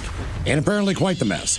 Question is, what was spilled? Vegetable oil, garbage, concrete, or squid? And Roberto, that is a question that we posed to you. Now, D. Smith led with squid. Roberto, you agreed. Miles, you jumped on the squid train, as it were. And oddly enough, all the people that voted on YouTube, not all of them, but of the people that voted on YouTube, over 50% all thinking squid. Squid. Which is ridiculous. And correct. Oh, man. Oh, yeah. Yeah. There you go, man. I thought I should have put different options because I just thought, just by putting squid as one of the options is so out there compared to the other three. And people don't want to touch it. No, you don't. They don't want to touch it. You'd imagine they tried to maybe salvage some squid? I don't think so, man. That stuff, it's horrible. Because they're taking it to a processing plant. So it's not even in the condition that you would buy it at the store. Which ain't sexy. It's probably not even a frozen trailer. I mean, it's so just... when you get a box of squid for bait, right? You kind of put it out and let it defrost. Yeah. While it's defrosting, so you can break it up. All right. The smell is It's terrible. Unbelievable. Absolutely horrible. Yeah. Now, for all TV news all the time, it's time for TV Time with Ted. And now, Because your pathetic life is confined to countless hours in front of a talking box. The Men's Room presents TV Time with Ted. All right. Your choices today, you got Seth Meyers, the Jimmys, Fallon and Kimmel, or Ted Smith. Is it Ted or is it late night? It is right there in the title. These guys have teams of talented writers help them come up with the monologues each and every night. It is up to you to determine, is this an actual late night joke and from whom, or could it be a The Ted Smith original? New poll finds that 45% of adults say they gambled in the past year, down sharply from 65% a year ago and 63% in 2007. But personally, I'm betting that number will go back up. The Ted Smith. Yeah. All right, it is me. But I like that one. Told Mike, it made me giggle when I wrote it. 34 years ago, a film named A League of Their Own came out. And now, after all this time, women have a baseball league of their own called the WBPL. And sorry, Tom Hanks, there is crying in baseball. It's when all the ladies go to a Brandy Carlisle concert together and she sings the stories. It's got to be Rosie O'Donnell, is it? Yeah. Fallon. Filling in for Kimmel. Yep. Right. Yeah. 34 years ago, I was in a little film called A League of Their Own. Yes. And now, after all this time, women have a new baseball league of their own called the WPBL. And I'm sorry, Tom Hanks, but there is crying in baseball. It's when all of the ladies go to a Brandy Carlisle concert together, and she sings the story. Yeah, it was pretty easy. That was Rosie O'Donnell. Yeah, she was in the movie. That's telling me that's her. A new study found that using the male enhancement drug Cialis could cause you to go blind. So if your erection lasts more than 4 hours, call your optometrist. Fallon. Yeah, that's Fallon. Finally, a new study found that using the male enhancement pill Cialis could cause you to go blind. So if your erection lasts longer than 4 hours, call your optometrist. Big news. We were off for a little bit. Cobb was out of town. I was out of town. But brand new episode of the podcast out. All right. Exciting episode. Exciting. Yeah. We just tell Cobb that my wife gave him $10 million for a whole lot of popcorn yesterday. Oh, no kidding. Yeah. She was down at the market and said, I'm going to get some popcorn. That was the quote. I said, okay, that's cool. I got home. I'm like, that is a lot of popcorn. Now, how much did she buy? Probably 7 bags. I guess. But they're big bags. And I almost took one down myself. What flavor? Night. This was the mix between the caramel and the cheddar. Or no, the brown butter. Brown butter. Yeah. Yeah. It's so good. Now, to be fair, I was very high. The airport, throw that out there. They are, yeah. They have a little little spot in the airport now, too. Good, man. Yeah. It is good stuff. God damn, it's good. Seriously, like I opened the bag. I'm like, I'm just going to eat a couple handfuls. And I mean, that bag was just disappearing. I'm like, son of a bitch. Let's see. Well, you already mentioned the Mariners. I don't mention how bad that was last night. No, that was. And again, it's not. Someone said, man, you're rubbing salt in the wound. I'm not. Look, they earned that on their own. But beyond that, like, it was historic. Well, back to what you said. You couldn't have a 30-second conversation with anybody and then turn around and look at the score.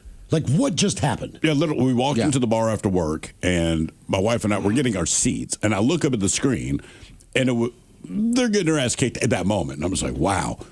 I look at the bartender who literally said to me, you're regular. I said yes. By the time I tapped my wife on the shoulder to point at the screen to see how bad it was, the Brewers had put up 4 more runs.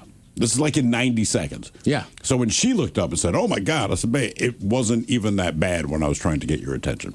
Yeah. It was wild. I ended up watching almost the whole replay after I was done podcasting. It was like, I just have to see how this happens. You have to. Mike, it is okay. No. All right. So, kind of an odd story here. Like, the MTV Music Awards nominees came out. Okay. Right? That's not a huge thing that, like, we talk about all the time, blah, blah, blah. But did you notice anything about it? Was it MTV? Did you look at this list where you handed it to me? There's no more rock category. They got rid of it. They got rid of rock. Now there's still. I heard things were trending that way because, country's always been there. But country is, and I say having like their hair metal moment when rock was on top of the world, it was that kind of thing. Country's there right now. Hip hop's going to be whatever it's going to be. R&B is going to be. But I kept hearing rumors like rock is just Doesn't exist in the national consciousness. Right, and they still have an alternative category. Sure. Which to me includes some bands that are kind of rock. They kind of bounce back and forth. I just don't know if they count like exact. I don't know. So like would Foo Fighters an alternative? Like Muse, I go. They like, should. Right. You think Foo Fighters? Yeah. I do not at all. Not the style. Yeah, there's nothing about it's the them that's closest alternative. genre they fit. It is, but the Foo Fighters just you can like them or not like them, but they're just a rock band that goes out there and rocks. Like Theory of a Dead Man, their new song. It'd be like best new country song. I don't think it'd win that. But it fits the category. I know what you're saying. So like the options in the best alternative video was Geese, a song by MGK and Fred Durst. Okay. A song by Noah Kahn, Olivia Rodrigo, Somber, which I really like that band. We just don't play them. Mm-hmm. Is Olivia Rodrigo considered alternative? I guess so. Tame Impala. I mean, in my mind, she was. I think of them as being rock, and then 21 Pilots. I feel like Tame Impala and 21 Pilots I put in, alternative. We play them. I know. Yeah. I know. But the alternative station plays a bunch of our songs, too. So, I mean, they're definitely very close. Mm-hmm. Correct. And it also seems kind of weird to me is like they don't even show videos anymore. So, like, I know. But why be like, oh, they don't even exist anymore. Well, videos do exist. MTV. I'm saying. Well, yeah. But I'm saying the videos are still out there. Yeah. You just got to find them. But it seems odd that, like, we're going to kill off this category. It's like, well, you're not even playing the videos anymore. Right. You know what I mean? Like, it might not be, like, you're right. Active rock's not going to be as big as it was right now. It'll come back. I think so. All genres do. There's plenty of good bands out there. So it's like, I still think they could have put the category in there for rock. I agree. I agree. You know what I mean? And it's like, there's big bands that released albums. It might not be, like you're saying, it might not be as big as a country album right now or a dance album or whatever. But I mean, hell, even country people are getting kind of annoyed. Like, look, I like some of Morgan Wallen's. I like a lot of Morgan Wallen's music, but you could make the argument that it's very poppy, and some of his songs, it's almost like rap country. That's why he's doing well. Well, then you have Zach Top, who's like old school country. So I mean, I'm with you. I think country, for as big as it is, there's a reason why, and it's not that far from what hair metal was. Yeah. Right? There's a certain sound that's always going to permeate in this country that people kind of enjoy, and what country is now. And it's not an insult; it's just the fact. It's very close to what the hair metal thing was at rock. Rock purists hated hair metal. I think a lot of the old school country guys hate quote unquote new country, but in the end, it's like, look, man, it's basically the same thing, right? You twang it up a little bit or you distort it a little bit, and that is the difference. And whether or not you're going to call it a country song, not that hair metal so much exists, but if Poison put out Every Rose Has Its Thorn, what? Right now, it'd probably chart on the country chart. Yeah, sure. Right. I mean, look, Rat went through it, like 10 years ago, right? Like, it seemed like almost every gangster rap, pop, it all kind of went the way of Atlanta and like the mumble rap stuff. Yeah, right? Exactly. So, I mean, I think they've seen the backlash from that too, where it's like, some of the guys even more like, I don't know. I got old. I'm just like, I don't get it. You know what I mean? Yeah. I mean, look, I know Travis Scott is a massive artist. I just don't care that much about his music. He's got a couple songs that I go, all right. Yeah, but my son loves them. Yeah, right? So I'm like, all right, I guess I'm just an old guy. But, whether you're old and out of touch or not, if you can listen to music, it's like, that's why I can listen to country right now and be like, okay, that's hair metal. Or you can listen to hair metal and be like, that's future. Because that's where it's at. And that whatever, you can label it what you want, but that kind of music will always do well in the U.S. All right. So I did read the headline. Who reads, who has the most nominations? Oh, Madonna. But again, this is for music videos. I know. Okay. But it's still Madonna. I know, but she's probably putting out videos because she needs the attention. Again, not an insult. It's who she is and always been. So I know nothing about what she's doing now. But if she's putting out the videos, like, all right. Right, and she tried very hard, bless you, to kind of get back in. Right, Yeah, she showed up at Coachella, right? Like I think she's making more, and she's always kind of made some dance songs too. Yeah. So I'm assuming that's why she got so many nominations again. And I'm sure the videos are great. It's just the music I don't like. I'm sure her videos are fine. Let's see. I know I was up a little bit later last night, so I already watched it. But I know there's I was going to mention it, but there's a new episode of Ted Lasso out on Apple TV. Also, if you like Ted Lasso, I know it wrapped up kind of nice, but just give this new season a try. I laughed out loud. There's still very good little funny jokes. It still has feeling and this and that. And it's like it's exactly what it was. Yeah. You know, like nothing's changed. And some people complained about that. Well, it's kind of the same thing. You're like, well, yeah, it's the same characters, slightly different situations, but like that's who these characters are. This is how they respond to situations. Like, what did you think was going to happen? He has a spaceship. Right, they brought in some new characters too that weren't there before, and I think they're doing very well. Oh, so you've watched it too? Oh yeah. Like so, we were laughing out loud last night watching. Right, yeah, I was right there with you. Let's see. And I was compared to Roy. My wife's like that to you. I was like, well. I hope he gets back with Keeley. Henry Winkler. Yeah, the Fonz. The Fonz. Oh, hey. I was going to say, mostly known for the Fonz, also in the Scream movies. That's right. I think now he's just kind of known for being Henry Winkler. Now, isn't he on a show? Barry. Yeah. With That's Bill Hader. right. Yeah. I only watched the first season of that. I should go back and rewatch Same. I didn't go really beyond that. I'm sure it's fine. I just didn't go beyond there. I like Bill Hader, too. I'm with you. Yeah, I don't know why. I just fell off. Just kind of wrapped up nice enough after the first season. Like, I'm good. Well, Henry Winkler, just kind of funny. He's like, yeah, my parents didn't really support my acting job. Said I had a dream that was unsupported, non-supported, until I figured out how to make my dream come true, at which time my parents were completely on board. Keep sending the checks, son. He said, but it was too late. He goes, I didn't care. I didn't need them to be on board when I was confused about everything. Or I needed them to be on board when I was confused. I'm dyslexic. I'm in the bottom 3 academically in America. They were embarrassed. Okay. Cool. Well, I think it's okay to be realistic with your kids. Like they used to say, if you want to be an astronaut, you can be an astronaut. I'm like, I don't have the right tools to be an astronaut. But I'd still be supportive. I would too. I mean, that's all. But I'm not going to sound like I'm like, good luck. You know, Sure. Well, yeah, I support my kids whatever they want to do. Whether I think they'll be successful or not. But the funny thing about his story is he's probably one of the last people, sadly, who did not already have connections in Hollywood based on her family. Correct. So, like, I agree with both of you. But, like, Miles, I'm with you. I think sometimes we get, especially in high school, like, that's one nice thing about DeMatha. They were very realistic with you. Yeah. You know what I mean? So, like, right. Like, not every kid's going to grow up with this and that. But, like, I don't, like, actor, like, that's a little bit different. And also, good for him. He's not coming out at his age and being like, oh, God, my parents suck. Mm-hmm. He's just like, look, they didn't support it. Because oftentimes, I feel like nowadays, like, and it's good. Everybody loves a feel-good story, but it's like, I don't know. I don't need everything to be like, they were so supportive. They did this and that. Like, sometimes people just go out and do it on their own, too. I don't mind being supportive, but don't misunderstand. Like, you're on your own.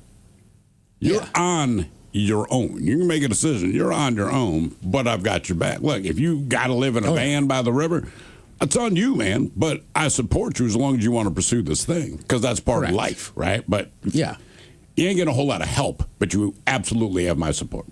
Yeah. Yeah, and life's tough, right? I mean, just different decisions you make, this and that. Who knows where? And depending on what you aspire to do, like, look, it's just tougher. So my thing, like, I support it because, you know, you're not Nepo babies. We're not built in Hollywood royalty and all the rest of this crap, you know. I don't know if some successful. And it takes a lot of dedication So to if do you that said job. this is what you want to do, go, all right. I know people that are my age in their 40s. And like I've said this before, I know a lot of people that just have jobs. Like, it's like they don't love their job. You don't have to love your job, but they love the life outside of it. Correct. This and that. It's a good job. And I also know people that have talents where I'm still like, how did you not do blank? No. The opposite. I'm like, stop singing goddamn karaoke. Oh, go to an open mic. Right. Go record something. Like, you have a very good voice. Yeah. Or play in a local band. I appreciate you saying that, Ted. Yeah, but I'm just saying. See, like, there is, I think when it comes to like different stuff in the arts, whether it's acting, singing, this and that, like, I encourage her, like, go do it. Yeah. It's almost frustrating. Like, when I see somebody singing a karaoke who doesn't have a great voice, I'm like, I get why you don't care. But they're trying. But they're having fun. Yeah. Right. I know a couple of people where it's like, God damn it. You could actually do this. Mm-hmm. You have one of the better voices. Stop trying, don't stop believing. Yeah.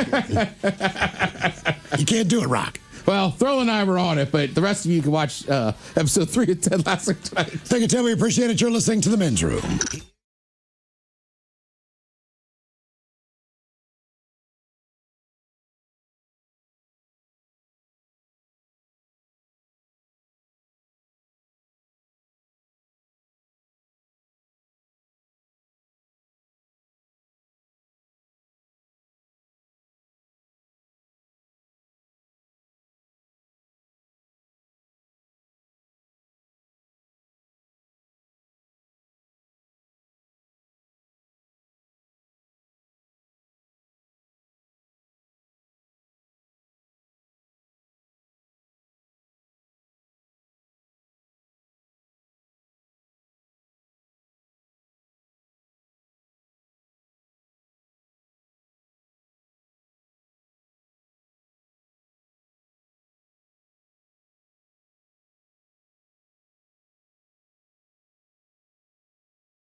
coast to coast and around the world.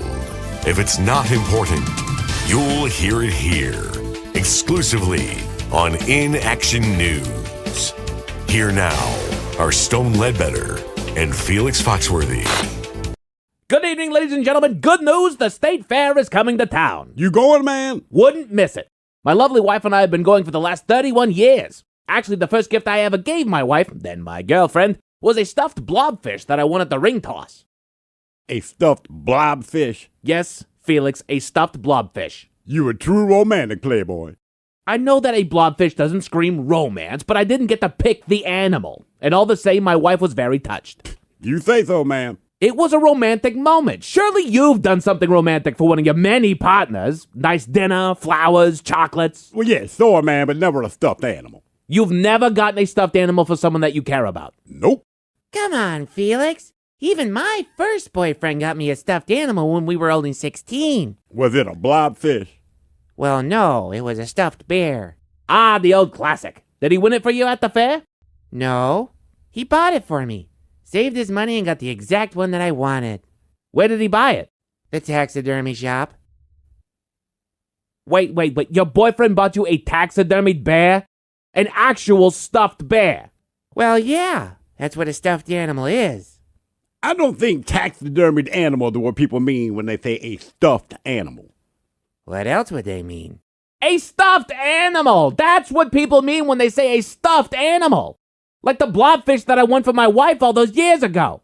It's not a real blobfish? No, Bonnie! No, I did not win a taxidermied blobfish for my wife. It's a sewn representation of a blobfish. What's it stuffed with? The blobfish? It's stuffed with asbestos and child labor. But the point is that it's a stuffed animal, which is what most people mean when they say a stuffed animal. I always thought stuffed animals meant taxidermied animals. But now I understand why so many of my friends thought my stuffed animal collection was weird. Yeah, see, man, that's why I don't do stuffed animals, man. Everybody wants something different. Bonnie wants a real stuffed bear, and your wife is okay with a blobfish. Okay, Felix, nobody expects a taxidermied animal when they ask for a stuffed animal. I do. Nobody except Bonnie expects a taxidermied animal when they ask for a stuffed animal. What other stuffed animals did you have, Bonnie? Well, there was the stuffed bear, I've had stuffed dogs, a stuffed raccoon, a stuffed panda, but my favorite was my stuffed bunny. What was so special about this stuffed bunny? My daddy gave it to me for my 16th birthday. It was huge. You had a huge stuffed rabbit. No, not a rabbit. A bunny. Bunny Rivers. Bunny Rivers? Should I know that character? Was that a Saturday morning cartoon or something? Yeah, man. Bunny Rivers is the deceased porn star. I know! Her body's in my childhood bedroom. Cheese and rice, Bonnie! You have a taxidermied human being in your home? Yeah, Bunny Rivers. Her actual body. Because I have an imitation Bunny Rivers doll myself. It's stuffed with what I believe to be warming gel and then covered in latex for a realistic look and feel. Felix, do you just have a Bunny Rivers sex doll? It's only a sex doll if you have sex with it, Stone. What else do you do with your Bunny Rivers doll? Oh, me? I have sex with it, Playboy. Cheese and rice, you two. I'm sorry I brought up the stuffed blobfish altogether. Yeah, man, that stuffed blobfish is weird, Playboy. It really is. I'm the weird one. I mean, Bonnie thinks so, yeah. Fine. If you missed the news, the State Fair is coming to town. In the meantime, we're going to break. We will be back next hour.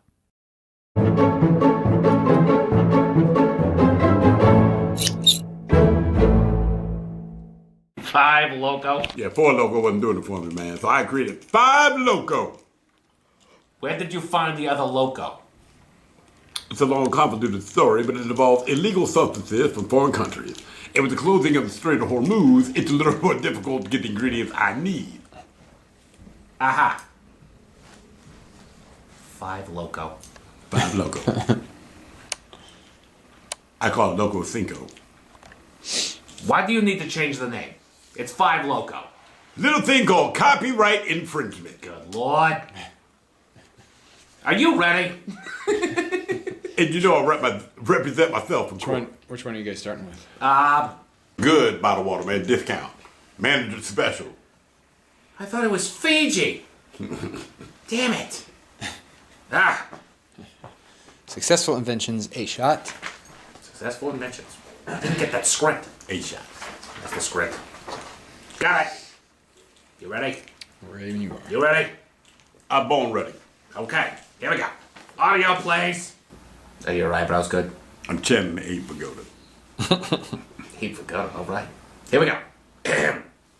Tim, are you finally ready? We are ready. Off and fit. Studio ain't paying for it. Yeah. I would do that, but my arms are broken. Let's see where it feels natural. See where it feels natural. Old lefty over here can get his arms right. That is correct. Ink smudger. Okay. All right. Cut.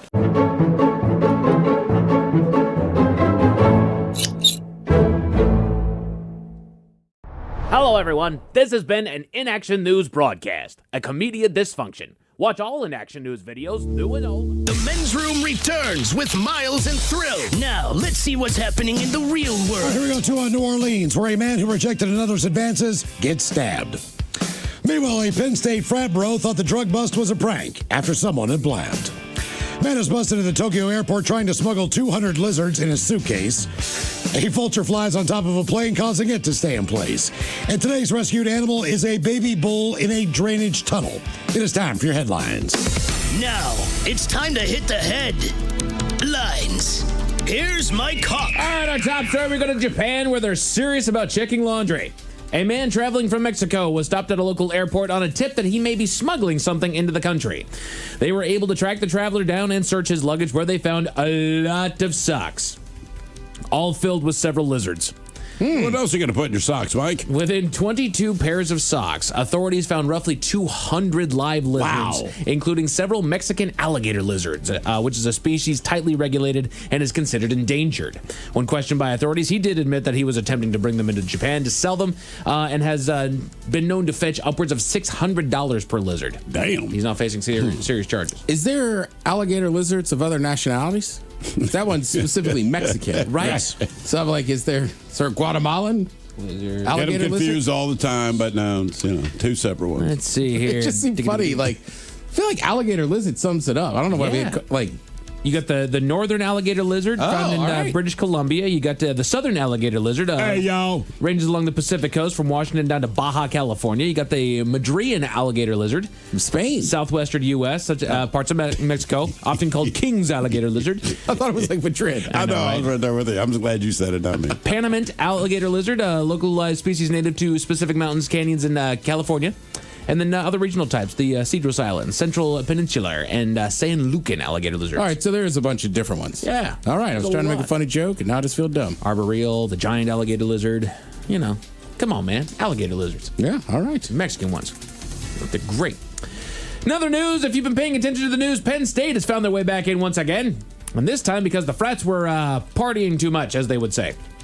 A sizable campus drug network was recently busted after officers discovered that they were selling copious amounts of cocaine. They'd reportedly get in touch with customers via Snapchat and accept payments over Venmo, with 2 fraternities being involved in the network. According to the story, officers managed to storm one of the fraternities when they moved in to bust the operation. But the guy that they busted in on, he thought that it was a bunch of his friends playing a prank. Oh, no. Yeah. So now these guys just rushed in and was like, got me, guys. They're like, yeah, get on the ground. How long did it take them to piece together? That's my question. I got to assume that when the cuff slammed shut and the knee that was in his back probably... Yeah. Given what they were doing, but I mean, they literally had no fear of getting arrested. Yeah. Like, he probably heard him banging and was like, all right, dude, come on. All right, come on, man. I'm trying to sleep. Damn.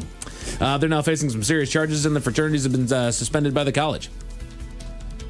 Well, they should be. Yeah. They're shocked I mean, that they this should happened. be. I mean, it's one thing in college to find some kids using drugs. It's another thing when they're moving kilos of cocaine. I know. I mean, it's a drug operation. Between fraternities of all things. Can you imagine that? Can you imagine? Yeah. Odd story out of New Orleans as one man brings a whole new meaning to feeling no pain. According to a police report, a man was walking down the street one day, minding his own business, when he was approached and propositioned by an unknown suspect. Now, after declining what they were offering, he continued on his way, but he was soon approached by another bystander who informed him that he was bleeding. The man finally took a look at himself, and he was That was the first moment that he realized he'd been stabbed multiple times. Multiple times. Because he turned down a dude. This happened at 7:30 in the morning. Authorities have not commented on how, if known, the man managed to not know that he had been stabbed. His condition at the hospital has not been released. So, the FARC headline basically said that this guy's just flying, having a great old time. This guy's like, hey, you want some of this? Nah, I'm good, man. Has no idea that he just got stabbed several times. That is insane. That's pretty wild. Yeah. Yeah. Good on him, though. Hey, you know what? If you don't know you've been stabbed, you're just walking like, nah, man, I'm good. There's this dude back there a ways back that I didn't want any piece of. I feel like that happens more, like, sometimes people get stabbed and just don't realize it. That means the knife was sharp. Yeah. Right? And I always said, look, if you're going to get stabbed, you got, as far as pain goes, you hope it's sharp, not dull. Right. The fact that he's in the hospital and his condition was not released, he might have tagged something really good in there. So, very good chance. And if his blood's a little bit thinner for one reason or another, good times. Most of us have had a flight delayed for one reason or another, but this story out of Crete takes the cake. Earlier this week, a plane was set to take off one evening, but was forced to hold off as an animal seemingly staged a protest at it leaving. A massive vulture that perched on the tail fin of the plane. That's got to make you feel good. Right. If ever there's an omen, like, oh. I'm just going to wait here. I have an idea about the future. No, just take off. I'll wait for you at the end of the runway. I want my in-flight meal. I prepaid for this. Crewmen did their best to get the animal to move, but it never budged. It wasn't until fire crews were called to the scene that they were able to safely approach and remove the bird without harming it. The animal was taken to the terminal for an evaluation and to keep it out of trouble so that flights could resume as scheduled. Tim's got the photo up right now. They took this little guy inside. So it's a vulture. He's got to be hurt, right? I guess. Like, you think they just went up, grabbed the bird, like, come on, buddy, let's get up. Get off the doggone plane. I did have the most Florida of experiences when I landed in Orlando, I think. Yeah, landed in Orlando. Perfect. Dang it! It ran away. Okay, landed in Orlando. We sat out there on the tarmac for a second. I'm waiting to pull into a gate. I've just gotten on a 6-hour flight. Like I just want to go to my gate so I can go to my hotel, and we're not moving.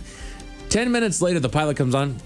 Yeah, ladies and gentlemen, we're waiting to go to our gate. We just, funny story, there's a gator that's sitting on the tarmac that just won't get out of the way. Oh, Jesus. Oh. They had to go and kick a gator out of the way of our doggone plane. Or roll the plane over it. Right?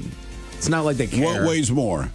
Like, whatever weighs more wins, let's do that. I want to get off the plane. Can you imagine just crushed gator into the doggone tarmac? The planes don't have, like, horns. Yeah, I guess not. I just feel like if there was a gator, I would blow my horn at him and he would leave eventually. You can't really de-ice him. Right?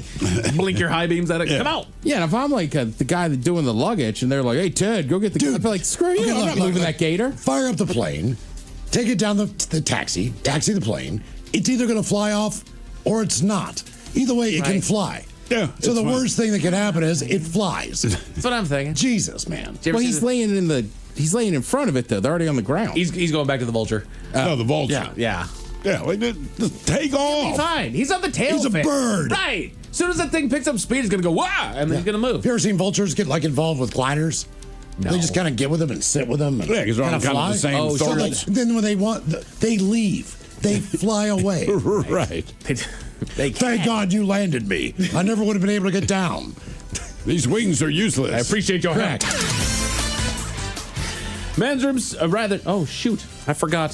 Thankfully, there's good news. There's good news. We had a pig scramble earlier this week, and now we head for Texas where officers did a little bulldogging. They responded to reports of a bull calf that was wandering loose in the local Walmart parking lot. Can't get much more Texas than that. They chased the young bull around the lot, but he ultimately evaded officers and sought shelter in a nearby drainage tunnel. Eventually, the bull laid down to rest in the tunnel, and an animal care service worker moved in to bring the youngin' in. They're not sure where the calf came from. They're currently trying to find the owner. Men's Room Sports. You've got WNBA basketball over on USA. The Sounders are here at home against Austin tonight on Apple TV, and there's more soccer on FS1. The Mariners, we mentioned it earlier today as we toasted them. They have made history. Last night against the Milwaukee Brewers, our boys in blue managed to be on the losing end of the game that tied the worst shutout loss since the 1800s. After 1888, yes. After losing the battle 22-0. They're Not currently... only that, we lost our baseball team to Milwaukee the first time. Yeah. Yay. That might have been the worst loss. Bad. They're currently underway over on Mariners TV where they're kind of giving them a piece of their own. As far as your weather, going to cool down to 58 tonight. Tomorrow should be sunny skies with a high of 82. And that is it for your headlines with that.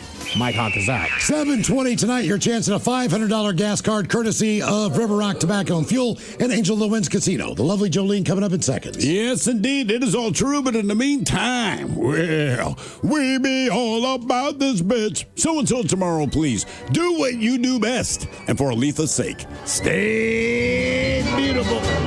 The Men's Room has been taped before a live studio audience. Wardrobe and makeup provided by Mantastic Limited. This has been a presentation of the Men's Room Radio Network. Oh, man! A Double Flush production.